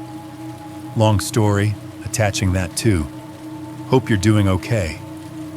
Ryan, there were 3 attachments. 2 video files with timestamps in the file names. 1 PDF with a string of numbers and letters that meant nothing to anyone but some filing system. I sat there for a minute, finger hovering over the touchpad. I could have closed the laptop, pretended I'd never seen it, hit delete and gone back to the safe rhythms of inventory lists and hardware aisles. Instead, I turned off the kitchen light and carried the laptop into the living room, the way you dim the room before watching bad news because it feels wrong to have it play in daylight. I sat on the couch. The only illumination was the bluish rectangle of the screen and the small green LED on the cable box pulsing slowly like a heartbeat. Leslie and James were out movie night, something I'd begged off of with a half-lie about being tired. The house was as quiet as it ever got, fridge humming in the kitchen, occasional car passing on the street outside. I opened the first video. The clip was grainy the way security footage always is. Monochrome, everything flattened into shades of gray and white. A timestamp sat in the top right corner, 2:04, 7 days before Donald died. 3:17 p.m., the camera's field of view covered the attached garage forklift, parked where it always sat when not in use. Shelves against the walls, the big roll-up door closed a small man door to the main floor off to one side. For a few seconds, nothing happened. Just the gentle flicker of a fluorescent light and the faint distortion of the cheap camera lens. Then a worker, Marco, walked into frame from the factory door. I recognized his gait instantly, even in low-res, slight forward lean ball cap, worn backwards work gloves sticking out of his back pocket. He crossed toward a shelf, grabbed a box, hoisted it up onto his shoulder. As he turned to head back toward the door, he stopped. Not dramatically. No clutching at his chest, no collapse. Just paused. He shifted the box slightly, braced his free hand against the wall, and leaned there for a moment. His head dipped chin, brushing his chest. The box stayed balanced on his shoulder, but his posture sagged like someone had quietly let air out of him. He stayed like that for maybe 5 seconds, long enough for my own breath to hitch watching it. Then he straightened, rolled his shoulders back, adjusted the box, and walked out of frame, disappearing through the door like nothing had happened. The clip ran another 10 seconds of empty room, then ended. I sat very still, listening to the fridge cycle off in the kitchen. I replayed it. Pause, wall, sag. 5 seconds. Gone. He never said anything to me that week. Never came into my office complaining about dizziness or tightness. If anyone had asked him how his day was, he'd probably have said fine and meant it. I closed the clip and opened the second one. This one was dated 0209, 2 days before Donald's death. Mid-morning. Same camera, same gray palette. The roll-up door was down, but in this video, it wasn't fully shut. The bottom edge hovered a foot off the ground, a narrow strip of the parking lot, visible wet pavement, blurred motion of passing cars through the gap. The garage looked busier in this clip. A different guy, Sean, was moving something near the center of the frame, dragging a pallet jack with a hitch in his step. He paused halfway, set the handle down, and walked to the roll-up door. Instead of yanking it all the way open, he crouched, slid his fingers under the bottom edge, and lifted it another inch or two, just enough for a thicker band of outside air to spill in. He stayed there for a second, hand on the door face, tipped slightly toward the opening. From the way his shoulders moved, I could tell he was taking a deeper breath. Then he let it drop back down to its earlier position, not fully closed, not properly open, and returned to his pallet jack. No one said anything. No one measured anything. No one logged an incident. It was just a guy instinctively wanting more air in a room his body had quietly decided didn't have enough. I watched that clip 3 times. Each repetition felt like a small accusation. None of it had made it into the official reports. No mention in the OSHA findings of worker reported near-miss symptoms in days leading up to the event. No bullet point in the insurance forms about informal indicators of environmental discomfort. Just the neat boxes filled in after the fact, date time, 2 collapses, 1 fatality. The footage was like an X-ray of something I'd felt, but never seen. The building had been whispering before it finally raised its voice, and we'd all been too busy to hear. I minimized the player and clicked on the PDF. It opened on a scan of a document with the state seal at the top. The title read, Atmospheric Assessment, North Ridge Surface Operations, Shaft 3, Incident Data Summary. The date was a week after Donald's death. The authors were a list of names and initials that meant nothing to me. There were charts, graphs, tables of measurements taken at various points in the building, in the shaft, in the surrounding soil. A lot of it was dense technical language I had to read twice. About halfway down a section, header caught my eye: peak gas concentrations and plume modeling, 0211 event. I zoomed in. The report detailed the readings taken in and around the shaft area on the day Donald died. One of the charts showed a jagged line climbing steeply over the hours leading up to 4:45 p.m., cresting at a point that had been circled in red on the scan. Peak CO2 and associated gas concentrations in shaft 3A collar on Oro 211 represent the highest levels recorded in this monitoring program's history, the text read. Barometric conditions likely contributed to upward migration of gases into connected structures. I scrolled further. Another paragraph underlined in pen by someone said, "Preliminary plume modeling suggests that under slightly altered wind conditions and/or extended duration of low-pressure event gas migration could have impacted not only the attached garage but additional above-ground enclosures connected to the shaft-adjacent strata, including ancillary sheds, and in worst-case scenarios nearby residential crawl spaces." The actual impact on Iro 211 appears to have been narrowly contained by timing of atmospheric change and existing, albeit insufficient, ventilation patterns. I read it again, slower this time. Not just the garage, not just the building, nearby residential crawl spaces. Our little factory sat on the edge of town off a frontage road.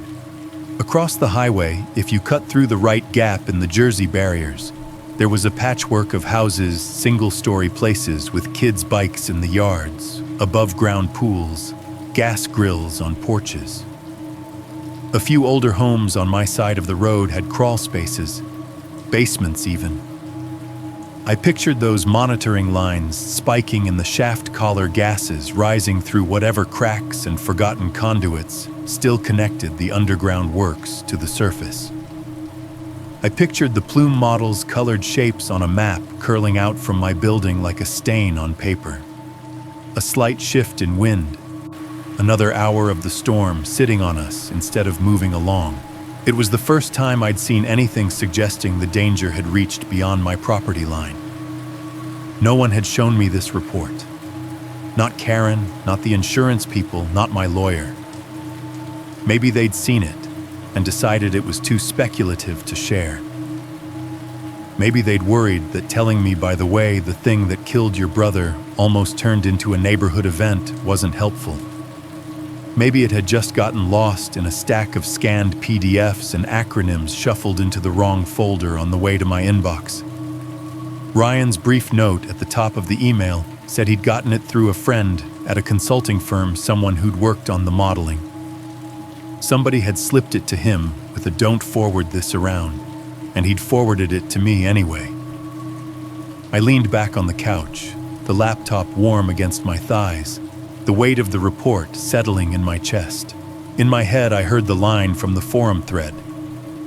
"Funny how that stuff keeps happening around here and nobody connects the dots." This report was the dots connected in neat black lines and footnotes. It said in the polite language of engineers and regulators what my nightmares had been screaming in pictures. It hadn't just been about us. If the timing had been a little different, if the storm had sat on us longer, if the wind had come from another direction, if the barometric drop had been more prolonged, that silent, invisible mix could have slipped past the edges of my deed and gone looking for any low, enclosed spaces it could find. The crawl space under a house where a kid kept his comic books. The basement where someone stored Christmas decorations. A neighbor's garage where an old man tinkered with a lawnmower. A quiet Tuesday could have turned into something else entirely. Headlines, sirens. A cluster of houses with lights on at 3 a.m. and people standing in the street in their pajamas, staring at the place where ambulances had just left. Instead, it had narrowed itself down to one attached garage, one dead man, one survivor. Narrowly contained by timing and ventilation. The report made it sound almost lucky. The word narrowly sat there, clinical and detached. I closed my eyes and saw the garage again. The emergency lights. the forklift's shadow, the phantom shape of Donald sitting up that my brain had conjured on the last walkthrough. Then the image zoomed out the building, shrinking the parking lot, the frontage road, the houses beyond. A cloud of nothing curling underneath all of it, deciding where to land. Most of those people would never know how close they'd come to waking up in a world that smelled wrong for reasons they couldn't name. They'd remember that storm maybe as that really bad one back in '95, the one that knocked out some power, flooded a few basements. If they thought about my factory at all, it would be as that place where that guy died. They'd never say, that was the day the air almost tried to take a lot more of us. I opened my eyes and stared at the laptop screen, the cursor blinking in the corner of the PDF like a metronome. For years I'd told myself the horror of what happened lived inside those concrete walls. The factory was the villain. The building was the ghost.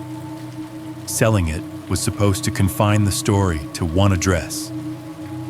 Now, watching grainy footage of a man leaning on a wall for 5 seconds and reading a report about gas plumes and near-miss neighborhoods, I understood something worse. The real horror wasn't that the building had killed my brother and almost killed me. It was that for a few hours on a rainy afternoon, an invisible thing under the ground had reached up and rolled the dice on an entire patch of town, and almost nobody even knew they'd been playing. Right now, as I'm finally forcing myself to say all of this out loud, my microwave says 2:13 a.m., not midnight. Not 3:00 a.m., the witching hour people like to joke about in the comments. Just a regular ugly time between yesterday and tomorrow when the house is quiet enough that you can hear things you didn't know made noise. The kitchen is mostly dark. The only real light is the rectangle from my laptop on the table, blue-white glow on a cheap faux wood surface, a halo on my hands when I reach for the keys.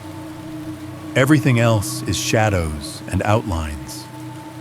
The fridge hulks in one corner, the stove in another, the doorway to the living room a darker cutout against the dim. Outside, it's raining again. Not a cinematic thunderstorm. No lightning ripping the sky in half. Just a steady patient tapping on the roof and the gutters, the kind of rain that feels like it could go on for days without ever working itself up to anything dramatic. Every now and then, a car hisses by on the wet pavement out front. You can tell they're taking its slow tires, making that soft shk sound instead of a roar. Inside the house is doing what houses do at this hour. The fridge cycles on with a low growl compressor vibrating faintly through the floor, then settles into a steady hum. After a few minutes, it kicks off, and the sudden drop in noise leaves my ears ringing. A soft click comes from the thermostat on the wall in the hallway. A moment later, I hear the AC unit outside crank up, and cooled air starts whispering into the room through the vent over my head. When I shift in my chair, one of the floorboards under the table complains a long, tired creak I've heard 1,000 times and only started paying attention to recently. Somewhere deeper in the house, the water heater burps metal ticking as it adjusts to whatever temperature it thinks it needs to be. None of these sounds are new. They've been the backing track of my life for years. Before the factory, before the garage, before my brother collapsed on a slab of concrete that turned out to be sitting on top of a throat in the earth. But they're not background anymore. Not to me. Every little hum and click and hiss feels like a small status update from the building I'm in. A constant low-level report I'm moving air. I'm burning gas. I'm running electricity through wires in your walls. I'm making decisions about what gets pulled in and pushed out and recirculated. If that sounds paranoid, that's because it is. I know that. I've had people with degrees and framed certificates tell me it's called hypervigilance, a trauma response. They say it like a diagnosis. I live it like a schedule. Right now, for example, I'm aware of 3 different rhythms at once: the fridge hum, the AC whisper, and my own breathing. If any one of those stops unexpectedly, I'll know. You, wherever you are, probably haven't noticed your own yet. That's part of why I'm sending this. I'm not just writing it down for myself. I'm sending it to a horror channel. One of those places where people collect stories like mine and read them into microphones for people like you. Maybe you're listening in your car, paused in your driveway, because you can't quite bring yourself to shut off the engine until you hear how it ends. Maybe you're lying in bed with the lights off, phone face up on your chest, earbuds concealing a dim blur above you. Maybe you're at work pretending to do something else while headphones feed someone else's nightmare into your quiet office. Wherever you are, do me a favor for a second. Just listen. Listen past my voice, past the music they might have put under it, past the sound of your own breathing. What's your fridge doing? Is your AC or heater running? Can you hear the vents breathing in your walls? That low shh, that means air is being pushed from somewhere else into the room you're in. Is there traffic outside your window, a distant train horn, the rattle of pipes in someone else's apartment above you, the buzz of a fluorescent light in your office that you've learned to hate without realizing it? Maybe you're in a room with a closed door. Maybe there's no window. Maybe the only fresh air you get is the breath you brought in with you when you walked in and shut it. I'm not trying to scare you. Not in the jump out of the closet way anyway. I'm trying to shift something just a little. Tilt your awareness the way mine got tilted and never quite tilted back. Because here's the part I haven't admitted yet, not even in all the meetings and interviews and tell us everything that happened, sessions I've sat through. I almost didn't tell the whole story. Not to you, not to whoever's reading this out loud. Not to the people who handed me forms and asked for facts. For a long time, I stuck to the script. Everyone around me seemed happy with freak accident, one tragic death, one miraculous survival problem, identified and remediated, lesson learned. I talked about my brother's heart. I talked about the mine. I talked about rare conditions and unforeseen events. I let people nod and say, at least it's fixed now, even when I knew fixed was more of a hopeful verb than a factual one. It would have been easy to stop there. Easier than admitting how many warning signs we missed. Easier than thinking about a temp worker leaning on a shelf for 5 extra seconds because the air in the room suddenly felt like soup. Easier than lying awake at 3 a.m. reading PDFs that said words like plume modeling and realizing my brother's last breath sat on the edge of being a lot of people's last breath. It would have been easier to let this all fold into the same narrative my predecessor apparently chose. Unfortunate incident, no conclusive cause settlement, reached, moving on. I thought about doing exactly that. I thought about packing away the footage on a hard drive, deleting the emails, convincing myself that whatever almost happened beyond my property line was speculative and not helpful to dwell on.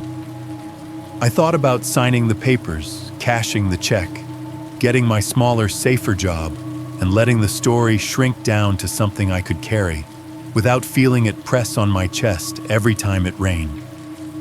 The reason I didn't has nothing to do with bravery or wanting attention. It has a lot to do with guilt. Because once I knew about the court case, I'd never been told about the earlier collapse, the no conclusive cause that almost certainly involved the same bad air. I couldn't stop thinking about the man who owned the building before me. He knew something was wrong. Maybe he didn't know all the technical details. Maybe he didn't have plume models or barometric data, but he'd seen enough to settle quietly with someone who dropped on his floor with no explanation. He'd seen enough to sign off on language that hinted at atmospheric monitoring issues. He'd walked past that sealed door with the same authorized personnel only sign and decided it was someone else's problem. And then he sold the building to me. He shook my hand. He smiled. He told me about square footage and zoning and power capacity. He said nothing about bad air or temp workers keeling over or the way old mines like to breathe when the sky tips a certain way. He let me walk into a room that looked safe and wasn't. If I stayed quiet now, I'd be doing the exact same thing to you. Not literally, most of you will never see my county, much less stand in that garage. But you have your own versions of it. Your own rooms you trust because they've always been there. Your own systems you assume are working because no one's told you otherwise. Your own old histories buried under fresh paint and new signage. If I didn't tell you how ordinary it all felt until the moment it didn't. If I skipped the part where the near misses got treated like funny stories instead of warnings. If I left out how close the air came to being everyone's problem, not just mine, then I'd be smoothing it over the way he did. The way everyone before him did. The way companies with logos instead of faces do whenever they can. So I'm sitting here at 2:13 a.m. in a dark kitchen with rain on the roof and my fridge humming and the AC whispering and the floorboard complaining, typing this into a box on a website that tells me to share your story. Someone like me somewhere is going to see it in their inbox and decide if it works for their channel. If they accept it, some guy with a calm voice and a good microphone is going to read it to you. You'll hear about a factory and a mine and a room and a dead brother. You'll hear about gas and storms and numbers on a screen. You'll hear about me walking my smaller life like it's still built on concrete and shaft rock. And if I'm lucky, if I'm doing this for more than just my own need to finally spit it out, you'll also hear something else. You'll hear your own house, your own office, your own car at a stoplight in the rain. You'll notice the way the air feels on your tongue. You'll think maybe for the first time about what's under the things you trust. I can't change what happened to us. I can't change what almost happened to the people down the road that day. I can't promise your air is safe or your building is honest. All I can do is refuse to be one more quiet link in the chain that keeps pretending rooms don't lie. That's why I'm telling you, if you've made it this far, you probably already pieced together the basic shape of what happened from the pieces I dropped along the way. But sitting here, staring at this blinking cursor, at whatever time it is now, I feel like I owe you the version I got from the people who actually did the math. The ugly, cleaned-up, technical truth that doesn't care whether it sounds like a horror story or a PDF. So let me pull the curtain back for a minute. Here's what it was stripped down underneath my factory, under the concrete slab and the yellow lines and the forklift tire tracks. There were old mine workings. Tunnels and shafts that had been cut and blasted a long time before I ever saw the property listing. They weren't just nearby. They were connected. One shaft in particular ran up close enough to the building that some engineer in the 70s put a note in the margin about ventilation concerns. That shaft got sealed. On paper, anyway. The mine closed. The company pivoted. The surface building got reused and resold and rebranded. But underneath in the dark, the workings didn't care. They did what abandoned mines do when you stop pumping and venting and checking them. They started to fill up. Not with water. With air that wasn't really air anymore. Over time, years, decades, gases built up in those dead-end spaces. Carbon dioxide, mostly from the rock, from residual coal, from slow, invisible chemical reactions that never made the news. Some other stuff too, in small amounts. Enough that the readings in the shaft collar, when someone bothered to measure them, came back as not somewhere you'd want to take a nap. Most days, those gases stayed where they were, trapped by rock and dirt and the weight of the atmosphere pressing down. Like bad thoughts in the back of someone's head they've gotten good at ignoring. Then you get a day like the one that killed my brother. A deep, low-pressure system rolls in. The barometer drops harder than usual. The sky gets heavy, and all the air up there weighs a little less for a while. The technical reports describe it clinically. Barometric conditions contributed to upward migration of gases from disused workings. What that means in real life is the stuff in the mine suddenly sees a path up and out. It starts to move not fast, not like a geyser, just a slow, steady creep following cracks and seams and any forgotten conduit that still connects the old to the new. On that day, those gases found their way to the weakest points, the sealed shaft area under part of the building, the lower corridor, and eventually the attached garage. If you're picturing something dramatic, fog rolling under doors, visible vapors, you're imagining the wrong movie. This wasn't poison mist swirling in like a villain. This was air that looked like air, smelled like air, felt like air when it brushed your skin. It just didn't work like air once it got inside you. The garage, according to the models, acted like a dead-end pocket. Concrete on 3 sides overhead, door down, man door closed most of the time. Limited natural ventilation. A perfect little bowl for the gas to spill into and sit. The oxygen didn't vanish. It just got diluted, displaced, thinned out enough that a man walking in, breathing like he always had, would slowly start trading out what his body needed for something that filled his lungs but didn't feed him. Donald walked into that room and collapsed, not because his heart spontaneously gave up on him, but because the air in that space had quietly fallen below the level his brain could tolerate. He passed out. I walked in right after him, knelt down to help, and did exactly what you're doing right now in whatever room you're in. I breathed like normal. It just wasn't normal air. The reports call it oxygen-deficient atmosphere due to gas accumulation. The old miners had a simpler term, bad air.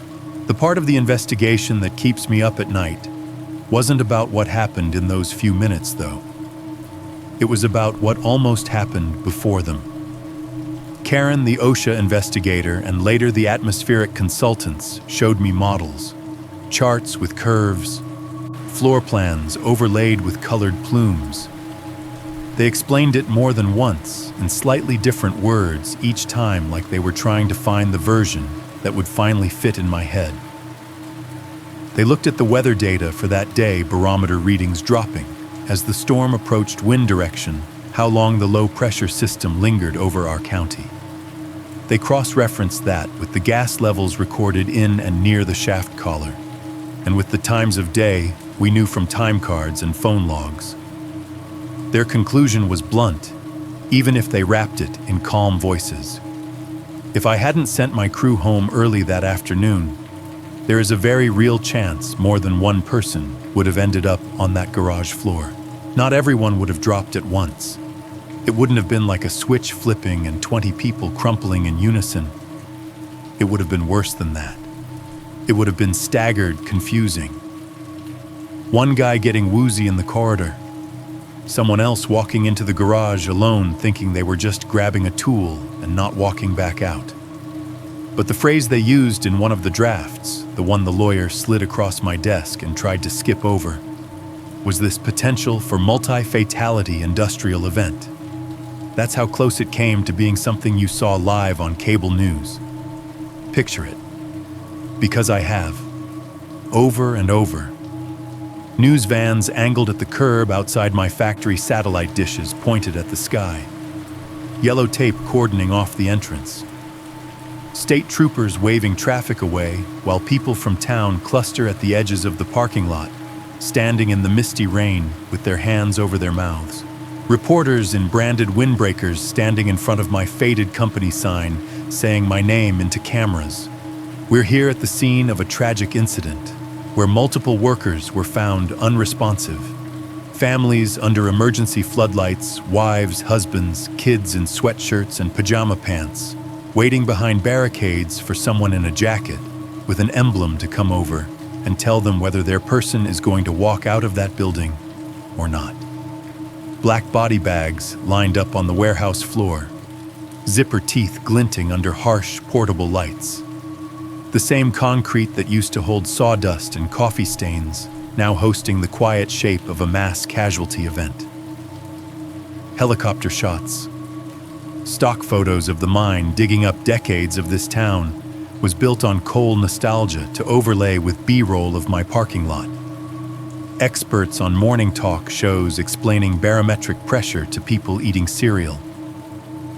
My name in the lower third owner of facility speaks out. In reality, none of that happened.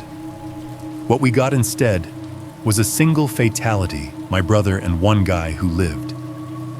The local news did a piece the next night, shot of the exterior, a clip of a fire truck, a soundbite from some PR person, talking about a tragic accident under investigation. It ran right after a segment about a school board meeting and right before a story about a pet adoption fair. In the paperwork, it went down as workplace fatality with environmental complication. That's the phrase one of the insurance people used. Like the weather had been a minor inconvenience that tagged along. On the worst nights, the ones where sleep doesn't even pretend to show up, my brain screens the other version. The one where I didn't clear the floor. The one where the plume didn't happen to hit its peak, right when my brother and I were the only ones stupid enough to be in the wrong room. There's one more piece of that. I've never said out loud, and if you're still listening, you probably deserve to hear it. You remember how I told you I'd sent everyone home early, how I stood up on the mezzanine that day and looked down at the floor and thought, we'll eat the lost hours, let them beat the storm home. That's true. That's what I did. But that's not the whole truth. Because on that morning before lunch, I stood in my office with a styrofoam cup of gas station coffee in my hand, looking at a screen with production numbers and deadlines, and I almost didn't. The storm was already showing up on the radar. The radio in the shop had started slipping in those stay tuned for severe weather updates, messages between songs. A couple of guys had asked about maybe heading out early if it got bad. I remember looking at the schedule and thinking, if we can just push through till 4:30, one more hour, maybe two. We had a big order due, and every board we put through the saw that day was money we needed. It wasn't greed exactly. It was that old factory owner reflex: time equals production. Production equals survival. And then, completely unrelated to safety or barometric readings or any noble instinct, another thought pushed in. I'm tired. I hadn't slept well the night before. The lawyer had called. The bank had called. My back hurt. My head hurt. There was a game on that night I wanted to actually sit in front of instead of catching scores on the radio in the office. The idea of fighting rush hour in a storm made my shoulders knot just thinking about it. So when the lights flickered that afternoon and the rain started slamming the roof hard enough to drown out the radio, what tipped me over wasn't some pure concern for my workers' well-being. It was selfish. I wanted out of that building. I climbed the stairs to the mezzanine, looked over the rail at the guys below, and said the words that from the outside sound like something a good boss says in a movie. Clock out. Go home. Beat this thing. We'll pick it up tomorrow. They cheered. Someone made a crack about me going soft. People smiled and shook their heads and started shutting machines down, happy to lose a couple of hours. I went back to my office feeling relieved, proud even, like I'd done the right thing. I patted myself on the back for being the kind of boss my younger self would have appreciated. It was only later, after the investigators and the reports and the plume models, that I realized the ugliest part. The decision that probably saved multiple lives didn't come from my best self. It came from my laziness, my desire to get out of the rain and off my feet. If I'd been a little more wired that morning, a little more in the mood to grind, I might have squeezed that extra hour out of them. And if I had some of the men who clapped my shoulder at the funeral and told me he'd want you to keep this place going, might not have been standing on their own feet when they said it. I don't know what to do with that. I've done enough therapy to know you're supposed to let go of the idea that every bad thing and every almost bad thing is your fault. That you weren't the storm. You weren't the mine. You weren't the gas in the garage.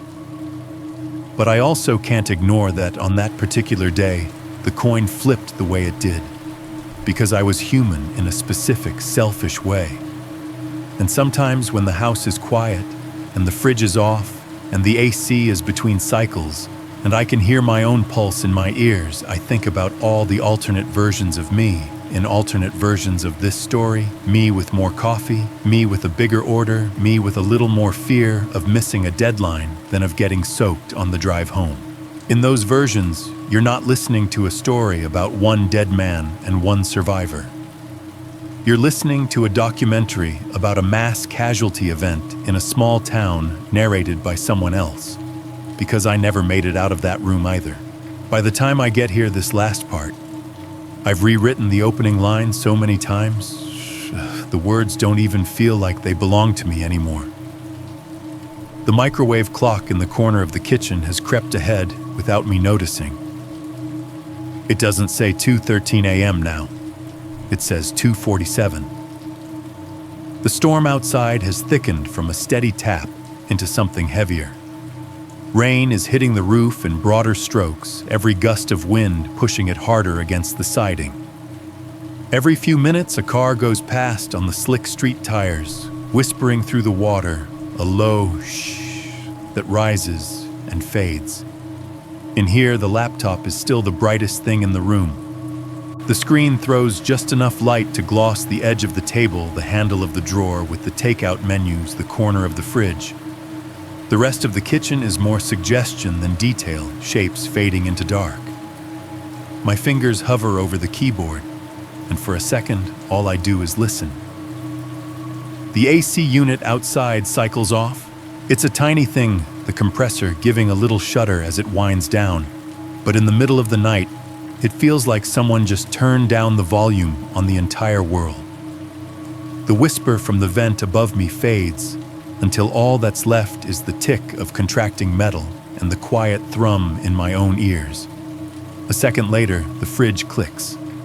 That small, precise sound of a relay turning something on or off, followed by a soft, almost reluctant hum as the compressor kicks in again. It's lower than the AC, more contained, like it's trying not to wake the house. From somewhere down the hall, I hear a single drip in the bathroom, a lone, hollow plink, as a drop of water falls into the tub or the sink. It's not even a leak, just one of those things pipes do when they're figuring themselves out. I know that. Still, the sound lands too clearly in the quiet, like a pin hitting glass. These are the same noises I've lived with for years. The same ones you live with. The weird thing is, I didn't really hear any of them before that day in the garage. They were background part of the static you stop registering because you assume it'll always be there. Now every tiny rise and fall in the soundscape feels like a line on a monitor. And I guess that's why I'm talking to you at all, why this isn't just something I tell a therapist or a lawyer or the handful of people who already know my last name. Because this isn't just me trying to get it out. This is me trying to hand something to you and say, here, check this before you trust the room you're in. So let me ask you directly, wherever you are, however you're hearing this. Where are you right now? Are you in your car, maybe parked in your driveway, or down in a concrete staircase of a parking garage because you didn't want to turn the engine off until you finished the story? Is there concrete on three sides, maybe above you too, the ceiling low enough that the lights feel closer than they should? Can you smell rubber and oil and whatever drips off cars when they've been running too long? Are you lying in a small bedroom with the door closed to keep the hallway light out, watching the glow from your phone or your laptop paint the ceiling? Is there a portable heater humming away a few feet from your bed? Red elements tucked behind a metal grill blowing hot air into a space that hasn't seen an open window in weeks. Are you in an office with no windows listening through one earbud so your boss doesn't notice fluorescent tubes buzzing gently overhead? Are the vents in the ceiling whispering a constant stream of air past your head, a sound you only notice when they switch off for the night and leave you with nothing but the tick of a wall clock? Wherever you are, just take a second. Listen for the hum that's always there. Your AC, your heater, the fridge in the next room, the server rack in the closet down the hall, the traffic outside the neighbor's washer, the building's lungs. And then imagine just for a moment what it would feel like if all of that stopped at once. If the room you're in suddenly went from normal to a kind of quiet that doesn't feel like peace, a quiet that feels like something holding its breath. I'm not saying that to make you jump at shadows. I'm saying it because that's the one detail I keep coming back to, the one that sticks in my teeth. No matter how many reports I read, there's always a moment right before everything tips when the air knows something you don't. As I type this, I can feel that familiar band of tightness pulling across my chest. Not sharp, not dramatic, just a slow, steady pressure like someone has looped a strap around my ribs and is cinching it one notch at a time. It might be the way I'm hunched over the table. It might be too much coffee. It might be the storm outside graying out the world, making the house feel smaller. Rationally, I know what the therapists would call it. Anxiety. A conditioned response. My brain taking perfectly normal bodily signals and throwing them into the danger bin because of what happened in one specific room years ago. I've read the pamphlets. I've nodded through the explanations. It doesn't feel like anxiety. It feels like standing in the hallway to the garage again, hand on the door handle, unable to tell whether the air on the other side is the same as the air on this one. I get up from the table, leaving the laptop open, the cursor blinking patiently in the middle of the last sentence. The chair legs grate softly against the floor, that same complaining creak from the board under my left foot. I walk over to the thermostat as if pushing a button on a piece of plastic is going to tell me anything my body hasn't already told me. The numbers are normal. Room temperature is what it should be. The little icon for cool is lit, waiting for the unit outside to cycle on again. I glance at the carbon monoxide detector on the wall near the hallway. Another thing I never cared about until I learned what it sounded like when a monitor went off in a space where the air had gone wrong. Its green light burns steady. No red. No stutter beep. I cracked the kitchen window an inch anyway. Cold, wet air pushes in, smelling like rain and asphalt, and the faint metallic tang that all storms carry. It feels better on my face, on my tongue. Fresher, even if that's just in my head. Everything is normal. That's what the scene would say if someone wrote it down in a report. The kind of line that gets nestled between charts and footnotes and tucked into a file. I go back to the table, sit down, and finish this, because not finishing it now would feel worse than whatever happens after I hit send. And here's the part you won't hear in the audio version if this ever makes it that far. Here's the thing that happens on this side of the recording in the little gap between "thank you for listening" and whatever autoplay video YouTube feeds you next. I type the last line. I read it once. I move the cursor to the button I need. Before I click it, I notice something. The fridge has gone quiet again. The AC hasn't cycled back on yet. For the first time in a while, the house isn't making any noise at all. No hum, no whisper, no tick.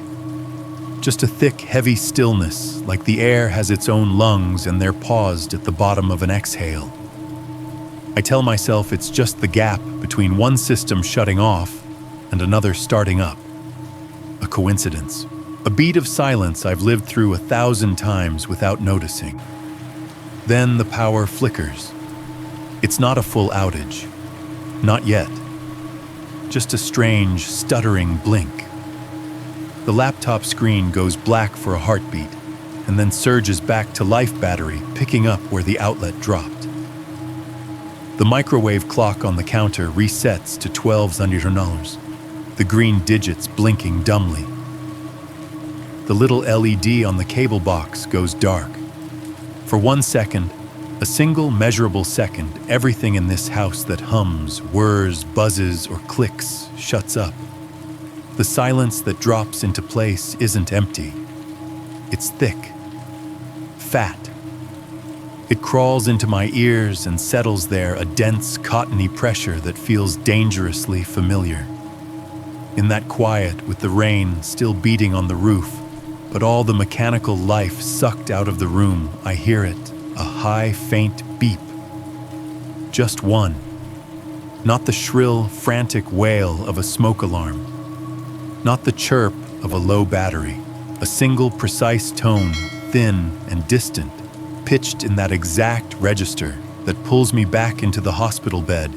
The first sound I registered as I swam up out of the dark after the garage. The sound of a monitor telling someone I was still here. Then nothing. The fridge kicks back on like it's been shaken awake. The AC unit outside snarls to life blower filling the vents with rushing air. Somewhere down the hall, the water heater ticks in indignation at whatever just happened on the line. The house exhales. The moment passes. If you were here with me, you might laugh it off. Power blips. Old wiring. A storm pushing the grid a little too hard. All explainable. All fine. But you're not here. You're in your own space with its own noises and its own pauses.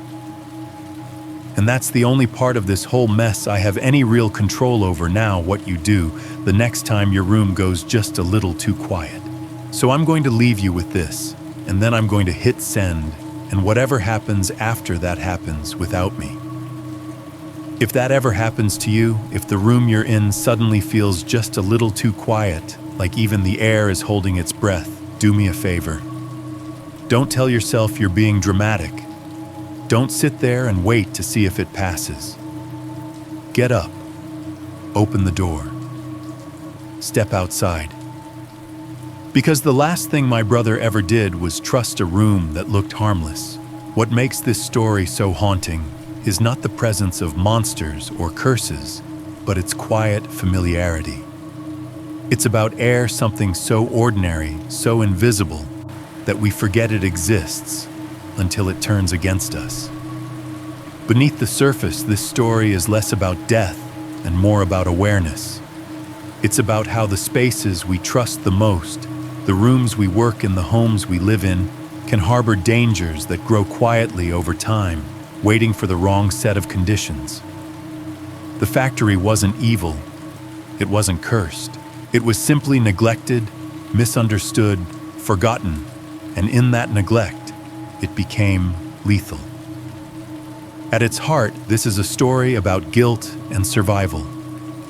The narrator doesn't face a ghost. He faces his own decisions, the tiny choices that ripple into irreversible outcomes. His guilt doesn't come from malice, but from humanity, a single moment of tiredness, a selfish impulse to go home early, which paradoxically saves lives. It reminds us how unpredictable morality can be, that sometimes salvation hides inside imperfection.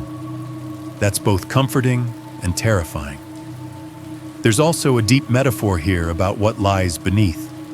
The mine under the factory is more than a piece of history. It represents all the unseen layers of our lives. The old mistakes buried under progress. The forgotten dangers sealed behind walls. The unseen weight of the past pressing upward into the present. Just like the gases seeping through cracks, our own ignored issues, emotional, environmental, systemic, don't disappear just because we stop looking at them. They build pressure until something gives.